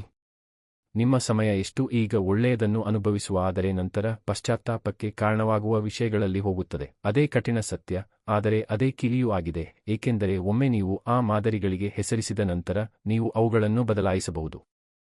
ನೀವು ವಿಭಿನ್ನ ವ್ಯವಸ್ಥೆಯನ್ನು ನಿರ್ಮಿಸಬಹುದು, ಅದು ನಿಮ್ಮ ವಿರುದ್ಧ ಕೆಲಸ ಮಾಡುವ ಬದಲು ನಿಮಗಾಗಿ ಕೆಲಸ ಮಾಡುತ್ತದೆ. ನಿಮ್ಮ ಗುರಿಗಳನ್ನು ವಿಳಂಬಗೊಳಿಸುವ ಬದಲು ಅವುಗಳನ್ನು ಬೆಂಬಲಿಸುತ್ತದೆ. ನೀವು ಸಿಕ್ಕಿಬಿದ್ದಿಲ್ಲ, ನೀವು ಬದಲಾಯಿಸಬೇಕಾದ ಹಾದಿಯನ್ನು ಅನುಸರಿಸುತ್ತಿದ್ದೀರಿ ಅಷ್ಟೇ. ಬೆಳವಣಿಗೆಗೆ ಹಂಬಲಿಸಲು ನಿಮ್ಮ ಮನಸ್ಸಿಗೆ ತರಬೇತಿ ನೀಡಿ. ಅದು ನಿಧಾನವಾಗಿದ್ದರೂ ಸಹ ಪ್ರಕ್ರಿಯೆಯನ್ನು ಆನಂದಿಸಲು ನಿಮಗೆ ಕಲಿಸಿ. ಪ್ರತಿ ಸೆಕೆಂಡ್ ಉತ್ತಮವೆಂದು ಅನಿಸುವುದು ಗುರಿಯಲ್ಲ ಎಂದು ನಿಮಗೆ ನೀವೇ ನೆನಪಿಸಿ. ಗುರಿ ಬಲವಾದ, ಅರ್ಥಪೂರ್ಣವಾದ ಮತ್ತು ಸ್ಪಷ್ಟವಾದ ಜೀವನವನ್ನು ನಿರ್ಮಿಸುವುದು. ಅದಕ್ಕೆ ಕೆಲಸ ಬೇಕು. ಅದಕ್ಕೆ ಸಮಯ ಬೇಕು. ಆದರೆ ಪ್ರತಿಫಲವು ಮತ್ತೊಂದು ಮನಸ್ಸಿಲ್ಲದ ಗೊಂದಲದಿಂದ ನೀವು ಪಡೆಯುವುದಕ್ಕಿಂತ ಹೆಚ್ಚು ಮೌಲ್ಯಯುತವಾಗಿದೆ. ನಿಮ್ಮ ಹಾದಿಯಲ್ಲಿ ಸಾಕಷ್ಟು ಸಮಯದವರೆಗೆ ನೀವು ಉಳಿದಾಗ ನಿಮಗೆ ವಿಭಿನ್ನವಾಗಿ ಅನಿಸಲು ಪ್ರಾರಂಭಿಸುತ್ತದೆ. ನೀವು ದಿಕ್ಕಿನೊಂದಿಗೆ ಎಚ್ಚರಗೊಳ್ಳುತ್ತೀರಿ. ನೀವು ಹಿಂದೆ ಉಳಿದಿರುವಂತೆ ಅನಿಸುವುದನ್ನು ನಿಲ್ಲಿಸುತ್ತೀರಿ. ಬದುಕಲು ಉತ್ತೇಜನದ ಅಗತ್ಯವನ್ನು ನೀವು ನಿಲ್ಲಿಸುತ್ತೀರಿ, ಏಕೆಂದರೆ ಈಗ ನೀವು ಪ್ರಚೋದನೆಯಿಂದಲ್ಲ, ಉದ್ದೇಶದಿಂದ ಚಾಲಿತರಾಗಿದ್ದೀರಿ. ವಿಷಯಗಳು ಬದಲಾಗುವುದು ಇಲ್ಲಿ. ನೀವು ತಲುಪುತ್ತಿದ್ದ ವಿಷಯಗಳಿಗೆ ಇಲ್ಲ ಎಂದು ಹೇಳಲು ಪ್ರಾರಂಭಿಸಿದಾಗ ನೀವು ಗಂಭೀರವಾಗಿದ್ದೀರಿ ಎಂದು ನಿಮಗೆ ನೀವೇ ಸಾಬೀತುಪಡಿಸುತ್ತೀರಿ. ನಿಮ್ಮ ದೃಷ್ಟಿ ನಿಮ್ಮ ಹಂಬಲಗಳಿಗಿಂತ ಪ್ರಬಲವಾಗಿದೆ ಎಂದು ನೀವು ಸಾಬೀತುಪಡಿಸುತ್ತೀರಿ. ಮತ್ತು ಆ ಪುರಾವೆ ಮುಖ್ಯ, ಅದು ನಂಬಿಕೆಯನ್ನು ನಿರ್ಮಿಸುತ್ತದೆ. ಅದು ವೇಗವನ್ನು ನಿರ್ಮಿಸುತ್ತದೆ. ಅದು ಮುಂದಿನ ನಿರ್ಧಾರವನ್ನು ಸುಲಭಗೊಳಿಸುತ್ತದೆ. ನಿಮಗೆ ಸೇವೆ ಸಲ್ಲಿಸದ ಅಭ್ಯಾಸಗಳೊಂದಿಗೆ ನೀವು ಸಂಧಾನ ಮಾಡುವುದನ್ನು ನಿಲ್ಲಿಸುತ್ತೀರಿ. ಪರಿಪೂರ್ಣ ಸಮಯಕ್ಕಾಗಿ ಕಾಯುವುದನ್ನು ನೀವು ನಿಲ್ಲಿಸುತ್ತೀರಿ. ನಿಮಗೆ ಅನಿಯಮಿತ ಅವಕಾಶಗಳಿವೆ ಎಂದು ನೀವು ಬದುಕುವುದು ನಿಲ್ಲಿಸುತ್ತೀರಿ. ನೀವು ಸಾಕಷ್ಟು ಅಲ್ಪಾವಧಿಯ ಸಮಾಧಾನವನ್ನು ಹೊಂದಿದ್ದೀರಿ. ಅದು ಎಲ್ಲಿಗೆ ಹೋಗುತ್ತದೆ ಎಂದು ನೀವು ನೋಡಿದ್ದೀರಿ. ಬೇರೆ ಏನನ್ನಾದರೂ ಪ್ರಯತ್ನಿಸುವ ಸಮಯ ಇದು. ನಿಮ್ಮನ್ನು ಕುಗ್ಗಿಸುವ ಬದಲು ವಿಸ್ತರಿಸುವ ನಿರ್ಧಾರಗಳನ್ನು ತೆಗೆದುಕೊಳ್ಳುವ ಸಮಯ ಇದು. ನಿಮ್ಮ ಭವಿಷ್ಯವು ಅದರ ಮೇಲೆ ಅವಲಂಬಿತವಾಗಿದೆ ಎಂಬಂತೆ ನಿಮ್ಮ ಮನಸ್ಸಿಗೆ ತರಬೇತಿ ನೀಡುವ ಸಮಯ ಇದು. ಏಕೆಂದರೆ ಅದು ಅವಲಂಬಿತವಾಗಿದೆ. ನೀವು ಎಲ್ಲವನ್ನೂ ಒಂದೇ ಸಮಯದಲ್ಲಿ ಮಾಡಬೇಕಾಗಿಲ್ಲ. ಮುಂದಿನ ಕ್ಷಣ ಮುಂದಿನ ನಿರ್ಧಾರದಿಂದ ಪ್ರಾರಂಭಿಸಿ. ಅದು ಬೇಕಾಗಿರುವುದು ಅಷ್ಟೇ. ಒಂದೇ ಬಾರಿಗೆ ಒಂದು ಶಿಸ್ತಿನ ಕ್ಷಣ. ಹೆಚ್ಚು ಸಮಯ ತೆಗೆದುಕೊಳ್ಳುವ, ಕಠಿಣವೆನಿಸುವ ಮತ್ತು ಹೆಚ್ಚು ಮರಳಿ ನೀಡುವ ಹಾದಿಯನ್ನು ಆರಿಸುತ್ತಲೇ ಇರಿ. ನಿಮ್ಮ ಭವಿಷ್ಯವನ್ನು ಅಲ್ಲಿ ನಿರ್ಮಿಸಲಾಗಿದೆ. ಅಧ್ಯಾಯ 6. ನೀವು ಯಾವಾಗಲೂ ತಪ್ಪಿಸುವ ಕಠಿಣ ಕೆಲಸಗಳನ್ನು ಮಾಡಲು ಪ್ರಾರಂಭಿಸಿ. ನೀವು ಹುಡುಕುತ್ತಿರುವ ಬದಲಾವಣೆ ಕೇವಲ ನೀವು ತಪ್ಪಿಸುತ್ತಿರುವ ವಿಷಯಗಳಿಂದ ಓಡಿಹೋಗುವುದನ್ನು ನಿಲ್ಲಿಸಿದಾಗ ಮಾತ್ರ ಬರುತ್ತದೆ. ಪ್ರತಿಯೊಬ್ಬರೂ ಮುಂದೂಡುವ ಕಷ್ಟಕರ ವಿಷಯಗಳನ್ನು ಹೊಂದಿರುತ್ತಾರೆ. ಮಾತನಾಡಲು ಇಷ್ಟಪಡದ ಸಂಭಾಷಣೆಗಳು, ಎದುರಿಸಲು ಇಷ್ಟಪಡದ ನಿರ್ಧಾರಗಳು, ತಮಗೆ ಮಾಡಬೇಕೆಂದು ತಿಳಿದಿರುವ ಆದರೆ ಮುಂದೂಡುತ್ತಲೇ ಇರುವ ಕೆಲಸ. ಆ ತಪ್ಪಿಸುವಿಕೆ ಹೆಚ್ಚಾಗುತ್ತಾ ಹೋಗುತ್ತದೆ. ಇದು ಒತ್ತಡವನ್ನು ನಿರ್ಮಿಸುತ್ತದೆ. ಇದು ಆತಂಕವನ್ನು ನಿರ್ಮಿಸುತ್ತದೆ. ಮತ್ತು ಕಾಲಾನಂತರದಲ್ಲಿ ಅದು ನಿಮ್ಮ ಬಗ್ಗೆ ನಿಮಗೆ ನಿರಾಶೆಯಾಗಿ ಬದಲಾಗುತ್ತದೆ. ನೀವು ಏಕೆ ಸಿಕ್ಕಿಬಿದ್ದಿದ್ದೀರಿ, ಏಕೆ ಏನೂ ಬದಲಾಗುತ್ತಿಲ್ಲ ಎಂದು ನೀವು ಆಶ್ಚರ್ಯಪಡುತ್ತೀರಿ. ಆದರೆ ಆಳದಲ್ಲಿ ನಿಮಗೆ ಉತ್ತರ ತಿಳಿದಿದೆ. ನೀವು ಮುಖ್ಯವಾದ ಕೆಲಸವನ್ನು ತಪ್ಪಿಸುತ್ತಿದ್ದೀರಿ. ನಿಮ್ಮ ಜೀವನವನ್ನು ಮುಂದಕ್ಕೆ ಸಾಗಿಸುವ ನಿಖರವಾದ ಕ್ರಿಯೆಗಳನ್ನು ನೀವು ವಿಳಂಬಗೊಳಿಸುತ್ತಿದ್ದೀರಿ. ಸತ್ಯ ಸರಳವಾಗಿದೆ. ಯಾವುದಾದರೂ ಕಷ್ಟವಾಗಿದ್ದರೆ ಅದು ಬಹುಶಃ ಮುಖ್ಯವಾಗಿದೆ. ಅದು ಅಹಿತಕರವಾಗಿದ್ದರೆ ಅದು ಬಹುಶಃ ಮೌಲ್ಯವನ್ನು ಹೊಂದಿದೆ. ಹೆಚ್ಚಿನ ಜನರು ಕಠಿಣ ವಿಷಯಗಳು ಸುಲಭವಾಗಲು ಕಾಯುತ್ತಾರೆ, ಆದರೆ ಅವು ಸುಲಭವಲ್ಲ. ಅವರು ಭಯ ದೂರವಾಗಲು ಕಾಯುತ್ತಾರೆ, ಆದರೆ ಅದು ದೂರವಾಗುವುದಿಲ್ಲ. ಅದು ಸುಲಭವಾಗಲು ಇರುವ ಏಕೈಕ ಮಾರ್ಗವೆಂದರೆ ಅದನ್ನು ಮಾಡುವುದು, ಅದನ್ನು ಎದುರಿಸುವುದು. ನಿಮ್ಮ ಕೈಗಳು ನಡುಗುತ್ತಿದ್ದರೂ ಅದರೊಳಗೆ ನಡೆಯುವುದು. ನಿಮ್ಮ ಧ್ವನಿ ಅಲುಗಾಡುತ್ತಿದ್ದರೂ ಓಡಿಹೋಗಲು ನಿಮ್ಮ ಮನಸ್ಸು ನಿಮಗೆ ಹೇಳುತ್ತಿದ್ದರೂ ಬೆಳವಣಿಗೆ ಪ್ರಾರಂಭವಾಗುವುದು ಹೀಗೆ. ಕಷ್ಟವನ್ನು ತಪ್ಪಿಸುವುದರಿಂದಲ್ಲ, ಆದರೆ ಅದರೊಳಕ್ಕೆ ಹೆಜ್ಜೆ ಇಡುವುದರಿಂದ. ನೀವು ಅಸ್ವಸ್ಥತೆಗೆ ಒಗ್ಗಿಕೊಳ್ಳಬೇಕು. ಬೆಳವಣಿಗೆಯು ಪ್ರತಿರೋಧದ ಇನ್ನೊಂದು ಬದಿಯಲ್ಲಿದೆ ಎಂದು ನೀವು ಒಪ್ಪಿಕೊಳ್ಳಬೇಕು. ನಿಮಗೆ ಸವಾಲು ಹಾಕುವುದನ್ನು ತಪ್ಪಿಸುವ ಅಭ್ಯಾಸವನ್ನು ನೀವು ರೂಢಿಸಿಕೊಂಡಾಗ ನೀವು ತೃಪ್ತರಾಗಲು ನಿಮಗೆ ನೀವೇ ತರಬೇತಿ ನೀಡುತ್ತೀರಿ. ನೀವು ನಿಮ್ಮ ಮಾನದಂಡವನ್ನು ಕಡಿಮೆ ಮಾಡುತ್ತೀರಿ. ಸುರಕ್ಷಿತವೆಂದು ಅನಿಸಿದಾಗ ಮಾತ್ರ ಚಲಿಸುವ ವ್ಯಕ್ತಿಯಾಗುತ್ತೀರಿ. ಅದು ನಿಮ್ಮನ್ನು ಆರಾಮವಾಗಿ ಇರಿಸಬಹುದು, ಆದರೆ ಅದು ನಿಮ್ಮ ಬಗ್ಗೆ ನಿಮಗೆ ಎಂದಿಗೂ ಹೆಮ್ಮೆ ತರುವುದಿಲ್ಲ, ಮತ್ತು ನೀವು ಕಾಣಿಸಿಕೊಳ್ಳುವ ರೀತಿಯ ಬಗ್ಗೆ ನಿಮಗೆ ಹೆಮ್ಮೆ ಇಲ್ಲದಿದ್ದರೆ ನೀವು ಬಲವಾದ ಜೀವನವನ್ನು ಬದುಕಲು ಸಾಧ್ಯವಿಲ್ಲ. ಚಿಕ್ಕದಾಗಿ ಪ್ರಾರಂಭಿಸಿ. ನೀವು ತಪ್ಪಿಸುತ್ತಿರುವ ವಿಷಯಗಳ ಪಟ್ಟಿಯನ್ನು ಮಾಡಿ. ಕಾರ್ಯಗಳು, ಜವಾಬ್ದಾರಿಗಳು, ಸಂಭಾಷಣೆಗಳು, ಬದ್ಧತೆಗಳು. ಅವುಗಳನ್ನು ಸಮರ್ಥಿಸದೆ ಬರೆಯಿರಿ. ಅವುಗಳನ್ನು ಸ್ಪಷ್ಟವಾಗಿ ನೋಡಿ. ಇವು ನೀವು ಮಾತನಾಡುತ್ತಿರುವ ಪ್ರಗತಿ ಮತ್ತು ನಿಮ್ಮ ನಡುವೆ ನಿಂತಿರುವ ವಿಷಯಗಳು. ಇವು ಪ್ರಯತ್ನ, ಭಾವನೆ ಅಥವಾ ಅಪಾಯದ ಅಗತ್ಯವಿರುವುದರಿಂದ ನೀವು ಮುಂದೂಡುತ್ತಿರುವ ಆಯ್ಕೆಗಳು. ಮತ್ತು ನೀವು ಅವುಗಳನ್ನು ಪರಿಶೀಲಿಸಲು ಪ್ರಾರಂಭಿಸುವವರೆಗೆ ನೀವು ಅದೇ ಸ್ಥಳದಲ್ಲಿಯೇ ಇರುತ್ತೀರಿ. ನೀವು ಸಮರ್ಥರಲ್ಲದ ಕಾರಣ ಸಿಕ್ಕಿಬಿದ್ದಿಲ್ಲ, ನೀವು ಸುಲಭವಾದದ್ದನ್ನು ಆರಿಸುತ್ತಿದ್ದೀರಿ ಏಕೆಂದರೆ ನೀವು ಸಿಕ್ಕಿಬಿದ್ದಿದ್ದೀರಿ. ನಿಮ್ಮ ದಿನಗಳು ಸವಾಲಿನಿಂದಲ್ಲ, ಆರಾಮದಿಂದ ತುಂಬಿರುವ ಕಾರಣ ನೀವು ಸಿಕ್ಕಿಬಿದ್ದಿದ್ದೀರಿ. ನೀವು ಪ್ರತಿದಿನವೂ ಪ್ರಮುಖವಾದದ್ದನ್ನು ತಪ್ಪಿಸಿದ್ದೀರಿ ಎಂದು ತಿಳಿದು ಮುಗಿಸುತ್ತೀರಿ. ಮತ್ತು ಅದಕ್ಕಾಗಿಯೇ ನಿಮ್ಮ ಆತ್ಮವಿಶ್ವಾಸ ಕುಸಿಯುತ್ತದೆ. ನೀವು ವಿಫಲರಾಗಿದ್ದೀರಿ ಎಂದಲ್ಲ, ಆದರೆ ನೀವು ಪ್ರಯತ್ನಿಸಲೇ ಇಲ್ಲ. ಅದನ್ನು ನಿಭಾಯಿಸಲು ನಿಮಗೆ ಸಾಧ್ಯವಾಗುತ್ತದೆ ಎಂದು ಸಾಬೀತುಪಡಿಸಲು ನೀವು ನಿಮಗೆ ಅವಕಾಶ ನೀಡಲಿಲ್ಲ. ನೀವು ನಿಮಗೆ ನೀವೇ ನಾನು ಅದನ್ನು ನಂತರ ನೋಡಿಕೊಳ್ಳುತ್ತೇನೆ ಎಂದು ಹೇಳಿಕೊಂಡಿರಿ. ಮತ್ತು ಆ ಸುಳ್ಳು ಒಂದು ಅಭ್ಯಾಸವಾಗುತ್ತದೆ, ಬದುಕುವ ಒಂದು ಮಾರ್ಗವಾಗುತ್ತದೆ. ಆ ಅಭ್ಯಾಸವನ್ನು ಮುರಿಯಲು ಇರುವ ಏಕೈಕ ಮಾರ್ಗವೆಂದರೆ ಕ್ರಿಯೆಯ ಮೂಲಕ. ನೀವು ಮೊದಲ ಹೆಜ್ಜೆ ಇಡುತ್ತೀರಿ. ನೀವು ಕಠಿಣ ಕೆಲಸವನ್ನು ಇಂದು ಮಾಡುತ್ತೀರಿ, ಮುಂದಿನ ವಾರವಲ್ಲ, ನೀವು ಸಿದ್ಧರಾದಾಗಲ್ಲ, ಈಗ. ನೀವು ತಪ್ಪಿಸುತ್ತಿರುವುದನ್ನು ಎದುರಿಸಿ ಮತ್ತು ಅದನ್ನು ನೇರವಾಗಿ ನಿಭಾಯಿಸಿ. ಅದು ಉತ್ತಮವೆಂದು ಅನಿಸದೇ ಇರಬಹುದು. ಅದು ಸುಗಮವಾಗಿಲ್ಲದೆ ಇರಬಹುದು, ಆದರೆ ಅದು ನಿಮ್ಮ ವೇಗವನ್ನು ಬದಲಾಯಿಸುತ್ತದೆ. ಆ ಮೊದಲ ಕಠಿಣ ಕ್ರಿಯೆಯು ಹೊಸ ಕಥೆಯನ್ನು ಪ್ರಾರಂಭಿಸುತ್ತದೆ. ನೀವು ನಿಯಂತ್ರಣದಲ್ಲಿರುವ ಕಥೆ. ನೀವು ಓಡುವುದನ್ನು ನಿಲ್ಲಿಸುವ ಕಥೆ. ಕಠಿಣ ವಿಷಯಗಳು ನಿಮ್ಮ ತರಬೇತಿ ಮೈದಾನ. ಅವು ಪಾತ್ರವನ್ನು ನಿರ್ಮಿಸುತ್ತವೆ. ಅವು ದೃಢತೆಯನ್ನು ನಿರ್ಮಿಸುತ್ತವೆ. ಅವು ಮೊದಲು ನಿಮ್ಮ ಬಗ್ಗೆ, ನಂತರ ಇತರರಿಂದ ಗೌರವವನ್ನು ನಿರ್ಮಿಸುತ್ತವೆ. ನೀವು ಮೆಚ್ಚುವ ಜನರು ಅವರು ಹೋರಾಟವನ್ನು ತಪ್ಪಿಸುವುದರಿಂದ ಅಲ್ಲಿಗೆ ಬಂದಿಲ್ಲ, ಅವರು ಅದರೊಳಗೆ ಹೆಜ್ಜೆ ಇಟ್ಟರು. ವಿಷಯಗಳು ಅಹಿತಕರವಾದಾಗ ಸ್ಥಿರವಾಗಿರಲು ಅವರು ಕಲಿತರು. ನಿಮಗೆ ಅದೇ ಸಾಮರ್ಥ್ಯವಿದೆ. ಆದರೆ ನೀವು ನಿಮಗೆ ನೀವೇ ಸವಾಲು ಹಾಕುವವರೆಗೆ ನೀವು ಅದನ್ನು ಕಂಡುಹಿಡಿಯುವುದಿಲ್ಲ. ನಿಮ್ಮ ಆರಾಮವನ್ನು ರಕ್ಷಿಸುವುದನ್ನು ನಿಲ್ಲಿಸಿ ಮತ್ತು ನಿಮ್ಮ ಶಕ್ತಿಯನ್ನು ನಿರ್ಮಿಸಲು ಪ್ರಾರಂಭಿಸುವವರೆಗೆ ನಿಮಗೆ ಅದು ಅನಿಸುವುದಿಲ್ಲ. ಶಿಸ್ತು ಇಲ್ಲಿ ಪ್ರಾರಂಭವಾಗುತ್ತದೆ. ಪರಿಪೂರ್ಣ ದಿನಚರಿಗಳಲ್ಲಿ ಅಲ್ಲ, ಆದರೆ ಅಹಿತಕರ ಆಯ್ಕೆಗಳಲ್ಲಿ. ನೀವು ಇಮೇಲ್ಗೆ ಉತ್ತರಿಸುತ್ತೀರಿ. ನೀವು ಸಾಲವನ್ನು ಪಾವತಿಸುತ್ತೀರಿ. ನೀವು ಕೋಣೆಯನ್ನು ಸ್ವಚ್ಛಗೊಳಿಸುತ್ತೀರಿ. ನೀವು ಕ್ಷಮೆಯಾಚಿಸುತ್ತೀರಿ. ನೀವು ಮಾತನಾಡುತ್ತೀರಿ. ನೀವು ಇಲ್ಲ ಎಂದು ಹೇಳುತ್ತೀರಿ. ನೀವು ಗಡಿಯನ್ನು ಹೊಂದಿಸುತ್ತೀರಿ. ನೀವು ವ್ಯಾಯಾಮ ಮಾಡುತ್ತೀರಿ. ನೀವು ಕೆಲಸವನ್ನು ಮುಗಿಸುತ್ತೀರಿ. ನಿಮಗೆ ಆಫ್ ಅನಿಸಿದ ದಿನಗಳಲ್ಲಿ ನೀವು ಕಾಣಿಸಿಕೊಳ್ಳುತ್ತೀರಿ. ನೀವು ನಿಮ್ಮೊಂದಿಗೆ ಸಂಧಾನ ಮಾಡುವುದಿಲ್ಲ. ನೀವು ಪ್ರೇರಣೆಗಾಗಿ ಹುಡುಕುವುದಿಲ್ಲ. ನೀವು ಸರಳವಾಗಿ ಕ್ರಿಯೆ ಮಾಡುತ್ತೀರಿ. ಕೇವಲ ಆ ಅಭ್ಯಾಸವೇ ಎಲ್ಲವನ್ನೂ ಬದಲಾಯಿಸಬಹುದು. ನೀವು ಕಠಿಣ ವಿಷಯಗಳನ್ನು ಮಾಡಲು ಪ್ರಾರಂಭಿಸಿದಾಗ ನೀವು ಒಂದು ಪ್ರಮುಖ ವಿಷಯವನ್ನು ಕಲಿಯುತ್ತೀರಿ. ಅವು ನಿಮ್ಮ ಮನಸ್ಸಿನಲ್ಲಿ ಕಾಣುವಷ್ಟು ಕೆಟ್ಟದ್ದಾಗಿರುವುದಿಲ್ಲ. ನಿಮ್ಮನ್ನು ದಣಿಸುವುದು ನಿರೀಕ್ಷೆ, ಕೆಲಸವಲ್ಲ. ಒಮ್ಮೆ ನೀವು ಅದಕ್ಕೆ ಇಳಿದ ನಂತರ ನಿಮ್ಮ ದೇಹ ಚಲಿಸುತ್ತದೆ. ನಿಮ್ಮ ಮನಸ್ಸು ಗಮನಹರಿಸುತ್ತದೆ. ಮತ್ತು ಅದು ಮುಗಿದ ನಂತರ ನಿಮಗೆ ಹಗುರವೆಂದು ಅನಿಸುತ್ತದೆ. ನಿಮಗೆ ಸ್ಪಷ್ಟವೆನಿಸುತ್ತದೆ. ನೀವು ಮತ್ತೆ ನಿಯಂತ್ರಣದಲ್ಲಿರುವಂತೆ ಅನಿಸುತ್ತದೆ. ಭಯ ಕೇವಲ ಮಂಜು ಎಂದು ನೀವು ಅರಿತುಕೊಳ್ಳುತ್ತೀರಿ. ಮತ್ತು ಕ್ರಿಯೆಯು ಅದನ್ನು ಭೇದಿಸುತ್ತದೆ. ಬದುಕುವ ಈ ಹೊಸ ವಿಧಾನವು ರಾತ್ರೋರಾತ್ರಿ ಸಂಭವಿಸುವುದಿಲ್ಲ. ಪ್ರತಿದಿನ ಕಾಣಿಸಿಕೊಂಡು ನಿಮ್ಮನ್ನು ನೀವೇ ಕೇಳಿಕೊಳ್ಳುವುದರ ಮೂಲಕ ಇದು ಸಂಭವಿಸುತ್ತದೆ.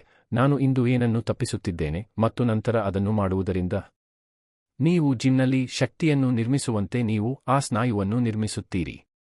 ಒಂದೇ ಬಾರಿಗೆ ಒಂದು ಸವಾಲು, ಒಂದೇ ಬಾರಿಗೆ ಒಂದು ಪುನರಾವರ್ತನೆ. ಮತ್ತು ನೀವು ಮುಂದುವರಿಯುತ್ತಾ ಹೋದಂತೆ ಕಠಿಣ ವಿಷಯಗಳು ಕಣ್ಮರೆಯಾಗುವುದಿಲ್ಲ, ಆದರೆ ನೀವು ಅವುಗಳನ್ನು ನಿಭಾಯಿಸಬಲ್ಲ ವ್ಯಕ್ತಿಯಾಗುತ್ತೀರಿ. ನೀವು ಕಠಿಣ ವಿಷಯಗಳನ್ನು ತಪ್ಪಿಸಿದಾಗ ನೀವು ಹೆಚ್ಚು ಭಾರವನ್ನು ಹೊರುತ್ತೀರಿ. ಕೆಲಸದಿಂದ ಓಡಿಹೋಗುವುದರಿಂದ ನೀವು ಶಕ್ತಿಯನ್ನು ಉಳಿಸುವುದಿಲ್ಲ. ಅದರ ಬಗ್ಗೆ ಯೋಚಿಸುವುದು, ಅದರ ಬಗ್ಗೆ ಒತ್ತಡಕ್ಕೆ ಒಳಗಾಗುವುದು ಮತ್ತು ಅದನ್ನು ಮಾಡದಿರುವುದಕ್ಕಾಗಿ ನಿಮ್ಮನ್ನು ದಂಡಿಸುವುದರಲ್ಲಿ ನೀವು ಹೆಚ್ಚು ಶಕ್ತಿಯನ್ನು ವ್ಯಯಿಸುತ್ತೀರಿ. ಅದು ಸ್ಮಾರ್ಟ್ ವಿನಿಮಯವಲ್ಲ, ಅದು ಬರಿದು ಮಾಡುವ ಜೀವನ ವಿಧಾನ. ಪಶ್ಚಾತ್ತಾಪದೊಂದಿಗೆ ಸುಮ್ಮನೆ ಕೂರುವುದಕ್ಕಿಂತ ಅಹಿತಕರವಾದ ಕ್ರಿಯೆಯನ್ನು ತೆಗೆದುಕೊಳ್ಳುವುದರಿಂದ ನೀವು ಹೆಚ್ಚು ಜೀವಂತವಾಗಿರುವಂತೆ ಅನಿಸುತ್ತದೆ.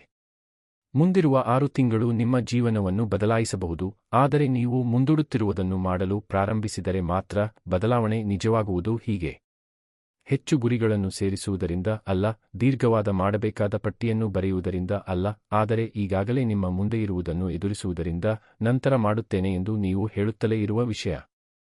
ಅನುಮತಿಗಾಗಿ ಕಾಯಬೇಡಿ. ನಿಮ್ಮನ್ನು ತಳ್ಳಲು ಯಾರಿಗಾದರೂ ಕಾಯಬೇಡಿ. ನಿಮಗೆ ನೀವೇ ತಳ್ಳಿಕೊಳ್ಳಿ. ಕಾರ್ಯವನ್ನು ನೋಡಿ. ಸಮಸ್ಯೆಯನ್ನು ನೋಡಿ. ನೀವು ತಪ್ಪಿಸುತ್ತಿರುವ ಸತ್ಯವನ್ನು ನೋಡಿ ಮತ್ತು ಅದರ ಬಗ್ಗೆ ಏನಾದರೂ ಮಾಡಿ. ಚಿಕ್ಕ ಭಾಗದಿಂದ ಪ್ರಾರಂಭಿಸಿ. ಕರೆ ಮಾಡಿ. ಸಂದೇಶ ಕಳುಹಿಸಿ. ಮೊದಲ ಹೆಜ್ಜೆ ಇರಿಸಿ. ವೇಗವನ್ನು ಚಲಿಸಲು ನಿಮಗೆ ಬೇಕಾಗಿರುವುದು ಅಷ್ಟೇ. ಮತ್ತು ಒಮ್ಮೆ ನೀವು ಚಲಿಸಿದ ನಂತರ ನಿಲ್ಲಬೇಡಿ. ಕಠಿಣ ವಿಷಯವು ಇನ್ನು ಮುಂದೆ ನೀವು ಹೆದರುವ ವಿಷಯವಲ್ಲ, ಆದರೆ ನೀವು ಮುಗಿಸುವ ವಿಷಯವಾಗುವವರೆಗೆ ಮುಂದುವರಿಯಿರಿ. ಪ್ರತಿದಿನ ನೀವು ಇದನ್ನು ಮಾಡಿದಾಗ ನೀವು ಏನನ್ನಾದರೂ ನಿರ್ಮಿಸುತ್ತೀರಿ. ನೀವು ಆತ್ಮವಿಶ್ವಾಸವನ್ನು ನಿರ್ಮಿಸುತ್ತೀರಿ. ನೀವು ಸ್ಪಷ್ಟತೆಯನ್ನು ನಿರ್ಮಿಸುತ್ತೀರಿ. ನೀವು ವಿಭಿನ್ನ ಮಟ್ಟದ ಸ್ವನಂಬಿಕೆಯನ್ನು ನಿರ್ಮಿಸುತ್ತೀರಿ. ಅದು ಆರಾಮಕ್ಕಿಂತ ಹೆಚ್ಚು ಮೌಲ್ಯಯುತವಾಗಿದೆ. ಜೀವನ ಇನ್ನೂ ಕಠಿಣವಾದಾಗ ನಿಮ್ಮನ್ನು ಹೊತ್ತೊಯ್ಯುವುದು ಅದೇ, ಏಕೆಂದರೆ ಅದು ಕಠಿಣವಾಗುತ್ತದೆ.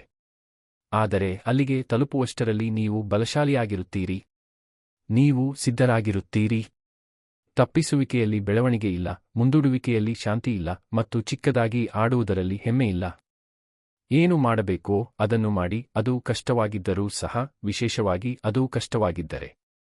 ಏಕೆಂದರೆ ಇತರರು ತಪ್ಪಿಸುವ ವಿಷಯಗಳನ್ನು ನೀವು ಮಾಡಿದಾಗ, ಇತರರು ಎಂದಿಗೂ ಹೊಂದಿರದ ಜೀವನವನ್ನು ನೀವು ರಚಿಸಲು ಪ್ರಾರಂಭಿಸುತ್ತೀರಿ. ನಿಮಗೆ ಪ್ರೇರಣೆ ಅಗತ್ಯವಿಲ್ಲ, ನಿಮಗೆ ಕ್ರಿಯೆ ಬೇಕು. ನಿಮಗೆ ಆರಾಮ ಅಗತ್ಯವಿಲ್ಲ, ನಿಮಗೆ ಧೈರ್ಯ ಬೇಕು. ಮತ್ತು ನಿಮಗೆ ಹೆಚ್ಚು ಸಮಯ ಅಗತ್ಯವಿಲ್ಲ, ನೀವು ಈಗಲೇ ಪ್ರಾರಂಭಿಸಬೇಕು. ಆದ್ದರಿಂದ ಕಾಯುವುದನ್ನು ನಿಲ್ಲಿಸಿ. ನೀವು ತಪ್ಪಿಸುತ್ತಿರುವ ವಿಷಯವನ್ನು ಹೋಗಿ ಎದುರಿಸಿ. ನಾಳೆಯಲ್ಲ, ಇಂದು. ಬದಲಾವಣೆ ಪ್ರಾರಂಭವಾಗುವುದು ಅಲ್ಲಿ. ಅಧ್ಯಾಯ 5. ತತ್ಕ್ಷಣದ ಆನಂದವನ್ನು ಬೆನ್ನಟ್ಟುವುದು ನಿಲ್ಲಿಸಲು ನಿಮ್ಮ ಮನಸ್ಸಿಗೆ ತರಬೇತಿ ನೀಡಿ. ನೀವು 6 ತಿಂಗಳಲ್ಲಿ ನಿಮ್ಮ ಜೀವನವನ್ನು ಬದಲಾಯಿಸುವ ಬಗ್ಗೆ ಗಂಭೀರವಾಗಿದ್ದರೆ, 1 ನಿಮಿಷ ನಿಮಗೆ ಉತ್ತಮವೆನಿಸುವ, ಆದರೆ ನಿಮಗೆ ದಿನಗಳು, ವಾರಗಳು ಅಥವಾ ವರ್ಷಗಳನ್ನು ಕಳೆದುಕೊಳ್ಳುವ ವಿಷಯಗಳನ್ನು ಬೆನ್ನಟ್ಟುವುದು ನಿಲ್ಲಿಸಬೇಕು. ತ್ವರಿತ ಆನಂದವು ಯಾವಾಗಲೂ ತಪ್ಪೇ ಎಂದು ಇದರರ್ಥವಲ್ಲ. ಹೆಚ್ಚಿನ ಜನರು ಅದರ ಮೇಲೆ ಅವಲಂಬಿಸಲು ತಮ್ಮ ಮನಸ್ಸಿಗೆ ತರಬೇತಿ ನೀಡಿದ್ದಾರೆ. ಡೋಪಮೈನ್ನ ಸಣ್ಣ ಪ್ರಚೋದನೆಯನ್ನು ನೀಡುವ ಯಾವುದನ್ನಾದರೂ ತಲುಪದೆ ಅವರಿಗೆ ಒಂದು ದಿನವೂ ಇರಲು ಸಾಧ್ಯವಿಲ್ಲ. ಅವರ ಫೋನ್ನಲ್ಲಿ ಸ್ಕ್ರಾಲ್ ಮಾಡುವುದು, ಅವರಿಗೆ ಅಗತ್ಯವಿಲ್ಲದ ತಿಂಡಿ, ವಾಸ್ತವವನ್ನು ತಪ್ಪಿಸಲು ಸಹಾಯ ಮಾಡುವ ಕಾರ್ಯಕ್ರಮ, ಮೌನವನ್ನು ತುಂಬುವ ಆದರೆ ಯಾವುದೇ ಮೌಲ್ಯವನ್ನು ಸೇರಿಸದ ಸಂಭಾಷಣೆ. ಈ ವಿಷಯಗಳು ಚಿಕ್ಕದಾಗಿ ಕಾಣಿಸಬಹುದು, ಆದರೆ ಅವು ನೀವು ಬದುಕುವ ರೀತಿಯನ್ನು ರೂಪಿಸುತ್ತವೆ. ನೀವು ಯೋಚಿಸುವ ರೀತಿಯನ್ನು ರೂಪಿಸುತ್ತವೆ. ಮತ್ತು ನೀವು ಎಚ್ಚರಿಕೆಯಿಂದ ಇಲ್ಲದಿದ್ದರೆ, ನಿಮ್ಮ ಜೀವನವು ಹೇಗೆ ಹೊರಹೊಮ್ಮುತ್ತದೆ ಎಂಬುದನ್ನು ಅವು ರೂಪಿಸುತ್ತವೆ. ತ್ವರಿತ ಆನಂದಕ್ಕೆ ಪ್ರಯತ್ನದ ಅಗತ್ಯವಿಲ್ಲ, ಅದಕ್ಕಾಗಿಯೇ ಅದು ತುಂಬಾ ಆಕರ್ಷಕವಾಗಿದೆ. ನೀವು ಅದನ್ನು ಗಳಿಸದೆ, ಈಗಲೇ ನಿಮಗೆ ಏನನ್ನಾದರೂ ನೀಡುತ್ತದೆ. ಆದರೆ ಸಮಸ್ಯೆ ಏನೆಂದರೆ, ಅದು ವೆಚ್ಚದೊಂದಿಗೆ ಬರುತ್ತದೆ. ನೀವು ಅದರ ಮೇಲೆ ಅವಲಂಬಿತರಾಗಲು ಪ್ರಾರಂಭಿಸುತ್ತೀರಿ. ನೀವು ತಾಳ್ಮೆಯನ್ನು ಕಳೆದುಕೊಳ್ಳಲು ಪ್ರಾರಂಭಿಸುತ್ತೀರಿ. ಗಮನಹರಿಸುವುದು ಹೇಗೆಂದು ನೀವು ಮರೆಯುತ್ತೀರಿ. ನಿಮ್ಮ ಮೆದುಳು ತತ್ಕ್ಷಣದ ಪ್ರತಿಫಲಗಳಿಗೆ ಒಗ್ಗಿಕೊಂಡಿರುವುದರಿಂದ ಸಮಯ ತೆಗೆದುಕೊಳ್ಳುವ ವಿಷಯಗಳನ್ನು ನೀವು ತಪ್ಪಿಸುತ್ತೀರಿ. ಮತ್ತು ನೀವು ಆ ರೀತಿ ಹೆಚ್ಚು ಕಾಲ ಬದುಕಿದಷ್ಟು ಅರ್ಥಪೂರ್ಣವಾದ ಯಾವುದನ್ನಾದರೂ ನಿರ್ಮಿಸುವುದು ಕಷ್ಟವಾಗುತ್ತದೆ. ಏಕೆಂದರೆ ನಿರ್ಮಿಸಲು ಯೋಗ್ಯವಾದ ಎಲ್ಲದಕ್ಕೂ ನಿಮ್ಮ ಆರೋಗ್ಯ, ನಿಮ್ಮ ಶಿಸ್ತು, ನಿಮ್ಮ ಮನಸ್ಥಿತಿ, ನಿಮ್ಮ ಹಣಕಾಸು, ನಿಮ್ಮ ಸಂಬಂಧಗಳು, ಸಮಯ ಬೇಕಾಗುತ್ತದೆ. ತಾಳ್ಮೆ ಬೇಕಾಗುತ್ತದೆ. ಸುಲಭವಾದ ಆಯ್ಕೆಗೆ ತಪ್ಪಿಸಿಕೊಳ್ಳುವ ಪ್ರಚೋದನೆಯನ್ನು ವಿರೋಧಿಸಲು ನಿಮಗೆ ಅಗತ್ಯವಿದೆ. ಪ್ರತಿ ಬಾರಿ ವಿಷಯಗಳು ಕಷ್ಟಕರವಾದಾಗ ಅಥವಾ ನೀರಸವಾದಾಗ ನೀವು ನಿಮ್ಮ ಮನಸ್ಸಿಗೆ ಮರುತರಬೇತಿ ನೀಡಬೇಕು. ವಿಳಂಬವಾದ ಸಂತೋಷಕ್ಕಾಗಿ ನೀವು ಸಹಿಷ್ಣುತೆಯನ್ನು ನಿರ್ಮಿಸಬೇಕು. ಇದರರ್ಥ ನಂತರದವರೆಗೆ ಫಲ ನೀಡದ ವಿಷಯಗಳನ್ನು ಇಂದು ಮಾಡುವುದು. ಇದರರ್ಥ ತಕ್ಷಣವೇ ನಿಮಗೆ ಪ್ರತಿಫಲ ನೀಡದ ಆಯ್ಕೆಗಳನ್ನು ಮಾಡುವುದು. ಅಂದರೆ ಗೊಂದಲವನ್ನು ತಲುಪದೆ ಅಸ್ವಸ್ಥತೆಯಲ್ಲಿ ಕುಳಿತುಕೊಳ್ಳಲು ಕಲಿಯುವುದು. ಇದು ಸುಲಭವಲ್ಲ, ವಿಶೇಷವಾಗಿ ನಿಮ್ಮ ಸುತ್ತಲಿನ ಎಲ್ಲವೂ ನಿಮ್ಮ ಗಮನವನ್ನು ಕದಿಯಲು ನಿರ್ಮಿಸಲ್ಪಟ್ಟಿರುವಾಗ. ಆದರೆ ನೀವು ಇತರರಂತೆ ಬದುಕಲು ಸಾಧ್ಯವಿಲ್ಲ ಮತ್ತು ವಿಭಿನ್ನ ಫಲಿತಾಂಶಗಳನ್ನು ನಿರೀಕ್ಷಿಸಲಾಗದು. ಹೆಚ್ಚಿನ ಜನರು ಚಕ್ರಗಳಲ್ಲಿ ಬದುಕುತ್ತಾರೆ. ಅವರು ಎಚ್ಚರಗೊಳ್ಳುತ್ತಾರೆ, ಸ್ಕ್ರಾಲ್ ಮಾಡುತ್ತಾರೆ, ತಪ್ಪಿಸುತ್ತಾರೆ, ಅತಿಯಾಗಿ ತಿನ್ನುತ್ತಾರೆ, ದೂರು ನೀಡುತ್ತಾರೆ, ಪುನರಾವರ್ತಿಸುತ್ತಾರೆ. ಅವರು ಒತ್ತಡವನ್ನು ನಿಭಾಯಿಸುವ ಬದಲು ಮರಗಟ್ಟಿಸುತ್ತಾರೆ. ಅವರು ದೀರ್ಘಾವಧಿಯ ಪರಿಹಾರವನ್ನು ರಚಿಸುವ ಬದಲು ಮುಂದಿನ ಸುಲಭದ ಪರಿಹಾರಕ್ಕಾಗಿ ಹುಡುಕುತ್ತಾರೆ. ಮತ್ತು 6 ತಿಂಗಳ ನಂತರ ಏನೂ ಉತ್ತಮವೆಂದು ಅನಿಸುವುದಿಲ್ಲ ಏಕೆ ಎಂದು ಅವರು ಆಶ್ಚರ್ಯಪಡುತ್ತಾರೆ. ತಾತ್ಕಾಲಿಕ ಆರಾಮಕ್ಕಿಂತ ಉತ್ತಮ ಜೀವನವನ್ನು ನೀವು ಬಯಸುತ್ತೀರಿ ಎಂದು ನೀವು ನಿರ್ಧರಿಸಬೇಕು. ಅದು ಬದಲಾವಣೆ. ಅದು ಮೊದಲು ನಿಮ್ಮ ಮನಸ್ಸಿನಲ್ಲಿ ಸಂಭವಿಸುತ್ತದೆ. ಯಾವುದೇ ಮೌಲ್ಯವನ್ನು ಸೇರಿಸದ ಯಾವುದನ್ನಾದರೂ ತಲುಪಲು ನೀವು ಹೊರಟಿರುವ ಕ್ಷಣದಲ್ಲಿ ನಿಮ್ಮನ್ನು ನೀವು ಹಿಡಿಯುತ್ತೀರಿ. ನೀವು ವಿರಾಮಗೊಳಿಸಿ. ನೀವು ಕೇಳುತ್ತೀರಿ, ನಾನು ಇದೀಗ ಏನನ್ನೂ ತಪ್ಪಿಸುತ್ತಿದ್ದೇನೆ? ಹೆಚ್ಚಿನ ಸಮಯ ತ್ವರಿತ ಆನಂದವು ಕೇವಲ ಒಂದು ಕವರ್ ಆಗಿದೆ. ಅದು ಬೇಸರ, ಒತ್ತಡ, ಅಭದ್ರತೆ ಅಥವಾ ಭಯವನ್ನು ಮರೆಮಾಡುತ್ತದೆ. ಮತ್ತು ಆ ಭಾವನೆಗಳನ್ನು ಎದುರಿಸುವ ಬದಲು ಜನರು ಅವುಗಳನ್ನು ಉತ್ತೇಜನದಿಂದ ಮುಚ್ಚಿಡುತ್ತಾರೆ. ಆದರೆ ಅದು ಸಮಸ್ಯೆಯನ್ನು ಪರಿಹರಿಸುವುದಿಲ್ಲ, ಅದು ಅದನ್ನು ಬೆಳೆಸುತ್ತದೆ. ನೀವು ತ್ವರಿತ ಆನಂದವನ್ನು ಬೆನ್ನಟ್ಟುವುದು ನಿಲ್ಲಿಸಲು ನಿಮ್ಮ ಮನಸ್ಸಿಗೆ ತರಬೇತಿ ನೀಡಿದಾಗ ನೀವು ವಿಷಯಗಳನ್ನು ಸ್ಪಷ್ಟವಾಗಿ ನೋಡಲು ಪ್ರಾರಂಭಿಸುತ್ತೀರಿ. ಮುಖ್ಯವಾದ ವಿಷಯಗಳಿಂದ ನೀವು ಎಷ್ಟು ಬಾರಿ ದೂರ ಹೋಗುತ್ತೀರಿ ಎಂಬುದನ್ನು ನೀವು ಗಮನಿಸಲು ಪ್ರಾರಂಭಿಸುತ್ತೀರಿ. ಬೆಳೆಯುವ ಬದಲು ನೀವು ಮರಗಟ್ಟಿಸಲು ಎಷ್ಟು ಸಮಯ ಕಳೆದಿದ್ದೀರಿ ಎಂದು ನೀವು ಅರಿತುಕೊಳ್ಳುತ್ತೀರಿ. ಮತ್ತು ಆ ಅರಿವು ಶಕ್ತಿಯುತವಾಗಿದೆ, ಏಕೆಂದರೆ ಒಮ್ಮೆ ನೀವು ಅದನ್ನು ನೋಡಿದರೆ ನೀವು ಅದನ್ನು ಬದಲಾಯಿಸಬಹುದು. ನೀವು ಇನ್ನು ಮುಂದೆ ಅನಿವಾರ್ಯವಾಗಿ ಬದುಕಬೇಕಾಗಿಲ್ಲ, ನಿಮ್ಮ ಪ್ರಚೋದನೆಗಳಿಗೆ ನೀವು ಗುಲಾಮರಾಗಿರಬೇಕಾಗಿಲ್ಲ. ನೀವು ಯಾವುದರ ಮೇಲೆ ಗಮನ ಹರಿಸಬೇಕೆಂದು ಆರಿಸಿಕೊಳ್ಳಬಹುದು. ಪ್ರಚೋದನೆಯ ಮೇಲೆ ನಡೆಯುವ ಬದಲು ಶಿಸ್ತಿನ ಮೇಲೆ ನಡೆಯುವ ಜೀವನವನ್ನು ನೀವು ರಚಿಸಬಹುದು. ಒಂದು ಪ್ರದೇಶದಿಂದ ಪ್ರಾರಂಭಿಸಿ. ಬಹುಶಃ ನೀವು ನಿಮ್ಮ ಫೋನ್ ಅನ್ನು ಹೇಗೆ ಬಳಸುತ್ತೀರಿ ಎಂಬುದು. ಬಹುಶಃ ನೀವು ಒತ್ತಡದಲ್ಲಿರುವಾಗ ತಲುಪುವ ಆಹಾರ. ಬಹುಶಃ ಅವು ನಿಮಗೆ ಬೆಳೆಯಲು ಸಹಾಯ ಮಾಡುವುದಿಲ್ಲ ಎಂದು ತಿಳಿದಿದ್ದರೂ ನೀವು ಎಳೆಯಲ್ಪಡುವ ಸಂಭಾಷಣೆಗಳು. ಅದು ಏನೇ ಇರಲಿ, ಗಮನ ಕೊಡಲು ಪ್ರಾರಂಭಿಸಿ. ಮತ್ತು ನೀವು ತ್ವರಿತವಾದ ಯಾವುದಕ್ಕಾದರೂ ಹೋಗುವುದನ್ನು ಪ್ರತಿ ಬಾರಿ ಹಿಡಿದಾಗ ನಿಲ್ಲಿಸಿ ಮತ್ತು ಕೇಳಿ, ಇದು ನನಗೆ ಸಹಾಯ ಮಾಡುತ್ತಿದೆಯೇ? ನೀವು ಸಿಕ್ಕಿಬಿದ್ದಿಲ್ಲ, ನೀವು ಬದಲಾಯಿಸಬೇಕಾದ ಹಾದಿಯನ್ನು ಅನುಸರಿಸುತ್ತಿದ್ದೀರಿ ಅಷ್ಟೇ. ಬೆಳವಣಿಗೆಗೆ ಹಂಬಲಿಸಲು ನಿಮ್ಮ ಮನಸ್ಸಿಗೆ ತರಬೇತಿ ನೀಡಿ. ಅದು ನಿಧಾನವಾಗಿದ್ದರೂ ಸಹ ಪ್ರಕ್ರಿಯೆಯನ್ನು ಆನಂದಿಸಲು ನಿಮಗೆ ಕಲಿಸಿ. ಪ್ರತಿ ಸೆಕೆಂಡ್ ಉತ್ತಮವೆಂದು ಅನಿಸುವುದು ಗುರಿಯಲ್ಲ ಎಂದು ನಿಮಗೆ ನೀವೇ ನೆನಪಿಸಿ. ಗುರಿ ಬಲವಾದ, ಅರ್ಥಪೂರ್ಣವಾದ ಮತ್ತು ಸ್ಪಷ್ಟವಾದ ಜೀವನವನ್ನು ನಿರ್ಮಿಸುವುದು. ಅದಕ್ಕೆ ಕೆಲಸ ಬೇಕು. ಅದಕ್ಕೆ ಸಮಯ ಬೇಕು. ಆದರೆ ಪ್ರತಿಫಲವು ಮತ್ತೊಂದು ಮನಸ್ಸಿಲ್ಲದ ಗೊಂದಲದಿಂದ ನೀವು ಪಡೆಯುವುದಕ್ಕಿಂತ ಹೆಚ್ಚು ಮೌಲ್ಯಯುತವಾಗಿದೆ. ನಿಮ್ಮ ಹಾದಿಯಲ್ಲಿ ಸಾಕಷ್ಟು ಸಮಯದವರೆಗೆ ನೀವು ಉಳಿದಾಗ ನಿಮಗೆ ವಿಭಿನ್ನವಾಗಿ ಅನಿಸಲು ಪ್ರಾರಂಭಿಸುತ್ತದೆ. ನೀವು ದಿಕ್ಕಿನೊಂದಿಗೆ ಎಚ್ಚರಗೊಳ್ಳುತ್ತೀರಿ. ನೀವು ಹಿಂದೆ ಉಳಿದಿರುವಂತೆ ಅನಿಸುವುದನ್ನು ನಿಲ್ಲಿಸುತ್ತೀರಿ. ಬದುಕಲು ಉತ್ತೇಜನದ ಅಗತ್ಯವನ್ನು ನೀವು ನಿಲ್ಲಿಸುತ್ತೀರಿ, ಏಕೆಂದರೆ ಈಗ ನೀವು ಪ್ರಚೋದನೆಯಿಂದಲ್ಲ, ಉದ್ದೇಶದಿಂದ ಚಾಲಿತರಾಗಿದ್ದೀರಿ. ವಿಷಯಗಳು ಬದಲಾಗುವುದು ಇಲ್ಲಿ. ನೀವು ತಲುಪುತ್ತಿದ್ದ ವಿಷಯಗಳಿಗೆ ಇಲ್ಲ ಎಂದು ಹೇಳಲು ಪ್ರಾರಂಭಿಸಿದಾಗ ನೀವು ಗಂಭೀರವಾಗಿದ್ದೀರಿ ಎಂದು ನಿಮಗೆ ನೀವೇ ಸಾಬೀತುಪಡಿಸುತ್ತೀರಿ. ನಿಮ್ಮ ದೃಷ್ಟಿ ನಿಮ್ಮ ಹಂಬಲಗಳಿಗಿಂತ ಪ್ರಬಲವಾಗಿದೆ ಎಂದು ನೀವು ಸಾಬೀತುಪಡಿಸುತ್ತೀರಿ. ಮತ್ತು ಆ ಪುರಾವೆ ಮುಖ್ಯ, ಅದು ನಂಬಿಕೆಯನ್ನು ನಿರ್ಮಿಸುತ್ತದೆ. ಅದು ವೇಗವನ್ನು ನಿರ್ಮಿಸುತ್ತದೆ. ಅದು ಮುಂದಿನ ನಿರ್ಧಾರವನ್ನು ಸುಲಭಗೊಳಿಸುತ್ತದೆ. ನಿಮಗೆ ಸೇವೆ ಸಲ್ಲಿಸದ ಅಭ್ಯಾಸಗಳೊಂದಿಗೆ ನೀವು ಸಂಧಾನ ಮಾಡುವುದನ್ನು ನಿಲ್ಲಿಸುತ್ತೀರಿ. ಪರಿಪೂರ್ಣ ಸಮಯಕ್ಕಾಗಿ ಕಾಯುವುದನ್ನು ನೀವು ನಿಲ್ಲಿಸುತ್ತೀರಿ. ನಿಮಗೆ ಅನಿಯಮಿತ ಅವಕಾಶಗಳಿವೆ ಎಂದು ನೀವು ಬದುಕುವುದು ನಿಲ್ಲಿಸುತ್ತೀರಿ. ನೀವು ಸಾಕಷ್ಟು ಅಲ್ಪಾವಧಿಯ ಸಮಾಧಾನವನ್ನು ಹೊಂದಿದ್ದೀರಿ. ಅದು ಎಲ್ಲಿಗೆ ಹೋಗುತ್ತದೆ ಎಂದು ನೀವು ನೋಡಿದ್ದೀರಿ. ಬೇರೆ ಏನನ್ನಾದರೂ ಪ್ರಯತ್ನಿಸುವ ಸಮಯ ಇದು. ನಿಮ್ಮನ್ನು ಕುಗ್ಗಿಸುವ ಬದಲು ವಿಸ್ತರಿಸುವ ನಿರ್ಧಾರಗಳನ್ನು ತೆಗೆದುಕೊಳ್ಳುವ ಸಮಯ ಇದು. ನಿಮ್ಮ ಭವಿಷ್ಯವು ಅದರ ಮೇಲೆ ಅವಲಂಬಿತವಾಗಿದೆ ಎಂಬಂತೆ ನಿಮ್ಮ ಮನಸ್ಸಿಗೆ ತರಬೇತಿ ನೀಡುವ ಸಮಯ ಇದು. ಏಕೆಂದರೆ ಅದು ಅವಲಂಬಿತವಾಗಿದೆ. ನೀವು ಎಲ್ಲವನ್ನೂ ಒಂದೇ ಸಮಯದಲ್ಲಿ ಮಾಡಬೇಕಾಗಿಲ್ಲ. ಮುಂದಿನ ಕ್ಷಣ ಮುಂದಿನ ನಿರ್ಧಾರದಿಂದ ಪ್ರಾರಂಭಿಸಿ. ಅದು ಬೇಕಾಗಿರುವುದು ಅಷ್ಟೇ. ಒಂದೇ ಬಾರಿಗೆ ಒಂದು ಶಿಸ್ತಿನ ಕ್ಷಣ. ಹೆಚ್ಚು ಸಮಯ ತೆಗೆದುಕೊಳ್ಳುವ, ಕಠಿಣವೆನಿಸುವ ಮತ್ತು ಹೆಚ್ಚು ಮರಳಿ ನೀಡುವ ಹಾದಿಯನ್ನು ಆರಿಸುತ್ತಲೇ ಇರಿ. ನಿಮ್ಮ ಭವಿಷ್ಯವನ್ನು ಅಲ್ಲಿ ನಿರ್ಮಿಸಲಾಗಿದೆ. ಆ ಸರಳ ಪ್ರಶ್ನೆ ನಿಮ್ಮ ದಿನದ ಹಾದಿಯನ್ನು ಬದಲಾಯಿಸಬಹುದು, ಏಕೆಂದರೆ ಅದು ನಿಮ್ಮನ್ನು ಉದ್ದೇಶಕ್ಕೆ ಮರಳಿ ತರುತ್ತದೆ. ನಿಮ್ಮ ಜೀವನವು ನೀವು ಪುನರಾವರ್ತಿಸುವ ಆಯ್ಕೆಗಳಿಂದ ಮಾಡಲ್ಪಟ್ಟಿದೆ, ನೀವು ಮಾತನಾಡುವ ಗುರಿಗಳಿಂದ ಅಲ್ಲ ಎಂದು ಅದು ನಿಮಗೆ ನೆನಪಿಸುತ್ತದೆ. ಈ ರೀತಿಯ ಮಾನಸಿಕ ತರಬೇತಿಯು ಕೇವಲ ಆತ್ಮ ನಿಯಂತ್ರಣದ ಬಗ್ಗೆ ಅಲ್ಲ, ಇದು ಶಕ್ತಿಯ ಬಗ್ಗೆ. ನಿಮ್ಮ ಸ್ವಂತ ಜೀವನವನ್ನು ಮಾರ್ಗದರ್ಶನ ಮಾಡುವ ಶಕ್ತಿ. ಜಗತ್ತು ನಿಮ್ಮನ್ನು ವಿಚಲಿತಗೊಳಿಸಲು ಪ್ರಯತ್ನಿಸಿದಾಗಲೂ ನೆಲೆಸಲು ಇರುವ ಶಕ್ತಿ. ರೋಮಾಂಚನಕಾರಿ ಏನೂ ನಡೆಯದಿದ್ದಾಗಲೂ ಗಮನಹರಿಸಲು ಇರುವ ಶಕ್ತಿ. ಹೆಚ್ಚಿನ ಜನರಿಗೆ ಆ ಶಕ್ತಿ ಇಲ್ಲ, ಏಕೆಂದರೆ ಅವರು ಅದನ್ನು ಎಂದಿಗೂ ಅಭ್ಯಾಸ ಮಾಡಿಲ್ಲ. ಆದರೆ ಇದು ಒಂದು ಕೌಶಲ್ಯ. ನೀವು ಅದನ್ನು ಹೆಚ್ಚು ಮಾಡಿದಷ್ಟು ನೀವು ಬಲಶಾಲಿಯಾಗುತ್ತೀರಿ. ನೀವು ಪರಿಪೂರ್ಣರಾಗಿರಬೇಕಾಗಿಲ್ಲ, ನೀವು ಬದ್ಧರಾಗಿರಬೇಕು. ಪ್ರತಿದಿನ ನೀವು ಅಲ್ಪಾವಧಿಯ ಆನಂದಕ್ಕಿಂತ ದೀರ್ಘಾವಧಿಯ ಬೆಳವಣಿಗೆಯನ್ನು ಆರಿಸುತ್ತೀರಿ. ನೀವು ಶಕ್ತಿಯನ್ನು ನಿರ್ಮಿಸುತ್ತೀರಿ ಮತ್ತು ಕಾಲಾನಂತರದಲ್ಲಿ ಆ ಶಕ್ತಿಯು ನಿಮ್ಮ ಗುರುತಾಗುತ್ತದೆ. ಪ್ರತಿ ಪ್ರಚೋದನೆಗೆ ಪ್ರತಿಕ್ರಿಯಿಸುವುದು ಮತ್ತು ಸ್ಪಷ್ಟತೆಯೊಂದಿಗೆ ಪ್ರತಿಕ್ರಿಯಿಸುವುದರ ನಡುವೆ ದೊಡ್ಡ ವ್ಯತ್ಯಾಸವಿದೆ. ನೀವು ಪ್ರತಿಕ್ರಿಯಿಸಿದಾಗ ನೀವು ಅಭ್ಯಾಸದಿಂದ ಮುನ್ನಡೆಯುತ್ತಿದ್ದೀರಿ. ನೀವು ಪ್ರತಿಕ್ರಿಯಿಸಿದಾಗ ನೀವು ನಿಮ್ಮನ್ನು ನೀವೇ ಮುನ್ನಡೆಸುತ್ತಿದ್ದೀರಿ. ನೀವು ನಿರ್ಮಿಸಲು ಬಯಸುವ ಅಭ್ಯಾಸ ಅದು. ಏಕೆಂದರೆ ನೀವು ಪ್ರತಿ ಬಾರಿ ತ್ವರಿತ ಆನಂದವನ್ನು ವಿಳಂಬಗೊಳಿಸಿದಾಗ ನೀವು ಉತ್ತಮವಾದ ಯಾವುದಕ್ಕಾದರೂ ಜಾಗವನ್ನು ಸೃಷ್ಟಿಸುತ್ತೀರಿ. ಹೆಚ್ಚು ಸ್ಪಷ್ಟತೆ, ಹೆಚ್ಚು ಶಕ್ತಿ, ಹೆಚ್ಚು ಆತ್ಮಗೌರವ. ಇವು ಕೇವಲ ಪದಗಳಲ್ಲ, ಇವು ನಿಮಗೆ ಏನನ್ನು ಮರಳಿ ನೀಡದ ವಿಷಯಗಳನ್ನು ಬೆನ್ನಟ್ಟುವುದರಲ್ಲಿ ನಿಮ್ಮ ಸಮಯವನ್ನು ವ್ಯರ್ಥ ಮಾಡುವುದನ್ನು ನಿಲ್ಲಿಸಿದಾಗ ನೀವು ಅನುಭವಿಸಲು ಪ್ರಾರಂಭಿಸುವ ನಿಜವಾದ ಅನುಭವಗಳು. ನಿಮ್ಮ ದಿನಚರಿಯನ್ನು ನೋಡಿ. ಅದರಲ್ಲಿ ಎಷ್ಟು ಪ್ರಯತ್ನವನ್ನು ತಪ್ಪಿಸುವುದರ ಸುತ್ತ ನಿರ್ಮಿಸಲಾಗಿದೆ. ಪ್ರಾಮಾಣಿಕರಾಗಿರಿ. ನಿಮ್ಮ ಸಮಯ ಎಷ್ಟು ಈಗ ಒಳ್ಳೆಯದನ್ನು ಅನುಭವಿಸುವ ಆದರೆ ನಂತರ ಪಶ್ಚಾತ್ತಾಪಕ್ಕೆ ಕಾರಣವಾಗುವ ವಿಷಯಗಳಲ್ಲಿ ಹೋಗುತ್ತದೆ. ಅದೇ ಕಠಿಣ ಸತ್ಯ, ಆದರೆ ಅದೇ ಕಿವಿಯೂ ಆಗಿದೆ, ಏಕೆಂದರೆ ಒಮ್ಮೆ ನೀವು ಆ ಮಾದರಿಗಳಿಗೆ ಹೆಸರಿಸಿದ ನಂತರ ನೀವು ಅವುಗಳನ್ನು ಬದಲಾಯಿಸಬಹುದು. ನೀವು ವಿಭಿನ್ನ ವ್ಯವಸ್ಥೆಯನ್ನು ನಿರ್ಮಿಸಬಹುದು, ಅದು ನಿಮ್ಮ ವಿರುದ್ಧ ಕೆಲಸ ಮಾಡುವ ಬದಲು ನಿಮಗಾಗಿ ಕೆಲಸ ಮಾಡುತ್ತದೆ.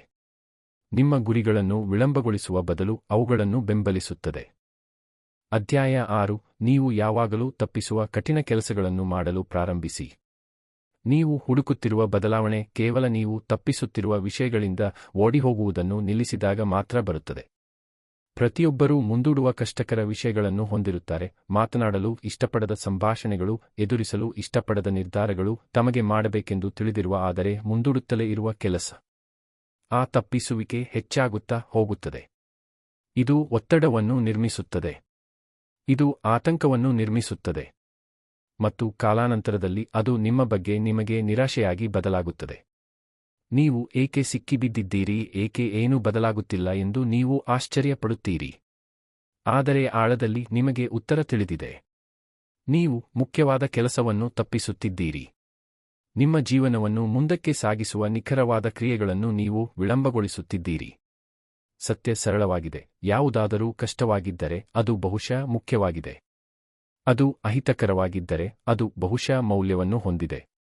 ಹೆಚ್ಚಿನ ಜನರು ಕಠಿಣ ವಿಷಯಗಳು ಸುಲಭವಾಗಲು ಕಾಯುತ್ತಾರೆ, ಆದರೆ ಅವು ಸುಲಭವಲ್ಲ. ಅವರು ಭಯ ದೂರವಾಗಲು ಕಾಯುತ್ತಾರೆ, ಆದರೆ ಅದು ದೂರವಾಗುವುದಿಲ್ಲ. ಅದು ಸುಲಭವಾಗಲು ಇರುವ ಏಕೈಕ ಮಾರ್ಗವೆಂದರೆ ಅದನ್ನು ಮಾಡುವುದು. ಅದನ್ನು ಎದುರಿಸುವುದು. ನಿಮ್ಮ ಕೈಗಳು ನಡುಗುತ್ತಿದ್ದರೂ ಅದರೊಳಗೆ ನಡೆಯುವುದು. ನಿಮ್ಮ ಧ್ವನಿ ಅಲುಗಾಡುತ್ತಿದ್ದರೂ ಓಡಿಹೋಗಲು ನಿಮ್ಮ ಮನಸ್ಸು ನಿಮಗೆ ಹೇಳುತ್ತಿದ್ದರೂ ಬೆಳವಣಿಗೆ ಪ್ರಾರಂಭವಾಗುವುದು ಹೀಗೆ. ಕಷ್ಟವನ್ನು ತಪ್ಪಿಸುವುದರಿಂದಲ್ಲ, ಆದರೆ ಅದರೊಳಕ್ಕೆ ಹೆಜ್ಜೆ ಇಡುವುದರಿಂದ. ನೀವು ಅಸ್ವಸ್ಥತೆಗೆ ಒಗ್ಗಿಕೊಳ್ಳಬೇಕು. ಬೆಳವಣಿಗೆಯು ಪ್ರತಿರೋಧದ ಇನ್ನೊಂದು ಬದಿಯಲ್ಲಿದೆ ಎಂದು ನೀವು ಒಪ್ಪಿಕೊಳ್ಳಬೇಕು. ನಿಮಗೆ ಸವಾಲು ಹಾಕುವುದನ್ನು ತಪ್ಪಿಸುವ ಅಭ್ಯಾಸವನ್ನು ನೀವು ರೂಢಿಸಿಕೊಂಡಾಗ ನೀವು ತೃಪ್ತರಾಗಲು ನಿಮಗೆ ನೀವೇ ತರಬೇತಿ ನೀಡುತ್ತೀರಿ. ನೀವು ನಿಮ್ಮ ಮಾನದಂಡವನ್ನು ಕಡಿಮೆ ಮಾಡುತ್ತೀರಿ. ಸುರಕ್ಷಿತವೆಂದು ಅನಿಸಿದಾಗ ಮಾತ್ರ ಚಲಿಸುವ ವ್ಯಕ್ತಿಯಾಗುತ್ತೀರಿ. ಅದು ನಿಮ್ಮನ್ನು ಆರಾಮವಾಗಿ ಇರಿಸಬಹುದು, ಆದರೆ ಅದು ನಿಮ್ಮ ಬಗ್ಗೆ ನಿಮಗೆ ಎಂದಿಗೂ ಹೆಮ್ಮೆ ತರುವುದಿಲ್ಲ ಮತ್ತು ನೀವು ಕಾಣಿಸಿಕೊಳ್ಳುವ ರೀತಿಯ ಬಗ್ಗೆ ನಿಮಗೆ ಹೆಮ್ಮೆ ಇಲ್ಲದಿದ್ದರೆ ನೀವು ಬಲವಾದ ಜೀವನವನ್ನು ಬದುಕಲು ಸಾಧ್ಯವಿಲ್ಲ. ಚಿಕ್ಕದಾಗಿ ಪ್ರಾರಂಭಿಸಿ. ನೀವು ತಪ್ಪಿಸುತ್ತಿರುವ ವಿಷಯಗಳ ಪಟ್ಟಿಯನ್ನು ಮಾಡಿ. ಕಾರ್ಯಗಳು, ಜವಾಬ್ದಾರಿಗಳು, ಸಂಭಾಷಣೆಗಳು, ಬದ್ಧತೆಗಳು. ಅವುಗಳನ್ನು ಸಮರ್ಥಿಸದೆ ಬರೆಯಿರಿ. ಅವುಗಳನ್ನು ಸ್ಪಷ್ಟವಾಗಿ ನೋಡಿ. ಇವು ನೀವು ಮಾತನಾಡುತ್ತಿರುವ ಪ್ರಗತಿ ಮತ್ತು ನಿಮ್ಮ ನಡುವೆ ನಿಂತಿರುವ ವಿಷಯಗಳು. ಇವು ಪ್ರಯತ್ನ, ಭಾವನೆ ಅಥವಾ ಅಪಾಯದ ಅಗತ್ಯವಿರುವುದರಿಂದ ನೀವು ಮುಂದೂಡುತ್ತಿರುವ ಆಯ್ಕೆಗಳು. ಮತ್ತು ನೀವು ಅವುಗಳನ್ನು ಪರಿಶೀಲಿಸಲು ಪ್ರಾರಂಭಿಸುವವರೆಗೆ ನೀವು ಅದೇ ಸ್ಥಳದಲ್ಲಿಯೇ ಇರುತ್ತೀರಿ. ನೀವು ಸಮರ್ಥರಲ್ಲದ ಕಾರಣ ಸಿಕ್ಕಿಬಿದ್ದಿಲ್ಲ, ನೀವು ಸುಲಭವಾದದ್ದನ್ನು ಆರಿಸುತ್ತಿದ್ದೀರಿ ಏಕೆಂದರೆ ನೀವು ಸಿಕ್ಕಿಬಿದ್ದಿದ್ದೀರಿ. ನಿಮ್ಮ ದಿನಗಳು ಸವಾಲಿನಿಂದಲ್ಲ, ಆರಾಮದಿಂದ ತುಂಬಿರುವ ಕಾರಣ ನೀವು ಸಿಕ್ಕಿಬಿದ್ದಿದ್ದೀರಿ. ನೀವು ಪ್ರತಿದಿನವೂ ಪ್ರಮುಖವಾದದ್ದನ್ನು ತಪ್ಪಿಸಿದ್ದೀರಿ ಎಂದು ತಿಳಿದು ಮುಗಿಸುತ್ತೀರಿ. ಮತ್ತು ಅದಕ್ಕಾಗಿಯೇ ನಿಮ್ಮ ಆತ್ಮವಿಶ್ವಾಸ ಕುಸಿಯುತ್ತದೆ. ನೀವು ವಿಫಲರಾಗಿದ್ದೀರಿ ಎಂದಲ್ಲ, ಆದರೆ ನೀವು ಪ್ರಯತ್ನಿಸಲೇ ಇಲ್ಲ. ಅದನ್ನು ನಿಭಾಯಿಸಲು ನಿಮಗೆ ಸಾಧ್ಯವಾಗುತ್ತದೆ ಎಂದು ಸಾಬೀತುಪಡಿಸಲು ನೀವು ನಿಮಗೆ ಅವಕಾಶ ನೀಡಲಿಲ್ಲ. ನೀವು ನಿಮಗೆ ನೀವೇ ನಾನು ಅದನ್ನು ನಂತರ ನೋಡಿಕೊಳ್ಳುತ್ತೇನೆ ಎಂದು ಹೇಳಿಕೊಂಡಿರಿ. ಮತ್ತು ಆ ಸುಳ್ಳು ಒಂದು ಅಭ್ಯಾಸವಾಗುತ್ತದೆ, ಬದುಕುವ ಒಂದು ಮಾರ್ಗವಾಗುತ್ತದೆ. ಆ ಅಭ್ಯಾಸವನ್ನು ಮುರಿಯಲು ಇರುವ ಏಕೈಕ ಮಾರ್ಗವೆಂದರೆ ಕ್ರಿಯೆಯ ಮೂಲಕ. ನೀವು ಮೊದಲ ಹೆಜ್ಜೆ ಇಡುತ್ತೀರಿ. ನೀವು ಕಠಿಣ ಕೆಲಸವನ್ನು ಇಂದು ಮಾಡುತ್ತೀರಿ, ಮುಂದಿನ ವಾರವಲ್ಲ, ನೀವು ಸಿದ್ಧರಾದಾಗಲ್ಲ, ಈಗ. ನೀವು ತಪ್ಪಿಸುತ್ತಿರುವುದನ್ನು ಎದುರಿಸಿ ಮತ್ತು ಅದನ್ನು ನೇರವಾಗಿ ನಿಭಾಯಿಸಿ. ಅದು ಉತ್ತಮವೆಂದು ಅನಿಸದೇ ಇರಬಹುದು.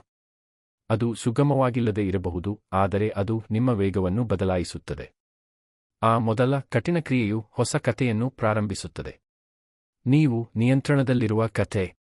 ನೀವು ಓಡುವುದನ್ನು ನಿಲ್ಲಿಸುವ ಕಥೆ. ಕಠಿಣ ವಿಷಯಗಳು ನಿಮ್ಮ ತರಬೇತಿ ಮೈದಾನ. ಅವು ಪಾತ್ರವನ್ನು ನಿರ್ಮಿಸುತ್ತವೆ. ಅವು ದೃಢತೆಯನ್ನು ನಿರ್ಮಿಸುತ್ತವೆ. ಅವು ಮೊದಲು ನಿಮ್ಮ ಬಗ್ಗೆ, ನಂತರ ಇತರರಿಂದ ಗೌರವವನ್ನು ನಿರ್ಮಿಸುತ್ತವೆ. ನೀವು ಮೆಚ್ಚುವ ಜನರು ಅವರು ಹೋರಾಟವನ್ನು ತಪ್ಪಿಸುವುದರಿಂದ ಅಲ್ಲಿಗೆ ಬಂದಿಲ್ಲ, ಅವರು ಅದರೊಳಗೆ ಹೆಜ್ಜೆ ಇಟ್ಟರು. ವಿಷಯಗಳು ಅಹಿತಕರವಾದಾಗ ಸ್ಥಿರವಾಗಿರಲು ಅವರು ಕಲಿತರು. ನಿಮಗೆ ಅದೇ ಸಾಮರ್ಥ್ಯವಿದೆ. ಆದರೆ ನೀವು ನಿಮಗೆ ನೀವೇ ಸವಾಲು ಹಾಕುವವರೆಗೆ ನೀವು ಅದನ್ನು ಕಂಡುಹಿಡಿಯುವುದಿಲ್ಲ. ನಿಮ್ಮ ಆರಾಮವನ್ನು ರಕ್ಷಿಸುವುದನ್ನು ನಿಲ್ಲಿಸಿ ಮತ್ತು ನಿಮ್ಮ ಶಕ್ತಿಯನ್ನು ನಿರ್ಮಿಸಲು ಪ್ರಾರಂಭಿಸುವವರೆಗೆ ನಿಮಗೆ ಅದು ಅನಿಸುವುದಿಲ್ಲ. ಶಿಸ್ತು ಇಲ್ಲಿ ಪ್ರಾರಂಭವಾಗುತ್ತದೆ. ಪರಿಪೂರ್ಣ ದಿನಚರಿಗಳಲ್ಲಿ ಅಲ್ಲ, ಆದರೆ ಅಹಿತಕರ ಆಯ್ಕೆಗಳಲ್ಲಿ. ನೀವು ಇಮೇಲ್ಗೆ ಉತ್ತರಿಸುತ್ತೀರಿ. ನೀವು ಸಾಲವನ್ನು ಪಾವತಿಸುತ್ತೀರಿ. ನೀವು ಕೋಣೆಯನ್ನು ಸ್ವಚ್ಛಗೊಳಿಸುತ್ತೀರಿ. ನೀವು ಕ್ಷಮೆಯಾಚಿಸುತ್ತೀರಿ. ನೀವು ಮಾತನಾಡುತ್ತೀರಿ. ನೀವು ಇಲ್ಲ ಎಂದು ಹೇಳುತ್ತೀರಿ. ನೀವು ಗಡಿಯನ್ನು ಹೊಂದಿಸುತ್ತೀರಿ. ನೀವು ವ್ಯಾಯಾಮ ಮಾಡುತ್ತೀರಿ. ನೀವು ಕೆಲಸವನ್ನು ಮುಗಿಸುತ್ತೀರಿ. ನಿಮಗೆ ಆಫ್ ಅನಿಸಿದ ದಿನಗಳಲ್ಲಿ ನೀವು ಕಾಣಿಸಿಕೊಳ್ಳುತ್ತೀರಿ. ನೀವು ನಿಮ್ಮೊಂದಿಗೆ ಸಂಧಾನ ಮಾಡುವುದಿಲ್ಲ. ನೀವು ಪ್ರೇರಣೆಗಾಗಿ ಹುಡುಕುವುದಿಲ್ಲ. ನೀವು ಸರಳವಾಗಿ ಕ್ರಿಯೆ ಮಾಡುತ್ತೀರಿ. ಕೇವಲ ಆ ಅಭ್ಯಾಸವೇ ಎಲ್ಲವನ್ನೂ ಬದಲಾಯಿಸಬಹುದು. ನೀವು ಕಠಿಣ ವಿಷಯಗಳನ್ನು ಮಾಡಲು ಪ್ರಾರಂಭಿಸಿದಾಗ ನೀವು ಒಂದು ಪ್ರಮುಖ ವಿಷಯವನ್ನು ಕಲಿಯುತ್ತೀರಿ. ಅವು ನಿಮ್ಮ ಮನಸ್ಸಿನಲ್ಲಿ ಕಾಣುವಷ್ಟು ಕೆಟ್ಟದ್ದಾಗಿರುವುದಿಲ್ಲ. ನಿಮ್ಮನ್ನು ದಣಿಸುವುದು ನಿರೀಕ್ಷೆ, ಕೆಲಸವಲ್ಲ. ಒಮ್ಮೆ ನೀವು ಅದಕ್ಕೆ ಇಳಿದ ನಂತರ ನಿಮ್ಮ ದೇಹ ಚಲಿಸುತ್ತದೆ. ನಿಮ್ಮ ಮನಸ್ಸು ಗಮನಹರಿಸುತ್ತದೆ. ಮತ್ತು ಅದು ಮುಗಿದ ನಂತರ ನಿಮಗೆ ಹಗುರವೆಂದು ಅನಿಸುತ್ತದೆ. ನಿಮಗೆ ಸ್ಪಷ್ಟವೆನಿಸುತ್ತದೆ. ನೀವು ಮತ್ತೆ ನಿಯಂತ್ರಣದಲ್ಲಿರುವಂತೆ ಅನಿಸುತ್ತದೆ. ಭಯ ಕೇವಲ ಮಂಜು ಎಂದು ನೀವು ಅರಿತುಕೊಳ್ಳುತ್ತೀರಿ. ಮತ್ತು ಕ್ರಿಯೆಯು ಅದನ್ನು ಭೇದಿಸುತ್ತದೆ. ಬದುಕುವ ಈ ಹೊಸ ವಿಧಾನವು ರಾತ್ರೋರಾತ್ರಿ ಸಂಭವಿಸುವುದಿಲ್ಲ. ಪ್ರತಿದಿನ ಕಾಣಿಸಿಕೊಂಡು ನಿಮ್ಮನ್ನು ನೀವೇ ಕೇಳಿಕೊಳ್ಳುವುದರ ಮೂಲಕ ಇದು ಸಂಭವಿಸುತ್ತದೆ. ನಾನು ಇಂದು ಏನನ್ನು ತಪ್ಪಿಸುತ್ತಿದ್ದೇನೆ ಮತ್ತು ನಂತರ ಅದನ್ನು ಮಾಡುವುದರಿಂದ. ನೀವು ಜಿಮ್ನಲ್ಲಿ ಶಕ್ತಿಯನ್ನು ನಿರ್ಮಿಸುವಂತೆ ನೀವು ಆ ಸ್ನಾಯುವನ್ನು ನಿರ್ಮಿಸುತ್ತೀರಿ. ಒಂದೇ ಬಾರಿಗೆ ಒಂದು ಸವಾಲು, ಒಂದೇ ಬಾರಿಗೆ ಒಂದು ಪುನರಾವರ್ತನೆ. ಮತ್ತು ನೀವು ಮುಂದುವರಿಯುತ್ತಾ ಹೋದಂತೆ ಕಠಿಣ ವಿಷಯಗಳು ಕಣ್ಮರೆಯಾಗುವುದಿಲ್ಲ, ಆದರೆ ನೀವು ಅವುಗಳನ್ನು ನಿಭಾಯಿಸಬಲ್ಲ ವ್ಯಕ್ತಿಯಾಗುತ್ತೀರಿ. ನೀವು ಕಠಿಣ ವಿಷಯಗಳನ್ನು ತಪ್ಪಿಸಿದಾಗ ನೀವು ಹೆಚ್ಚು ಭಾರವನ್ನು ಹೊರುತ್ತೀರಿ. ಕೆಲಸದಿಂದ ಓಡಿಹೋಗುವುದರಿಂದ ನೀವು ಶಕ್ತಿಯನ್ನು ಉಳಿಸುವುದಿಲ್ಲ. ಅದರ ಬಗ್ಗೆ ಯೋಚಿಸುವುದು, ಅದರ ಬಗ್ಗೆ ಒತ್ತಡಕ್ಕೆ ಒಳಗಾಗುವುದು ಮತ್ತು ಅದನ್ನು ಮಾಡದಿರುವುದಕ್ಕಾಗಿ ನಿಮ್ಮನ್ನು ದಂಡಿಸುವುದರಲ್ಲಿ ನೀವು ಹೆಚ್ಚು ಶಕ್ತಿಯನ್ನು ವ್ಯಯಿಸುತ್ತೀರಿ. ಅದು ಸ್ಮಾರ್ಟ್ ವಿನಿಮಯವಲ್ಲ, ಅದು ಬರಿದು ಮಾಡುವ ಜೀವನ ವಿಧಾನ. ಪಶ್ಚಾತ್ತಾಪದೊಂದಿಗೆ ಸುಮ್ಮನೆ ಕೂರುವುದಕ್ಕಿಂತ ಅಹಿತಕರವಾದ ಕ್ರಿಯೆಯನ್ನು ತೆಗೆದುಕೊಳ್ಳುವುದರಿಂದ ನೀವು ಹೆಚ್ಚು ಜೀವಂತವಾಗಿರುವಂತೆ ಅನಿಸುತ್ತದೆ. ಮುಂದಿರುವ 6 ತಿಂಗಳು ನಿಮ್ಮ ಜೀವನವನ್ನು ಬದಲಾಯಿಸಬಹುದು, ಆದರೆ ನೀವು ಮುಂದೂಡುತ್ತಿರುವುದನ್ನು ಮಾಡಲು ಪ್ರಾರಂಭಿಸಿದರೆ ಮಾತ್ರ ಬದಲಾವಣೆ ನಿಜವಾಗುವುದು. ಹೀಗೆ ಹೆಚ್ಚು ಗುರಿಗಳನ್ನು ಸೇರಿಸುವುದರಿಂದ ಅಲ್ಲ, ದೀರ್ಘವಾದ ಮಾಡಬೇಕಾದ ಪಟ್ಟಿಯನ್ನು ಬರೆಯುವುದರಿಂದ ಅಲ್ಲ, ಆದರೆ ಈಗಾಗಲೇ ನಿಮ್ಮ ಮುಂದೆ ಇರುವುದನ್ನು ಎದುರಿಸುವುದರಿಂದ ನಂತರ ಮಾಡುತ್ತೇನೆ ಎಂದು ನೀವು ಹೇಳುತ್ತಲೇ ಇರುವ ವಿಷಯ. ಅನುಮತಿಗಾಗಿ ಕಾಯಬೇಡಿ. ನಿಮ್ಮನ್ನು ತಳ್ಳಲು ಯಾರಿಗಾದರೂ ಕಾಯಬೇಡಿ. ನಿಮಗೆ ನೀವೇ ತಳ್ಳಿಕೊಳ್ಳಿ. ಕಾರ್ಯವನ್ನು ನೋಡಿ. ಸಮಸ್ಯೆಯನ್ನು ನೋಡಿ. ನೀವು ತಪ್ಪಿಸುತ್ತಿರುವ ಸತ್ಯವನ್ನು ನೋಡಿ ಮತ್ತು ಅದರ ಬಗ್ಗೆ ಏನಾದರೂ ಮಾಡಿ. ಚಿಕ್ಕ ಭಾಗದಿಂದ ಪ್ರಾರಂಭಿಸಿ. ಕರೆ ಮಾಡಿ. ಸಂದೇಶ ಕಳುಹಿಸಿ. ಮೊದಲ ಹೆಜ್ಜೆ ಇರಿಸಿ. ವೇಗವನ್ನು ಚಲಿಸಲು ನಿಮಗೆ ಬೇಕಾಗಿರುವುದು ಅಷ್ಟೇ. ಮತ್ತು ಒಮ್ಮೆ ನೀವು ಚಲಿಸಿದ ನಂತರ ನಿಲ್ಲಬೇಡಿ. ಕಠಿಣ ವಿಷಯವು ಇನ್ನು ಮುಂದೆ ನೀವು ಹೆದರುವ ವಿಷಯವಲ್ಲ, ಆದರೆ ನೀವು ಮುಗಿಸುವ ವಿಷಯವಾಗುವವರೆಗೆ ಮುಂದುವರಿಯಿರಿ. ಪ್ರತಿದಿನ ನೀವು ಇದನ್ನು ಮಾಡಿದಾಗ ನೀವು ಏನನ್ನಾದರೂ ನಿರ್ಮಿಸುತ್ತೀರಿ. ನೀವು ಆತ್ಮವಿಶ್ವಾಸವನ್ನು ನಿರ್ಮಿಸುತ್ತೀರಿ. ನೀವು ಸ್ಪಷ್ಟತೆಯನ್ನು ನಿರ್ಮಿಸುತ್ತೀರಿ. ನೀವು ವಿಭಿನ್ನ ಮಟ್ಟದ ಸ್ವನಂಬಿಕೆಯನ್ನು ನಿರ್ಮಿಸುತ್ತೀರಿ. ಅದು ಆರಾಮಕ್ಕಿಂತ ಹೆಚ್ಚು ಮೌಲ್ಯಯುತವಾಗಿದೆ. ಜೀವನ ಇನ್ನೂ ಕಠಿಣವಾದಾಗ ನಿಮ್ಮನ್ನು ಹೊತ್ತೊಯ್ಯುವುದು ಅದೇ, ಏಕೆಂದರೆ ಅದು ಕಠಿಣವಾಗುತ್ತದೆ. ಆದರೆ ಅಲ್ಲಿಗೆ ತಲುಪುವಷ್ಟರಲ್ಲಿ ನೀವು ಬಲಶಾಲಿಯಾಗಿರುತ್ತೀರಿ. ನೀವು ಸಿದ್ಧರಾಗಿರುತ್ತೀರಿ. ತಪ್ಪಿಸುವಿಕೆಯಲ್ಲಿ ಬೆಳವಣಿಗೆ ಇಲ್ಲ, ಮುಂದೂಡುವಿಕೆಯಲ್ಲಿ ಶಾಂತಿ ಇಲ್ಲ, ಮತ್ತು ಚಿಕ್ಕದಾಗಿ ಆಡುವುದರಲ್ಲಿ ಹೆಮ್ಮೆಯಿಲ್ಲ. ಏನು ಮಾಡಬೇಕೋ ಅದನ್ನು ಮಾಡಿ, ಅದು ಕಷ್ಟವಾಗಿದ್ದರೂ ಸಹ, ವಿಶೇಷವಾಗಿ ಅದು ಕಷ್ಟವಾಗಿದ್ದರೆ. ಏಕೆಂದರೆ ಇತರರು ತಪ್ಪಿಸುವ ವಿಷಯಗಳನ್ನು ನೀವು ಮಾಡಿದಾಗ, ಇತರರು ಎಂದಿಗೂ ಹೊಂದಿರದ ಜೀವನವನ್ನು ನೀವು ರಚಿಸಲು ಪ್ರಾರಂಭಿಸುತ್ತೀರಿ. ನಿಮಗೆ ಪ್ರೇರಣೆ ಅಗತ್ಯವಿಲ್ಲ, ನಿಮಗೆ ಕ್ರಿಯೆ ಬೇಕು. ನಿಮಗೆ ಆರಾಮ ಅಗತ್ಯವಿಲ್ಲ, ನಿಮಗೆ ಧೈರ್ಯ ಬೇಕು. ಮತ್ತು ನಿಮಗೆ ಹೆಚ್ಚು ಸಮಯ ಅಗತ್ಯವಿಲ್ಲ, ನೀವು ಈಗಲೇ ಪ್ರಾರಂಭಿಸಬೇಕು. ಆದ್ದರಿಂದ ಕಾಯುವುದನ್ನು ನಿಲ್ಲಿಸಿ. ನೀವು ತಪ್ಪಿಸುತ್ತಿರುವ ವಿಷಯವನ್ನು ಹೋಗಿ ಎದುರಿಸಿ. ನಾಳೆಯಲ್ಲ, ಇಂದು. ಬದಲಾವಣೆ ಪ್ರಾರಂಭವಾಗುವುದು ಅಲ್ಲಿ. ಅಧ್ಯಾಯ 7. ನಿಮ್ಮನ್ನು ನೀವೇ ಮತ್ತೆ ನಂಬಬಹುದು ಎಂಬುದಕ್ಕೆ ಪುರಾವೆ ನಿರ್ಮಿಸಿ.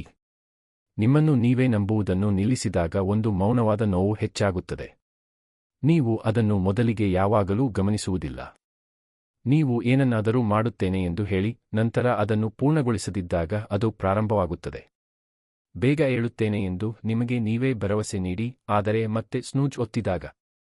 ಉತ್ತಮವಾಗಿ ತಿನ್ನಲು ಪ್ರಾರಂಭಿಸುತ್ತೇನೆ ಎಂದು ನಿಮಗೆ ನೀವೇ ಹೇಳಿ, ಆದರೆ ಸಂಜೆಯ ಹೊತ್ತಿಗೆ ಅದೇ ದಿನಚರಿಗೆ ಮರಳಿದಾಗ. ನಿಮ್ಮ ಗುರಿಗಳ ಮೇಲೆ ಕೆಲಸ ಮಾಡುತ್ತೇನೆ ಎಂದು ಹೇಳಿ, ಆದರೆ ಬದಲಿಗೆ ನಿಮ್ಮ ಸಮಯವನ್ನು ಗೊಂದಲಗಳ ಮೇಲೆ ಕಳೆದಾಗ. ಇವು ಸಣ್ಣ ನಿರ್ಧಾರಗಳಂತೆ ಕಾಣಿಸಬಹುದು, ಆದರೆ ಕಾಲಾನಂತರದಲ್ಲಿ ಅವು ನಿಮ್ಮೊಳಗೆ ಏನನ್ನಾದರೂ ಮುರಿಯುತ್ತವೆ. ಕೇವಲ ವೇಗವನ್ನಲ್ಲ, ಆದರೆ ನಂಬಿಕೆಯನ್ನು. ಮತ್ತು ನಂಬಿಕೆಯಿಲ್ಲದೆ ನೀವು ಪ್ರಯತ್ನಿಸುವುದನ್ನು ನಿಲ್ಲಿಸುತ್ತೀರಿ. ನೀವು ಹೆಚ್ಚಿನದನ್ನು ಗುರಿಯಾಗಿಸುವುದನ್ನು ನಿಲ್ಲಿಸುತ್ತೀರಿ. ನೀವು ತೃಪ್ತರಾಗಲು ಪ್ರಾರಂಭಿಸುತ್ತೀರಿ. ಮತ್ತು ಬಹುಶಃ ಕೆಟ್ಟ ಭಾಗವೆಂದರೆ, ನೀವು ನಿಮ್ಮನ್ನು ಅವಲಂಬಿಸಬಹುದಾದ ವ್ಯಕ್ತಿಯಾಗಿ ನೋಡುವುದನ್ನು ನಿಲ್ಲಿಸುತ್ತೀರಿ. ನಿಮ್ಮ ಕ್ರಿಯೆಗಳು ಇನ್ನು ಮುಂದೆ ನಿಮ್ಮ ಉದ್ದೇಶಗಳಿಗೆ ಹೊಂದಿಕೆಯಾಗದಿದ್ದಾಗ ಹೀಗೆ ಆಗುತ್ತದೆ. ನೀವು ಒಂದು ವಿಷಯವನ್ನು ಹೇಳುತ್ತೀರಿ, ಒಂದು ವಿಷಯವನ್ನು ಅನುಭವಿಸುತ್ತೀರಿ, ಆದರೆ ನಿಮ್ಮ ನಡವಳಿಕೆಯು ವಿಭಿನ್ನ ಕಥೆಯನ್ನು ಹೇಳುತ್ತದೆ. ಮತ್ತು ನಿಮ್ಮ ಆತ್ಮವಿಶ್ವಾಸ, ನಿಮ್ಮ ಮನಸ್ಥಿತಿ ಮತ್ತು ನಿಮ್ಮ ಭವಿಷ್ಯದಲ್ಲಿ ಅದನ್ನು ಅನುಭವಿಸುವ ಮೊದಲು ನೀವು ಆ ರೀತಿ ಹೆಚ್ಚು ಕಾಲ ಬದುಕಲು ಸಾಧ್ಯವಿಲ್ಲ. ಆದರೆ ಇಲ್ಲಿ ಒಂದು ಒಳ್ಳೆಯ ಸುದ್ದಿ ಇದೆ. ನೀವು ಅದನ್ನು ಸರಿಪಡಿಸಬಹುದು. ಬದಲಾವಣೆಯ ಬಗ್ಗೆ ಮಾತನಾಡುವುದರಿಂದಲ್ಲ, ಅದನ್ನು ಯೋಚಿಸುವುದರಿಂದಲ್ಲ, ಆದರೆ ಪುರಾವೆಯನ್ನು ನಿರ್ಮಿಸುವುದರಿಂದ. ನಿಮ್ಮನ್ನು ನೀವೇ ಮತ್ತೆ ನಂಬಬಹುದು ಎಂಬುದಕ್ಕೆ ಪುರಾವೆ. ಯಾರೋ ನಿಮಗೆ ಹೇಳಿದರು ಎಂದಲ್ಲ, ಅಥವಾ ಅದು ಚೆನ್ನಾಗಿ ಕಾಣುತ್ತದೆ ಎಂದಲ್ಲ, ಆದರೆ ನೀವು ಪ್ರತಿದಿನ ನಿಮಗಾಗಿ ಕಾಣಿಸಿಕೊಳ್ಳುತ್ತೀರಿ ಎಂಬ ಕಾರಣಕ್ಕೆ. ನೀವು ಆ ನಂಬಿಕೆಯನ್ನು ಒಂದು ಹೆಜ್ಜೆಯ ನಂತರ ಒಂದು ಹೆಜ್ಜೆ ಮರುನಿರ್ಮಿಸಬಹುದು. ನೀವು ಚಿಕ್ಕದಾಗಿ ಪ್ರಾರಂಭಿಸಿ. ನೀವು ಇಡಲು ಸಾಧ್ಯ ಎಂದು ನಿಮಗೆ ತಿಳಿದಿರುವ ಭರವಸೆಯನ್ನು ನೀವು ಹೊಂದಿಸುತ್ತೀರಿ. ಬೃಹತ್ ಆದದ್ದಲ್ಲ, ಆದರೆ ಅರ್ಥಪೂರ್ಣವಾದದ್ದು. ಮತ್ತು ನಂತರ ನೀವು ಅದನ್ನು ಮಾಡುತ್ತೀರಿ. ನೀವು ಸಿದ್ಧರಾಗಲು ಕಾಯಬೇಡಿ. ಪರಿಪೂರ್ಣ ಪರಿಸ್ಥಿತಿಗಳಿಗಾಗಿ ನೀವು ಆಶಿಸಬೇಡಿ. ನೀವು ಹೇಳಿದ್ದೀರಿ ಎಂಬ ಕಾರಣಕ್ಕೆ ನೀವು ಅದನ್ನು ಮುಗಿಸುತ್ತೀರಿ. ಆ ಒಂದು ಕ್ರಿಯೆ ಮಾತ್ರ ಪ್ರಕ್ರಿಯೆಯನ್ನು ಪ್ರಾರಂಭಿಸುತ್ತದೆ. ಅವು ನಿಮ್ಮೊಂದಿಗೆ ಒಂದು ಸಂಬಂಧವನ್ನು ಮರುನಿರ್ಮಿಸುವುದರ ಬಗ್ಗೆ. ನಿಮಗೆ ಜನರು ಭರವಸೆಗಳನ್ನು ಮುರಿದಿದ್ದಾರೆ ಮತ್ತು ಅದು ಹೇಗನಿಸುತ್ತದೆ ಎಂದು ನಿಮಗೆ ತಿಳಿದಿದೆ. ಅವರು ಒಂದು ವಿಷಯವನ್ನು ಹೇಳುತ್ತಾ ಇನ್ನೊಂದನ್ನು ಮಾಡುತ್ತಾ ಇರುತ್ತಾರೆ ಎಂದು ನೀವು ಬಹುಶಃ ಜನರನ್ನು ದೂರವಿಟ್ಟಿದ್ದೀರಿ. ಮತ್ತು ಇನ್ನೂ ನಾವು ನಮ್ಮಿಂದ ಅದೇ ನಡವಳಿಕೆಯನ್ನು ಸಹಿಸಿಕೊಳ್ಳುತ್ತೇವೆ. ನಿಮ್ಮನ್ನು ನೀವೇ ನಿರಾಶೆಗೊಳಿಸುತ್ತಾ ಇದ್ದರೆ ನಿಮ್ಮನ್ನು ನೀವೇ ಗೌರವಿಸಲು ನೀವು ನಿರೀಕ್ಷಿಸಲಾಗದು. ಅದು ಶಿಸ್ತು ಅಲ್ಲ, ಅದು ಸ್ವಯಂ ದ್ರೋಹ.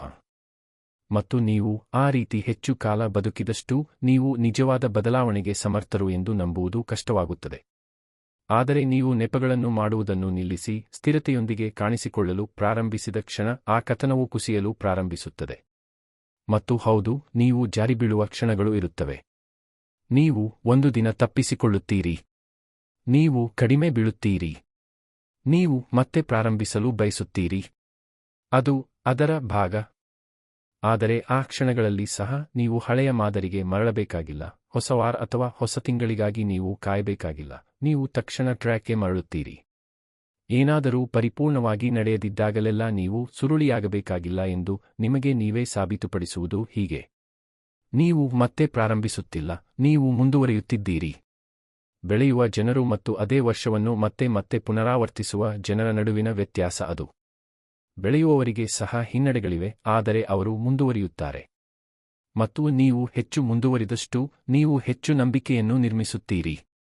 ಎರವಲು ಪಡೆದ ನಂಬಿಕೆಯಲ್ಲ, ಹೈಪ್ ಅಲ್ಲ, ನಿಜವಾದ ನಂಬಿಕೆ ನಿಮ್ಮ ನಿಲುವಿನಲ್ಲಿ ಕಾಣಿಸಿಕೊಳ್ಳುವ ರೀತಿಯದು. ನೀವು ಮಾತನಾಡಿದಾಗ ನಿಮ್ಮ ಧ್ವನಿಯಲ್ಲಿ ಬರುವ ರೀತಿಯದು.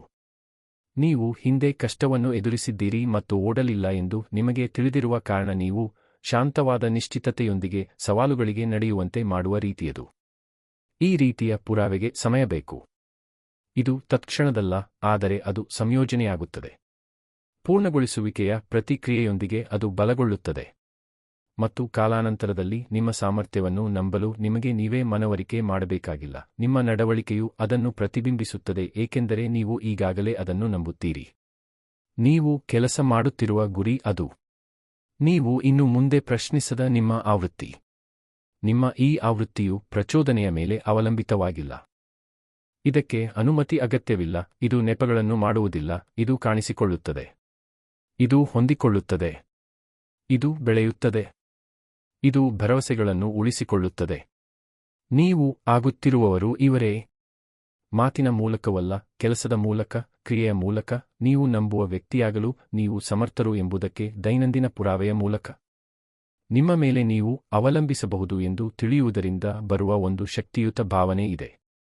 ನೀವು ಮೌಲ್ಯಮಾಪನವನ್ನು ಬೆನ್ನಟ್ಟುವುದು ನಿಲ್ಲಿಸುತ್ತೀರಿ.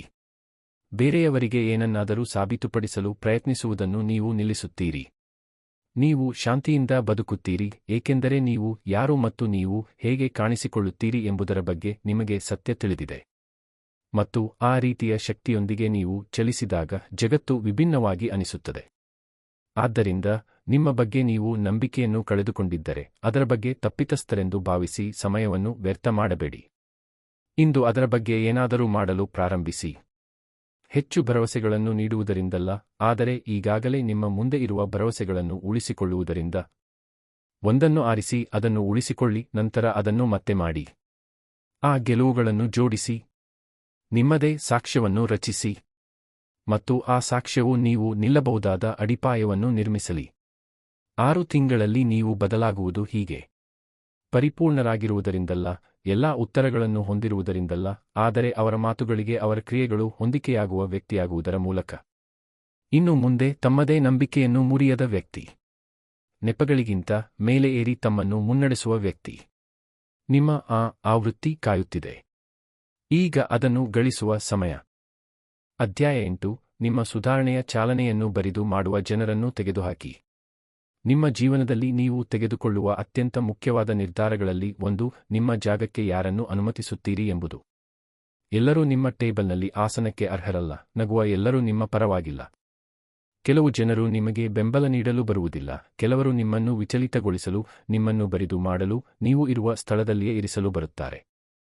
ಮತ್ತು ನೀವು ಬೆಳೆಯುವ ಬಗ್ಗೆ, ಅರ್ಥಪೂರ್ಣವಾದದ್ದನ್ನು ನಿರ್ಮಿಸುವ ಬಗ್ಗೆ, ನಿಮಗೆ ಹೆಮ್ಮೆ ತರಬಹುದಾದವರಾಗುವ ಬಗ್ಗೆ ಗಂಭೀರವಾಗಿದ್ದರೆ, ನಿಮ್ಮ ಸುತ್ತಮುತ್ತ ಇರುವವರ ಬಗ್ಗೆ ನೀವು ಗಮನ ಕೊಡಬೇಕು.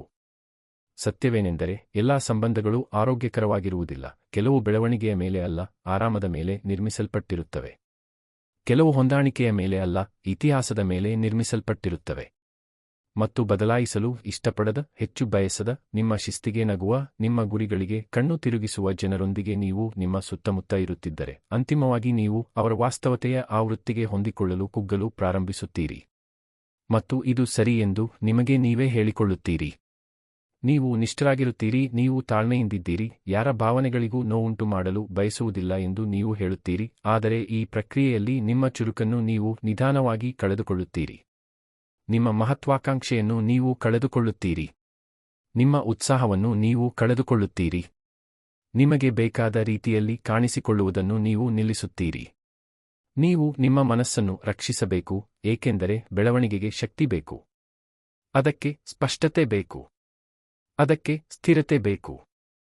ಮತ್ತು ನಿಮ್ಮ ಮಾನದಂಡಗಳನ್ನು ಕಡಿಮೆ ಮಾಡುವ ಸಂಭಾಷಣೆಗಳಿಗೆ ನಿಮ್ಮನ್ನು ಯಾವಾಗಲೂ ಎಳೆಯುತ್ತಿದ್ದರೆ ನೀವು ಗಮನಹರಿಸಲು ಸಾಧ್ಯವಿಲ್ಲ. ನಿಮ್ಮ ಶಿಸ್ತನ್ನು ಪ್ರಶ್ನಿಸುವ ಜನರು ನಿಮ್ಮ ಸುತ್ತಮುತ್ತ ನಿರಂತರವಾಗಿ ಇದ್ದರೆ ನೀವು ಬದ್ಧರಾಗಿರಲು ಸಾಧ್ಯವಿಲ್ಲ.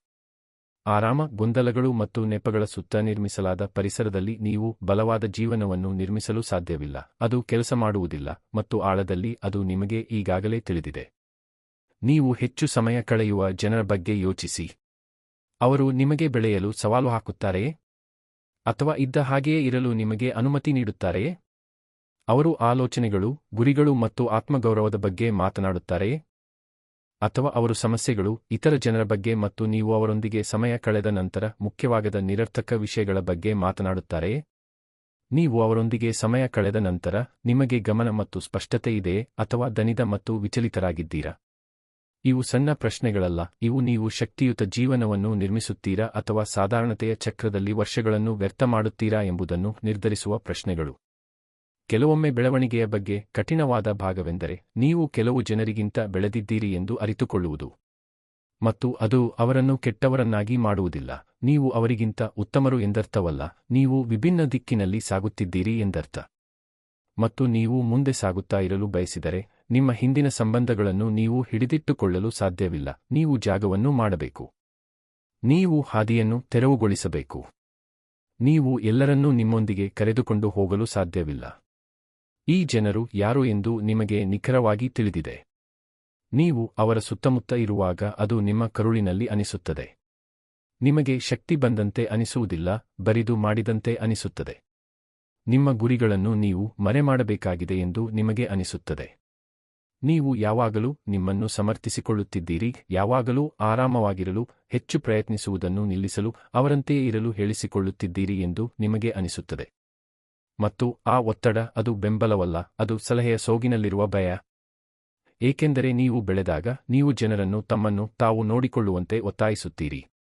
ಮತ್ತು ಎಲ್ಲರೂ ಅದನ್ನು ಮಾಡಲು ಬಯಸುವುದಿಲ್ಲ, ಆದ್ದರಿಂದ ನಿಮ್ಮೊಂದಿಗೆ ಏರುವ ಬದಲು ಅವರು ನಿಮ್ಮನ್ನು ಹಿಂದಕ್ಕೆ ಎಳೆಯಲು ಪ್ರಯತ್ನಿಸುತ್ತಾರೆ.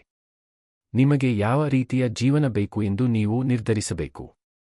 ನಿಮಗೆ ಆರಾಮ ಬೇಕಾದರೆ ಎಲ್ಲರನ್ನೂ ಸುತ್ತಮುತ್ತ ಇರಿಸಿಕೊಳ್ಳಿ. ಹಡಗನ್ನು ಅಲ್ಲಾಡಿಸಬೇಡಿ. ನೀವು ಇಲ್ಲ ಎಂದು ಹೇಳಲು ಬಯಸಿದಾಗ ಹೌದು ಎಂದು ಹೇಳುತ್ತಾಯಿರಿ. ಯಾವುದೇ ಮೌಲ್ಯವನ್ನು ಸೇರಿಸದ ಅಭಿಪ್ರಾಯಗಳನ್ನು ಕೇಳುತ್ತಾಯಿರಿ. ನಿಮ್ಮ ದಿಕ್ಕನ್ನು ಗೌರವಿಸದ ಜನರಿಗೆ ನಿಮ್ಮ ಸಮಯ ಮತ್ತು ಶಕ್ತಿಯನ್ನು ನೀಡುತ್ತಾಯಿರಿ. ಆದರೆ ನಿಮಗೆ ಸ್ಪಷ್ಟತೆ, ಗಮನ ಮತ್ತು ನಿಜವಾದ ಬದಲಾವಣೆ ಬೇಕಾದರೆ ನಿಮ್ಮ ವಲಯವನ್ನು ಸ್ವಚ್ಛಗೊಳಿಸುವ ಸಮಯ ಇದು. ಪ್ರಾಮಾಣಿಕ ಸಂಭಾಷಣೆಗಳನ್ನು ನಡೆಸುವ ಸಮಯ ಇದು. ಮತ್ತು ಕೆಲವೊಮ್ಮೆ ದೂರ ನಡೆಯುವ ಸಮಯ ಇದು. ನೀವು ಅದನ್ನು ಘೋಷಿಸಬೇಕಾಗಿಲ್ಲ, ನೀವು ಅದನ್ನು ವಿವರಿಸಬೇಕಾಗಿಲ್ಲ. ನೀವು ಕೇವಲ ತಪ್ಪು ಜನರಿಗೆ ನಿಮ್ಮ ಸಮಯವನ್ನು ನೀಡುವುದನ್ನು ನಿಲ್ಲಿಸಿ. ಎಲ್ಲಿಗೂ ಕರೆದೊಯ್ಯದ ಸಂಭಾಷಣೆಗಳಿಗೆ ಜಾಗ ನೀಡುವುದನ್ನು ನೀವು ನಿಲ್ಲಿಸಿ. ನಿಮ್ಮನ್ನು ಬರಿದು ಮಾಡುವ ಕರೆಗಳಿಗೆ ಉತ್ತರಿಸುವುದನ್ನು ನೀವು ನಿಲ್ಲಿಸಿ. ನಿಮ್ಮ ಬಗ್ಗೆ ನಿಮಗೆ ಅನುಮಾನ ಭರಿಸುವ ಶಕ್ತಿಯಲ್ಲಿ ಭಾಗವಹಿಸುವುದನ್ನು ನೀವು ನಿಲ್ಲಿಸಿ. ಇದು ದ್ವೇಷದ ಬಗ್ಗೆ ಅಲ್ಲ, ಇದು ಗಡಿಗಳ ಬಗ್ಗೆ. ಇದು ಗೊಂದಲದ ಮೇಲೆ ಶಾಂತಿಯನ್ನೋ, ಸ್ಥಗಿತದ ಮೇಲೆ ಪ್ರಗತಿಯನ್ನು, ಆರಾಮದ ಮೇಲೆ ಬೆಳವಣಿಗೆಯನ್ನು ಆರಿಸುವುದರ ಬಗ್ಗೆ. ಮತ್ತು ನೀವು ಇದನ್ನು ಮಾಡಲು ಪ್ರಾರಂಭಿಸಿದ ನಂತರ ಒಂದು ಶಕ್ತಿಯುತ ವಿಷಯ ಸಂಭವಿಸುತ್ತದೆ. ನಿಮ್ಮ ಶಕ್ತಿ ಮರಳಿ ಸಿಗುತ್ತದೆ. ನಿಮ್ಮ ಮಾನಸಿಕ ಸ್ಪಷ್ಟತೆ ಮರಳಿ ಸಿಗುತ್ತದೆ. ನೀವು ಇನ್ನು ಮುಂದೆ ಬೇರೊಬ್ಬರ ಭಯದ ಮೂಲಕ ನಿಮ್ಮ ಗುರಿಗಳನ್ನು ಫಿಲ್ಟರ್ ಮಾಡದ ಕಾರಣ ನಿಮಗೆ ಮತ್ತೆ ಹೆಚ್ಚು ಅನಿಸಲು ಪ್ರಾರಂಭಿಸುತ್ತದೆ. ಇತರ ಜನರಿಗೆ ಆರಾಮವೆನಿಸಲು ನಿಮ್ಮ ಕನಸುಗಳನ್ನು ನೀವು ಇನ್ನು ಮುಂದೆ ಸಂಪಾದಿಸುವುದಿಲ್ಲ. ಹೆಚ್ಚು ಬಯಸಿದ್ದಕ್ಕಾಗಿ ನೀವು ಇನ್ನು ಮುಂದೆ ಕ್ಷಮೆಯಾಚಿಸುವುದಿಲ್ಲ. ನೀವು ಕೇವಲ ಚಲಿಸಲು ಪ್ರಾರಂಭಿಸುತ್ತೀರಿ. ನೀವು ನಿರ್ಮಿಸಲು ಪ್ರಾರಂಭಿಸುತ್ತೀರಿ. ನೀವು ಬದುಕಲು ಪ್ರಾರಂಭಿಸುತ್ತೀರಿ. ಮತ್ತು ಹೌದು, ಮೊದಲಿಗೆ ಅದು ಏಕಾಂತವೆನಿಸಬಹುದು, ಏಕೆಂದರೆ ನೀವು ಗದ್ದಲವನ್ನು ಹಿಂದೆ ಬಿಟ್ಟಾಗ ನೀವು ಮೌನವನ್ನು ರಚಿಸುತ್ತೀರಿ. ಆದರೆ ಆ ಮೌನದಲ್ಲಿ ನೀವು ನಿಮ್ಮನ್ನು ಕಂಡುಕೊಳ್ಳುತ್ತೀರಿ. ನಿಮ್ಮ ಸ್ವಂತ ಆಲೋಚನೆಗಳನ್ನು ನೀವು ಕೇಳುತ್ತೀರಿ. ನಿಮ್ಮ ದೃಷ್ಟಿಯೊಂದಿಗೆ ನೀವು ಮತ್ತೆ ಸಂಪರ್ಕ ಸಾಧಿಸುತ್ತೀರಿ. ನಿಮ್ಮ ಮಾನದಂಡವನ್ನು ಯಾರು ಕೆಳಗೆ ಎಳೆಯದೆಯೇ ನೀವು ಅದನ್ನು ಮತ್ತೆ ನಿರ್ಮಿಸಬೇಕು. ಬೆಳವಣಿಗೆ ನಿಜವಾಗಿಯೂ ಪ್ರಾರಂಭವಾಗುವುದು ಆಗ. ಎಲ್ಲರೂ ನಿಮ್ಮೊಂದಿಗೆ ನಡೆಯಲು ಉದ್ದೇಶಿಸಿಲ್ಲ ಎಂದು ನೀವು ಅರಿತುಕೊಂಡಾಗ ಮತ್ತು ಅದು ಸರಿ ಎಂದು. ನೀವು ಹೊಸ ಜನರನ್ನು ಆಕರ್ಷಿಸಲು ಸಹ ಪ್ರಾರಂಭಿಸುತ್ತೀರಿ. ಅದೇ ಭಾಷೆಯನ್ನು ಮಾತನಾಡುವ ಜನರು, ನೀವು ಗುರಿಗಳ ಬಗ್ಗೆ ಮಾತನಾಡುವಾಗ ಬೆದರದ ಜನರು, ನಿಮ್ಮನ್ನು ಜವಾಬ್ದಾರರನ್ನಾಗಿ ಇರಿಸುವ ಜನರು, ಶಿಸ್ತು ಮತ್ತು ಬೆಳವಣಿಗೆ ಮತ್ತು ಸತ್ಯಕ್ಕೆ ಮೌಲ್ಯ ನೀಡುವ ಜನರು. ಆದರೆ ಅವರಿಗೆ ನೀವು ಜಾಗ ಮಾಡಿಕೊಡುವವರೆಗೆ ಆ ಜನರು ಕಾಣಿಸಿಕೊಳ್ಳುವುದಿಲ್ಲ. ನಿಮ್ಮ ಜೀವನವು ಕಡಿಮೆ ಶಕ್ತಿಯ ಸಂಬಂಧಗಳಿಂದ ತುಂಬಿದ್ದರೆ, ನಿಮ್ಮನ್ನು ಮುಂದೆ ತಳ್ಳಲು ಸಿದ್ಧರಿರುವ ಜನರನ್ನು ನೀವು ಗಮನಿಸುವುದಿಲ್ಲ. ಅದಕ್ಕಾಗಿಯೇ ತೆರವುಗೊಳಿಸುವಿಕೆ ಅಗತ್ಯ, ಅದಕ್ಕಾಗಿಯೇ ನೀವು ಮೊದಲು ಬಿಡಬೇಕು. ಇದರ್ಥ ನೀವು ಒಪ್ಪದ ಎಲ್ಲರನ್ನೂ ಕತ್ತರಿಸುವುದು ಎಂದರ್ಥವಲ್ಲ, ಇದು ಉದ್ದೇಶಪೂರ್ವಕವಾಗುವುದು ಎಂದರ್ಥ. ನಿಮ್ಮ ಪರಿಸರದ ಬಗ್ಗೆ ರಕ್ಷಣಾತ್ಮಕವಾಗಿರುವುದು ಎಂದರ್ಥ. ನಿಮ್ಮ ವಲಯವು ನಿಮಗೆ ವಿಕಸನಗೊಳ್ಳಲು ಸಹಾಯ ಮಾಡುತ್ತಿದೆಯೇ ಅಥವಾ ನಿಮ್ಮನ್ನು ಹಿಡಿದಿಡುತ್ತಿದೆಯೇ ಎಂಬುದನ್ನು ಗುರುತಿಸುವುದು ಎಂದರ್ಥ. ಮತ್ತು ಯಾರಾದರೂ ನಿಮ್ಮನ್ನು ನಿರಂತರವಾಗಿ ಬರಿದು ಮಾಡಿದರೆ, ವಿಚಲಿತಗೊಳಿಸಿದರೆ ಅಥವಾ ನಿಮಗೆ ಚಿಕ್ಕವರೆಂದು ಅನಿಸುವಂತೆ ಮಾಡಿದರೆ, ಅದರ ಬಗ್ಗೆ ಏನಾದರೂ ಮಾಡುವುದು ನಿಮ್ಮ ಜವಾಬ್ದಾರಿ. ನಿಮಗೆ ಸೀಮಿತ ಸಮಯವಿದೆ. ಉತ್ತಮಗೊಳ್ಳುವಲ್ಲಿ ಆಸಕ್ತಿ ಇಲ್ಲದ ಜನರೊಂದಿಗೆ ವೃತ್ತಾಕಾರದಲ್ಲಿ ನಡೆಯಲು ನೀವು ಅದನ್ನು ಕಳೆಯಲು ಸಾಧ್ಯವಿಲ್ಲ. ನೀವು ಏಕೆ ಬದಲಾಯಿಸಲು ಪ್ರಯತ್ನಿಸುತ್ತಿದ್ದೀರಿ ಎಂದು ವಿವರಿಸಲು ನೀವು ಅದನ್ನು ವ್ಯರ್ಥ ಮಾಡಲು ಸಾಧ್ಯವಿಲ್ಲ. ದೂರು ನೀಡಲು, ಚಾಡಿ ಹೇಳಲು ಅಥವಾ ನಿಮ್ಮನ್ನು ವಿಚಲಿತಗೊಳಿಸಲು ಮಾತ್ರ ಕಾಣಿಸಿಕೊಳ್ಳುವ ಜನರಿಗೆ ನೀವು ಅದನ್ನು ನೀಡಲು ಸಾಧ್ಯವಿಲ್ಲ. ಅದು ನಿಜವಾದ ಸಂಪರ್ಕವಲ್ಲ, ಅದು ಸೋಗಿನಲ್ಲಿರುವ ಆರಾಮ. ಮತ್ತು ಅದು ವೆಚ್ಚದೊಂದಿಗೆ ಬರುತ್ತದೆ. ನಿಮ್ಮ ಸುತ್ತಮುತ್ತಲಿನ ಜನರು ನಿಮ್ಮ ಮನಸ್ಥಿತಿಗಿಂತ ಹೆಚ್ಚಿನದನ್ನು ಪ್ರಭಾವಿಸುತ್ತಾರೆ. ಅವರು ನಿಮ್ಮ ಗುರುತನ್ನು ರೂಪಿಸುತ್ತಾರೆ. ಯಾವುದು ಸಾಧ್ಯ ಎಂದು ನೀವು ನಂಬುತ್ತೀರೋ ಅದನ್ನು ಅವರು ರೂಪಿಸುತ್ತಾರೆ. ನೀವು ನಿಮ್ಮನ್ನು ಹೇಗೆ ನೋಡುತ್ತೀರಿ ಎಂಬುದನ್ನು ಅವರು ರೂಪಿಸುತ್ತಾರೆ. ಅದಕ್ಕಾಗಿಯೇ ಈ ಅಧ್ಯಾಯ ಮುಖ್ಯ, ಏಕೆಂದರೆ ನೀವು ಬರಿದು ಮಾಡುವ ಸಂಬಂಧಗಳಿಗೆ ತೃಪ್ತರಾಗುವುದನ್ನು ನಿಲ್ಲಿಸಿದಾಗ ನೀವು ನಿಮ್ಮ ಶಕ್ತಿಯನ್ನು ಮರಳಿ ತೆಗೆದುಕೊಳ್ಳುತ್ತೀರಿ. ನಿಮ್ಮ ಮನಸ್ಸನ್ನು ನೀವು ಮರಳಿ ತೆಗೆದುಕೊಳ್ಳುತ್ತೀರಿ. ನಿಮ್ಮ ನಿಯಮಗಳ ಮೇಲೆ ನೀವು ಮತ್ತೆ ಬದುಕಲು ಪ್ರಾರಂಭಿಸುತ್ತೀರಿ. ಆದ್ದರಿಂದ ಕಠಿಣವಾಗಿ ನೋಡಿ. ಕಠಿಣ ಪ್ರಶ್ನೆಗಳನ್ನು ಕೇಳಿ. ನಿಮ್ಮ ಗಮನವನ್ನು ಯಾರು ಬರಿದು ಮಾಡುತ್ತಾರೆ? ಯಾರು ನಿಮಗೆ ಚಿಕ್ಕವರೆಂದು ಅನಿಸುವಂತೆ ಮಾಡುತ್ತಾರೆ? ಯಾರ ಸುತ್ತಲೂ ನಿಮಗೆ ದಣಿದಂತೆ ಅನಿಸುತ್ತದೆ? ನಿಮ್ಮ ದೃಷ್ಟಿಯಿಂದ ನಿಮ್ಮನ್ನು ಯಾರು ವಿಚಲಿತಗೊಳಿಸುತ್ತಾರೆ? ಮತ್ತು ಪ್ರಾಮಾಣಿಕರಾಗಿರಿ. ಅವರನ್ನು ಸಮರ್ಥಿಸಿಕೊಳ್ಳಬೇಡಿ. ಅದನ್ನು ಸಮರ್ಥಿಸಬೇಡಿ. ಅದು ಏನಿದೆಯೋ ಹಾಗೆಯೇ ನೋಡಿ. ನಂತರ ಕ್ರಮ ತೆಗೆದುಕೊಳ್ಳಿ. ಗಡಿಗಳನ್ನು ಹೊಂದಿಸಿ. ಜಾಗವನ್ನು ರಚಿಸಿ. ಅಪರಾಧವಿಲ್ಲದೆ ಮುಂದೆ ಸಾಗಿ. ಏಕೆಂದರೆ ನಿಮ್ಮ ಭವಿಷ್ಯವು ಒಂದು ಗುಂಪು ಯೋಜನೆಯಲ್ಲ, ಅದು ನಿಮ್ಮ ಜವಾಬ್ದಾರಿ. ಮತ್ತು ಬೆಳೆಯಲು ನಿಮ್ಮ ಪ್ರಯತ್ನಕ್ಕೆ ಮೌಲ್ಯ ನೀಡದ ಯಾರಿಗೂ ನೀವು ಪ್ರವೇಶವನ್ನು ನೀಡಬೇಕಾಗಿಲ್ಲ. ಇದು ನಿರ್ಮಿಸಲು, ಗುಣಪಡಿಸಲು, ಗಮನಹರಿಸಲು, ಏರಲು ನಿಮ್ಮ ಋತು. ಮತ್ತು ಎಲ್ಲರೂ ನಿಮ್ಮೊಂದಿಗೆ ಬರಲು ಸಾಧ್ಯವಿಲ್ಲ. ಕೆಲವು ಜನರು ಇಡೀ ಕಥೆಯಲ್ಲ, ಅಧ್ಯಾಯಗಳು. ಅದನ್ನು ಗೌರವಿಸಿ. ನಿಮ್ಮ ಪ್ರಯಾಣವನ್ನು ಗೌರವಿಸಿ. ಮತ್ತು ಅವರು ತಮ್ಮದೇ ಆದದ್ದನ್ನು ಬೆಳಗಿಸಲು ಹೆದರುತ್ತಾರೆ ಎಂಬ ಕಾರಣಕ್ಕೆ ನಿಮ್ಮ ಬೆಳಕನ್ನು ಕುಗ್ಗಿಸಲು ಯಾರಿಗೂ ಮತ್ತೆ ಅವಕಾಶ ನೀಡಬೇಡಿ. ನಿಮ್ಮ ಬೆಳವಣಿಗೆ ರಕ್ಷಿಸಲು ಯೋಗ್ಯವಾಗಿದೆ. ನಿಮ್ಮ ಭವಿಷ್ಯ ಹೋರಾಡಲು ಯೋಗ್ಯವಾಗಿದೆ. ಮತ್ತು ಅದರರ್ಥ ನಿಮ್ಮ ಜೀವನದಿಂದ ತಪ್ಪು ಜನರನ್ನು ತೆಗೆದುಹಾಕುವುದು ಎಂದಾದರೆ ಅದನ್ನು ಆತ್ಮವಿಶ್ವಾಸದಿಂದ ಮಾಡಿ. ನೀವು ಕಠಿಣರಾಗಿಲ್ಲ, ನೀವು ಪ್ರಾಮಾಣಿಕರಾಗಿದ್ದೀರಿ. ಮತ್ತು ಕೆಲವೊಮ್ಮೆ ಪ್ರಾಮಾಣಿಕತೆಯು ಆತ್ಮಗೌರವದ ಅತ್ಯುನ್ನತ ರೂಪವಾಗಿದೆ. ಅಧ್ಯಾಯ 9. ಇಂದು ನೀವು ಮಾಡುವ ಪ್ರತಿಯೊಂದು ಆಯ್ಕೆಯ ಮಾಲೀಕತ್ವವನ್ನು ತೆಗೆದುಕೊಳ್ಳಿ. ನಿಮ್ಮ ಜೀವನವು ಹೇಗೆ ಹೊರಹೊಮ್ಮುತ್ತದೆ ಎಂಬುದು ನೀವು ಪ್ರತಿದಿನ ತೆಗೆದುಕೊಳ್ಳುವ ಆಯ್ಕೆಗಳ ಮೇಲೆ ನಿಲ್ಲುತ್ತದೆ. ಕೇವಲ ದೊಡ್ಡ ವಿಷಯಗಳಲ್ಲ, ಕೇವಲ ಜನರು ನೋಡುವ ವಿಷಯಗಳಲ್ಲ, ಅವೆಲ್ಲವೂ ಯಾರೂ ನೋಡದಿದ್ದಾಗ ಮಾಡುವ ಸಣ್ಣ, ಮೌನವಾದವುಗಳು. ನೀವು ತಪ್ಪಿಸಲು ಪ್ರಯತ್ನಿಸುವ ಅಹಿತಕರವಾದವುಗಳು. ನೀವು ಮಾಡಬೇಕೆಂದು ತಿಳಿದಿರುವ ಆದರೆ ವಿಳಂಬಗೊಳಿಸುತ್ತಿರುವವುಗಳು. ನಿಮ್ಮ ದಿಕ್ಕನ್ನು ರೂಪಿಸುವ ಆಯ್ಕೆಗಳು ಅವು. ಮತ್ತು ನೀವು ಆ ಆಯ್ಕೆಗಳ ಸಂಪೂರ್ಣ ಮಾಲೀಕತ್ವವನ್ನು ತೆಗೆದುಕೊಳ್ಳಲು ಕಲಿಯುವವರೆಗೆ ದೂಷಿಸದೆ, ತಪ್ಪಿಸದೆ, ಜವಾಬ್ದಾರಿಯನ್ನು ಬದಲಾಯಿಸದೆ, ಯಾವುದೇ ಅರ್ಥಪೂರ್ಣವಾದದ್ದು ಬದಲಾಗುವುದಿಲ್ಲ. ಮಾಲೀಕತ್ವ ಎಂದರೆ ತಪ್ಪಿತಸ್ಥ ಭಾವನೆಯಲ್ಲ, ನಿಮ್ಮನ್ನು ನೀವೇ ದಂಡಿಸುವುದಲ್ಲ. ನಿಮ್ಮ ಜೀವನವು ನಿಮ್ಮ ಸಮಯ, ನಿಮ್ಮ ಶಕ್ತಿ ಮತ್ತು ನಿಮ್ಮ ಗಮನದಿಂದ ನೀವು ನಿರ್ಧರಿಸುವುದರ ನೇರ ಪ್ರತಿಬಿಂಬವಾಗಿದೆ ಎಂದು ಒಪ್ಪಿಕೊಳ್ಳುವುದು ಇದರ ಉದ್ದೇಶ. ನೀವು ಶಕ್ತಿಹೀನರಲ್ಲ, ನೀವು ಸಿಕ್ಕಿಬಿದ್ದಿಲ್ಲ, ನೀವು ಪ್ರತಿದಿನ ಆಯ್ಕೆಗಳನ್ನು ಮಾಡುತ್ತಿದ್ದೀರಿ. ಮತ್ತು ಆ ಆಯ್ಕೆಗಳು ನಿಮ್ಮ ವಾಸ್ತವತೆಯನ್ನು ನಿರ್ಮಿಸುತ್ತಿವೆ. ನೀವು ಅದನ್ನು ಬೇಗ ಒಪ್ಪಿಕೊಂಡಷ್ಟು ನಿಜವಾಗಿಯೂ ನಿಮ್ಮದೆಂದು ಅನಿಸುವ ಜೀವನವನ್ನು ನೀವು ಬೇಗ ರಚಿಸಲು ಪ್ರಾರಂಭಿಸಬಹುದು. ಪ್ರತಿದಿನ ನಿಮ್ಮ ಸಮಯವನ್ನು ಹೇಗೆ ಕಳೆಯುತ್ತೀರಿ ಎಂದು ನೀವು ನಿರ್ಧರಿಸುತ್ತೀರಿ. ನಿಮ್ಮನ್ನು ನಿಮ್ಮ ಗುರಿಗಳಿಗೆ ಹತ್ತಿರ ತರುವ ಯಾವುದಕ್ಕಾದರೂ ನೀವು ಅದನ್ನು ಬಳಸುತ್ತೀರಿ, ಅಥವಾ ನಿಮ್ಮನ್ನು ಮತ್ತಷ್ಟು ದೂರಕ್ಕೆ ಎಳೆಯುವ ಯಾವುದಕ್ಕಾದರೂ ನೀವು ಅದನ್ನು ವ್ಯರ್ಥ ಮಾಡುತ್ತೀರಿ. ನಿಮ್ಮ ದೇಹವನ್ನು ಹೇಗೆ ನಡೆಸಿಕೊಳ್ಳುತ್ತೀರಿ ಎಂದು ನೀವು ನಿರ್ಧರಿಸುತ್ತೀರಿ. ನಿಮ್ಮ ಮನಸ್ಸಿಗೆ ಏನನ್ನು ಅನುಮತಿಸುತ್ತೀರಿ ಎಂದು ನೀವು ನಿರ್ಧರಿಸುತ್ತೀರಿ. ನಿಮಗೆ ನೀವೇ ನೀಡಿದ ಆ ಭರವಸೆಯನ್ನು ಉಳಿಸಿಕೊಳ್ಳುತ್ತೀರಾ ಅಥವಾ ಅದನ್ನು ಮತ್ತೆ ಮುರಿಯುತ್ತೀರಾ ಎಂದು ನೀವು ನಿರ್ಧರಿಸುತ್ತೀರಿ. ನೀವು ಪ್ರತಿಕ್ರಿಯಿಸುತ್ತೀರಾ ಅಥವಾ ಪ್ರತಿಸ್ಪಂದಿಸುತ್ತೀರಾ ಎಂದು ನೀವು ನಿರ್ಧರಿಸುತ್ತೀರಿ. ನೀವು ವಿಳಂಬಗೊಳಿಸುತ್ತೀರಾ ಅಥವಾ ತಲುಪಿಸುತ್ತೀರಾ, ನೀವು ಪ್ರಗತಿ ಸಾಧಿಸುತ್ತೀರಾ ಅಥವಾ ಕೇವಲ ನಿರತರಾಗಿರುತ್ತೀರಾ ಎಂದು ನೀವು ನಿರ್ಧರಿಸುತ್ತೀರಿ. ನನಗೆ ಸಮಯವಿರಲಿಲ್ಲ ಅಥವಾ ಸಂಗತಿಗಳು ಹೀಗೆ ಇರುತ್ತವೆ ಎಂದು ನೀವು ಹೇಳುತ್ತಾ ಇದ್ದರೆ, ನೀವು ನಿಮ್ಮ ಶಕ್ತಿಯನ್ನು ಬಿಟ್ಟುಕೊಡುತ್ತಿದ್ದೀರಿ. ನೀವು ನಿಯಂತ್ರಣದಲ್ಲಿಲ್ಲ ಎಂದು ಹೇಳುವ ಕಥೆಯನ್ನು ನೀವು ಆರಿಸುತ್ತಿದ್ದೀರಿ, ಆದರೆ ನೀವು ನಿಯಂತ್ರಣದಲ್ಲಿರುತ್ತೀರಿ. ಬಹುಶಃ ಪ್ರತಿ ಪರಿಸ್ಥಿತಿಯಲ್ಲಲ್ಲ, ಆದರೆ ನೀವು ಹೇಗೆ ಕಾಣಿಸಿಕೊಳ್ಳುತ್ತೀರಿ ಎಂಬುದರ ಬಗ್ಗೆ ಯಾವಾಗಲೂ ನಿಯಂತ್ರಣವಿರುತ್ತದೆ. ಮುಂದೆ ಏನು ಮಾಡುತ್ತೀರಿ ಎಂಬುದರ ಬಗ್ಗೆ ಯಾವಾಗಲೂ ನಿಯಂತ್ರಣವಿರುತ್ತದೆ. ಮತ್ತು ನಿಮ್ಮ ಶಕ್ತಿ ಇರುವುದು ಅಲ್ಲಿ, ನೆಪಗಳನ್ನು ಮಾಡುವುದನ್ನು ನಿಲ್ಲಿಸಲು ಮತ್ತು ನೀವು ನಿಯಂತ್ರಿಸಬಹುದಾದ ಎಲ್ಲದಕ್ಕೂ ಸಂಪೂರ್ಣ ಜವಾಬ್ದಾರಿಯನ್ನು ತೆಗೆದುಕೊಳ್ಳಲು ಇರುವ ನಿರ್ಧಾರದಲ್ಲಿ. ಬದಲಾಯಿಸಲು ನಿಮ್ಮ ಹೊರಗಿನ ಯಾವುದಕ್ಕಾದರೂ ಕಾಯುವುದನ್ನು ನೀವು ನಿಲ್ಲಿಸಬೇಕು. ಉತ್ತಮ ಉದ್ಯೋಗ, ಹೆಚ್ಚು ಬೆಂಬಲಿಸುವ ಪರಿಸರ, ಪರಿಪೂರ್ಣ ಕ್ಷಣ. ನೀವು ಕಾಯುತ್ತಿರುವ ಆ ಕ್ಷಣ ಅಸ್ತಿತ್ವದಲ್ಲಿಲ್ಲ, ಮತ್ತು ನೀವು ಕಾಯುತ್ತಿರುವಾಗ ಜೀವನ ಮುಂದುವರಿಯುತ್ತಲೇ ಇರುತ್ತದೆ. ಹೆಚ್ಚು ಸಮಯ ಕಳೆಯುತ್ತದೆ. ಹೆಚ್ಚು ಶಕ್ತಿ ಬರಿದಾಗುತ್ತದೆ. ಹೆಚ್ಚು ಆತ್ಮವಿಶ್ವಾಸ ಮಾಯವಾಗುತ್ತದೆ. ಮಾಲೀಕತ್ವ ಎಂದರೆ ಇಂದು ನೀವು ಮಾಡುವ ಪ್ರತಿಯೊಂದು ಕೆಲಸವೂ ಮುಖ್ಯ ಎಂಬ ಸತ್ಯಕ್ಕೆ ಹೆಜ್ಜೆ ಇಡುವುದು. ಮುಂದಿನ ವರ್ಷವಲ್ಲ, ಎಂದಾದರೂ ಅಲ್ಲ, ಇಂದು. ಆದ್ದರಿಂದ ನೀವು ದಿನವಿಡೀ ಕಸದಂತಹ ಆಹಾರವನ್ನು ಸೇವಿಸಿ, ನಿಮ್ಮ ಕೆಲಸವನ್ನು ಬಿಟ್ಟು, ನಿಮ್ಮ ಗುರಿಗಳನ್ನು ತಪ್ಪಿಸಿ, ಗೊಂದಲಗಳ ಮೇಲೆ ಗಂಟೆಗಳನ್ನು ವ್ಯರ್ಥ ಮಾಡಿ, ಮತ್ತು ನಂತರ ನಿಮಗೆ ಯಾವುದೇ ಆಯ್ಕೆ ಇರಲಿಲ್ಲ ಎಂದು ನಿಮಗೆ ನೀವೇ ಹೇಳಿಕೊಂಡರೆ, ಅದು ಮಾಲೀಕತ್ವವಲ್ಲ, ಅದು ತಪ್ಪಿಸುವಿಕೆ. ಮತ್ತು ನೀವು ಮಾಲೀಕತ್ವವನ್ನು ಹೆಚ್ಚು ಕಾಲ ತಪ್ಪಿಸಿದಷ್ಟು ನಿಮಗೆ ಹೆಚ್ಚು ಸಿಕ್ಕಿಬಿದ್ದಂತೆ ಅನಿಸುತ್ತದೆ. ಆದರೆ ನಾನು ಅದನ್ನು ಆರಿಸಿಕೊಂಡೆ ಎಂದು ನೀವು ನಿರ್ಧರಿಸಿದ ನಂತರ ಏನಾದರೂ ಬದಲಾಗುತ್ತದೆ. ನೀವು ನಿಮಗೆ ನೀವೇ ಸುಳ್ಳು ಹೇಳುವುದನ್ನು ನಿಲ್ಲಿಸುತ್ತೀರಿ. ನೀವು ಹಳೆಯ ಅಭ್ಯಾಸಗಳಿಗೆ ಮಣಿಯುವುದನ್ನು ನಿಲ್ಲಿಸುತ್ತೀರಿ. ಆ ಅಸ್ವಸ್ಥತೆಯನ್ನು ನೀವು ಅನುಭವಿಸುತ್ತೀರಿ ಮತ್ತು ಅದನ್ನು ನೀವು ಬಳಸುತ್ತೀರಿ.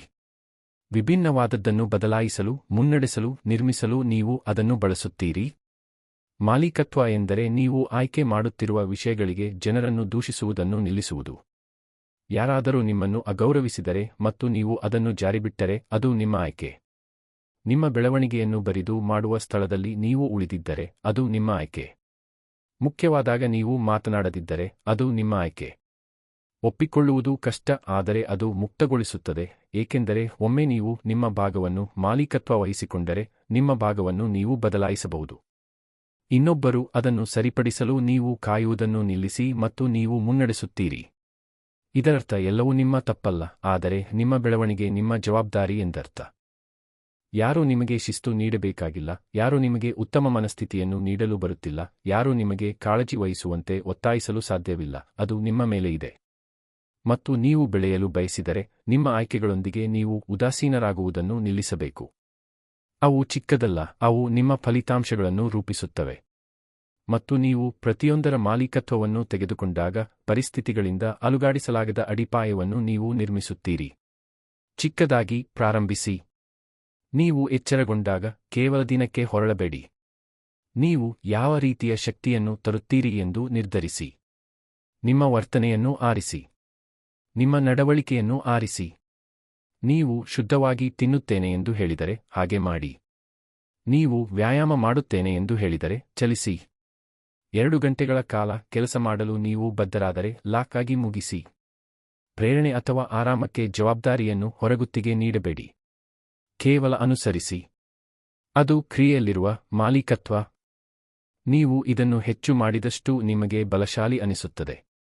ಜೀವನ ಸುಲಭವಾಯಿತು ಎಂದಲ್ಲ, ಆದರೆ ನೀವು ಮಾಡಬೇಕಾದದ್ದನ್ನು ತಪ್ಪಿಸುವುದನ್ನು ನಿಲ್ಲಿಸುತ್ತೀರಿ. ಮತ್ತು ವಿಷಯಗಳು ತಪ್ಪಾದಾಗ ಮತ್ತು ಅವು ತಪ್ಪಾಗುತ್ತವೆ, ನೀವು ಸುರುಳಿಯಾಗುವುದಿಲ್ಲ, ನೀವು ಅದನ್ನು ಪ್ರಾಮಾಣಿಕವಾಗಿ ನೋಡುತ್ತೀರಿ. ನೀವು ಕೇಳುತ್ತೀರಿ, ನಾನು ಎಲ್ಲಿ ವಿಫಲನಾದೆ? ನೀವು ಕಲಿಯುತ್ತೀರಿ. ನೀವು ಹೊಂದಾಣಿಕೆ ಮಾಡುತ್ತೀರಿ. ನೀವು ಸುಧಾರಿಸುತ್ತೀರಿ. ಮಾಲೀಕತ್ವವು ನಿಮಗೆ ಮಾಡಲು ಅವಕಾಶ ನೀಡುವುದು ಅದೇ. ಅದು ನಿಮ್ಮನ್ನು ಮುಂದೆ ಸಾಗಿಸುತ್ತದೆ. ಅದು ದೂಷಣೆಯಲ್ಲಿ ಸಿಲುಕುವುದಿಲ್ಲ, ಅದು ಪರಿಹಾರವನ್ನು ಕಂಡುಕೊಳ್ಳುತ್ತದೆ. ನೀವು ನಿಮ್ಮ ಆಯ್ಕೆಗಳ ಸಂಪೂರ್ಣ ಮಾಲೀಕತ್ವವನ್ನು ತೆಗೆದುಕೊಳ್ಳಲು ಪ್ರಾರಂಭಿಸಿದಾಗ ಜನರು ಗಮನಿಸುತ್ತಾರೆ. ಕೆಲವರು ಅದನ್ನು ಅರ್ಥಮಾಡಿಕೊಳ್ಳುವುದಿಲ್ಲ, ಅವರು ದೂಷಿಸುವುದು, ದೂರುವುದು, ಕಾಯುವುದಕ್ಕೆ ಒಗ್ಗಿಕೊಂಡಿರುತ್ತಾರೆ, ಆದರೆ ನೀವು ಇನ್ನು ಮುಂದೆ ಆ ರೀತಿ ಬದುಕುತ್ತಿಲ್ಲ, ನೀವು ಮುನ್ನಡೆಸುತ್ತಿದ್ದೀರಿ. ನೀವು ಈಗ ಉತ್ತಮವೆನಿಸುವುದರಿಂದಲ್ಲ, ಆದರೆ ನೀವು ಯಾರು ಆಗಲು ಬಯಸುತ್ತೀರೋ ಅದರ ಆಧಾರದ ಮೇಲೆ ನೀವು ನಿರ್ಧಾರಗಳನ್ನು ತೆಗೆದುಕೊಳ್ಳುತ್ತಿದ್ದೀರಿ. ಮತ್ತು ಆ ರೀತಿಯ ಮನಸ್ಥಿತಿ ಎಲ್ಲವನ್ನೂ ಬದಲಾಯಿಸುತ್ತದೆ. ನೀವು ಹೆಚ್ಚು ಶಿಸ್ತಿನವರಾಗುತ್ತೀರಿ. ನಿಮ್ಮ ಕೆಟ್ಟ ಅಭ್ಯಾಸಗಳೊಂದಿಗೆ ನೀವು ಸಂಧಾನ ಮಾಡುವುದನ್ನು ನಿಲ್ಲಿಸುತ್ತೀರಿ. ಕಷ್ಟವಾದಾಗಲೂ ನಿಮ್ಮನ್ನು ನೀವೇ ಮುನ್ನಡೆಸಲು ಪ್ರಾರಂಭಿಸುತ್ತೀರಿ. ನೀವು ಪರಿಪೂರ್ಣರಾಗಿದ್ದೀರಿ ಎಂದಲ್ಲ, ಆದರೆ ನೀವು ಜವಾಬ್ದಾರರಾಗಿದ್ದೀರಿ ಎಂಬ ಕಾರಣಕ್ಕೆ ನಿಮ್ಮನ್ನು ನೀವೇ ಗೌರವಿಸಲು ಪ್ರಾರಂಭಿಸುತ್ತೀರಿ. ಮತ್ತು ನೀವು ತಪ್ಪು ಮಾಡಿದಾಗ ನೀವು ಅಡಗಿಕೊಳ್ಳುವುದಿಲ್ಲ, ನೀವು ಅದನ್ನು ಒಪ್ಪಿಕೊಳ್ಳುತ್ತೀರಿ. ನೀವು ಅದರಿಂದ ಕಲಿಯುತ್ತೀರಿ. ನೀವು ಹೊಂದಾಣಿಕೆ ಮಾಡುತ್ತೀರಿ. ನಿಜವಾದ ಬೆಳವಣಿಗೆ ಹೀಗೆ ಕಾಣುತ್ತದೆ. ಮಾಲೀಕತ್ವವನ್ನು ತೆಗೆದುಕೊಳ್ಳುವುದು ನಿಮಗೆ ಸ್ಪಷ್ಟತೆಯನ್ನು ನೀಡುತ್ತದೆ. ವಿಷಯಗಳು ಏಕೆ ಕೆಲಸ ಮಾಡುತ್ತಿಲ್ಲ ಎಂದು ನೀವು ಇನ್ನು ಮುಂದೆ ಆಶ್ಚರ್ಯಪಡುವುದಿಲ್ಲ, ಏನನ್ನು ಬದಲಾಯಿಸಬೇಕು ಎಂದು ನಿಮಗೆ ಈಗಾಗಲೇ ತಿಳಿದಿದೆ. ನೀವು ನಿಮ್ಮ ಪರಿಸರವನ್ನು ದೂಷಿಸುವುದನ್ನು ನಿಲ್ಲಿಸಿ ಅದನ್ನು ನವೀಕರಿಸಲು ಪ್ರಾರಂಭಿಸುತ್ತೀರಿ. ನೀವು ಇತರ ಕಡೆಗೆ ಬೆರಳು ತೋರಿಸುವುದನ್ನು ನಿಲ್ಲಿಸಿ ಒಳಗೆ ನೋಡಲು ಪ್ರಾರಂಭಿಸುತ್ತೀರಿ. ನಿಮ್ಮ ಜೀವನವನ್ನು ನೀವು ಮರಳಿ ಪಡೆಯುವುದು ಹೀಗೆ. ನೀವು ಅದೇ ಮಾದರಿಗಳನ್ನು ಪುನರಾವರ್ತಿಸುವುದನ್ನು ನಿಲ್ಲಿಸುವುದು ಹೀಗೆ. ವಿಭಿನ್ನ ಫಲಿತಾಂಶಗಳಿಗಾಗಿ ಆಶಿಸುವುದರಿಂದಲ್ಲ, ಆದರೆ ವಿಭಿನ್ನ ಆಯ್ಕೆಗಳನ್ನು ಮಾಡುವುದರಿಂದ. ನೀವು ಪಶ್ಚಾತ್ತಾಪ ಪಡುವಷ್ಟು ನಿರ್ಧಾರಗಳನ್ನು ತೆಗೆದುಕೊಂಡಿದ್ದೀರಿ. ಸಾಕಷ್ಟು ದಿನಗಳು ವ್ಯರ್ಥವಾಗಿವೆ, ಸಾಕಷ್ಟು ಅವಕಾಶಗಳು ವಿಳಂಬವಾಗಿವೆ. ಈ ಹಂತದಿಂದ ನೀವು ಉದ್ದೇಶಪೂರ್ವಕವಾಗಿರುತ್ತೀರಿ. ನೀವು ಎಚ್ಚರಗೊಳ್ಳುವ ಸಮಯಕ್ಕೆ, ಇತರರೊಂದಿಗೆ ನೀವು ಮಾತನಾಡುವ ರೀತಿಯಲ್ಲಿ, ನಿಮ್ಮ ದೇಹವನ್ನು ನೀವು ನಡೆಸಿಕೊಳ್ಳುವ ರೀತಿಯಲ್ಲಿ, ನಿಮ್ಮ ಗಮನವನ್ನು ನೀವು ಬಳಸುವ ರೀತಿಯಲ್ಲಿ, ಒತ್ತಡವನ್ನು ನೀವು ನಿಭಾಯಿಸುವ ರೀತಿಯಲ್ಲಿ, ಅಸ್ವಸ್ಥತೆಯ ಮೂಲಕ ನೀವು ಚಲಿಸುವ ರೀತಿಯಲ್ಲಿ ನೀವು ಜವಾಬ್ದಾರಿಯನ್ನು ತೆಗೆದುಕೊಳ್ಳುತ್ತೀರಿ. ಬೆಳವಣಿಗೆಗೆ ಕಾರಣವಾದಾಗ ನೀವು ಕಠಿಣ ವಿಷಯವನ್ನು ಆರಿಸುತ್ತೀರಿ. ಅದು ಅಹಿತಕರವಾಗಿದ್ದರೂ ಸಹ ನೀವು ಪ್ರಾಮಾಣಿಕ ಮಾರ್ಗವನ್ನು ಆರಿಸುತ್ತೀರಿ. ನಿಮ್ಮ ಭವಿಷ್ಯವು ನೀವು ಇಂದು ಏನು ಮಾಡುತ್ತೀರಿ ಎಂಬುದರ ಮೇಲೆ ಅವಲಂಬಿತವಾಗಿದೆ ಎಂಬಂತೆ ನೀವು ವರ್ತಿಸಲು ಆರಿಸುತ್ತೀರಿ, ಏಕೆಂದರೆ ಅದು ಅವಲಂಬಿತವಾಗಿದೆ. ಮತ್ತು ನೀವು ಆ ಆಯ್ಕೆಗಳನ್ನು ದಿನದಿಂದ ದಿನಕ್ಕೆ ಜೋಡಿಸಿದಾಗ ನೀವು ನಿಜವಾದದ್ದನ್ನು ನಿರ್ಮಿಸುತ್ತೀರಿ. ನೀವು ವೇಗವನ್ನು ನಿರ್ಮಿಸುತ್ತೀರಿ. ನೀವು ಸ್ವನಂಬಿಕೆಯನ್ನು ನಿರ್ಮಿಸುತ್ತೀರಿ. ನೀವು ತಪ್ಪಿಸಿಕೊಳ್ಳಬೇಕಾಗಿಲ್ಲದ ಜೀವನವನ್ನು ನೀವು ನಿರ್ಮಿಸುತ್ತೀರಿ, ಏಕೆಂದರೆ ನೀವು ಅದನ್ನು ಗಳಿಸಿದ್ದೀರಿ ಎಂದು ನಿಮಗೆ ತಿಳಿದಿದೆ. ಅದು ಅದೃಷ್ಟವಾಗಿರಲಿಲ್ಲ, ಅದನ್ನು ನಿಮಗೆ ಹಸ್ತಾಂತರಿಸಲಾಗಿಲ್ಲ, ಅದನ್ನು ಮಾಲೀಕತ್ವ, ಪ್ರಯತ್ನ, ಸಂಪೂರ್ಣ ಜವಾಬ್ದಾರಿಯಿಂದ ನಿರ್ಮಿಸಲಾಗಿದೆ. ಈ ಮುಂದಿನ ಅಧ್ಯಾಯ ಹೇಗೆ ಹೊರಹೊಮ್ಮುತ್ತದೆ ಎಂಬುದನ್ನು ನೀವು ನಿರ್ಧರಿಸಬಹುದು. ನೀವು ದೂಷಿಸುವುದನ್ನು ಮುಂದುವರಿಸಬಹುದು, ಕಾಯುತ್ತಾ ಇರಬಹುದು, ಆಶಿಸುತ್ತಾ ಇರಬಹುದು, ಅಥವಾ ನೀವು ಮುಂದೆ ಹೆಜ್ಜೆ ಇಡಬಹುದು, ಮುನ್ನಡೆ ತೆಗೆದುಕೊಳ್ಳಬಹುದು ಮತ್ತು ನೀವು ಬಯಸುವ ಜೀವನಕ್ಕೆ ಹೊಂದಿಕೆಯಾಗುವ ನಿರ್ಧಾರಗಳನ್ನು ಮಾಡಲು ಪ್ರಾರಂಭಿಸಬಹುದು. ಪರಿಸ್ಥಿತಿಗಳು ಬದಲಾದಾಗ ಅಲ್ಲ, ಆದರೆ ನೀವು ಬದಲಾದಾಗ ಎಲ್ಲವೂ ಬದಲಾಗಲು ಪ್ರಾರಂಭಿಸುವ ಕ್ಷಣ ಅದು. ನೀವು ಜವಾಬ್ದಾರಿಯಿಂದ ಓಡಿಹೋಗುವುದನ್ನು ನಿಲ್ಲಿಸಿ ನಿಯಂತ್ರಣವನ್ನು ತೆಗೆದುಕೊಳ್ಳಲು ಪ್ರಾರಂಭಿಸಿದಾಗ. 6 ತಿಂಗಳಲ್ಲಿ ನಿಮ್ಮ ಜೀವನವನ್ನು ನೀವು ಬದಲಾಯಿಸುವುದು ಹೀಗೆ. ನಿಮ್ಮ ಶಕ್ತಿಯನ್ನು ನೀವು ಮರಳಿ ತೆಗೆದುಕೊಳ್ಳುವುದು ಹೀಗೆ. ಮತ್ತು ನೀವು ಅದನ್ನು ಒಂದು ಸಮಯದಲ್ಲಿ ಒಂದು ಆಯ್ಕೆಯನ್ನು ಮಾಡುವುದರ ಮೂಲಕ ಮಾಡುತ್ತೀರಿ.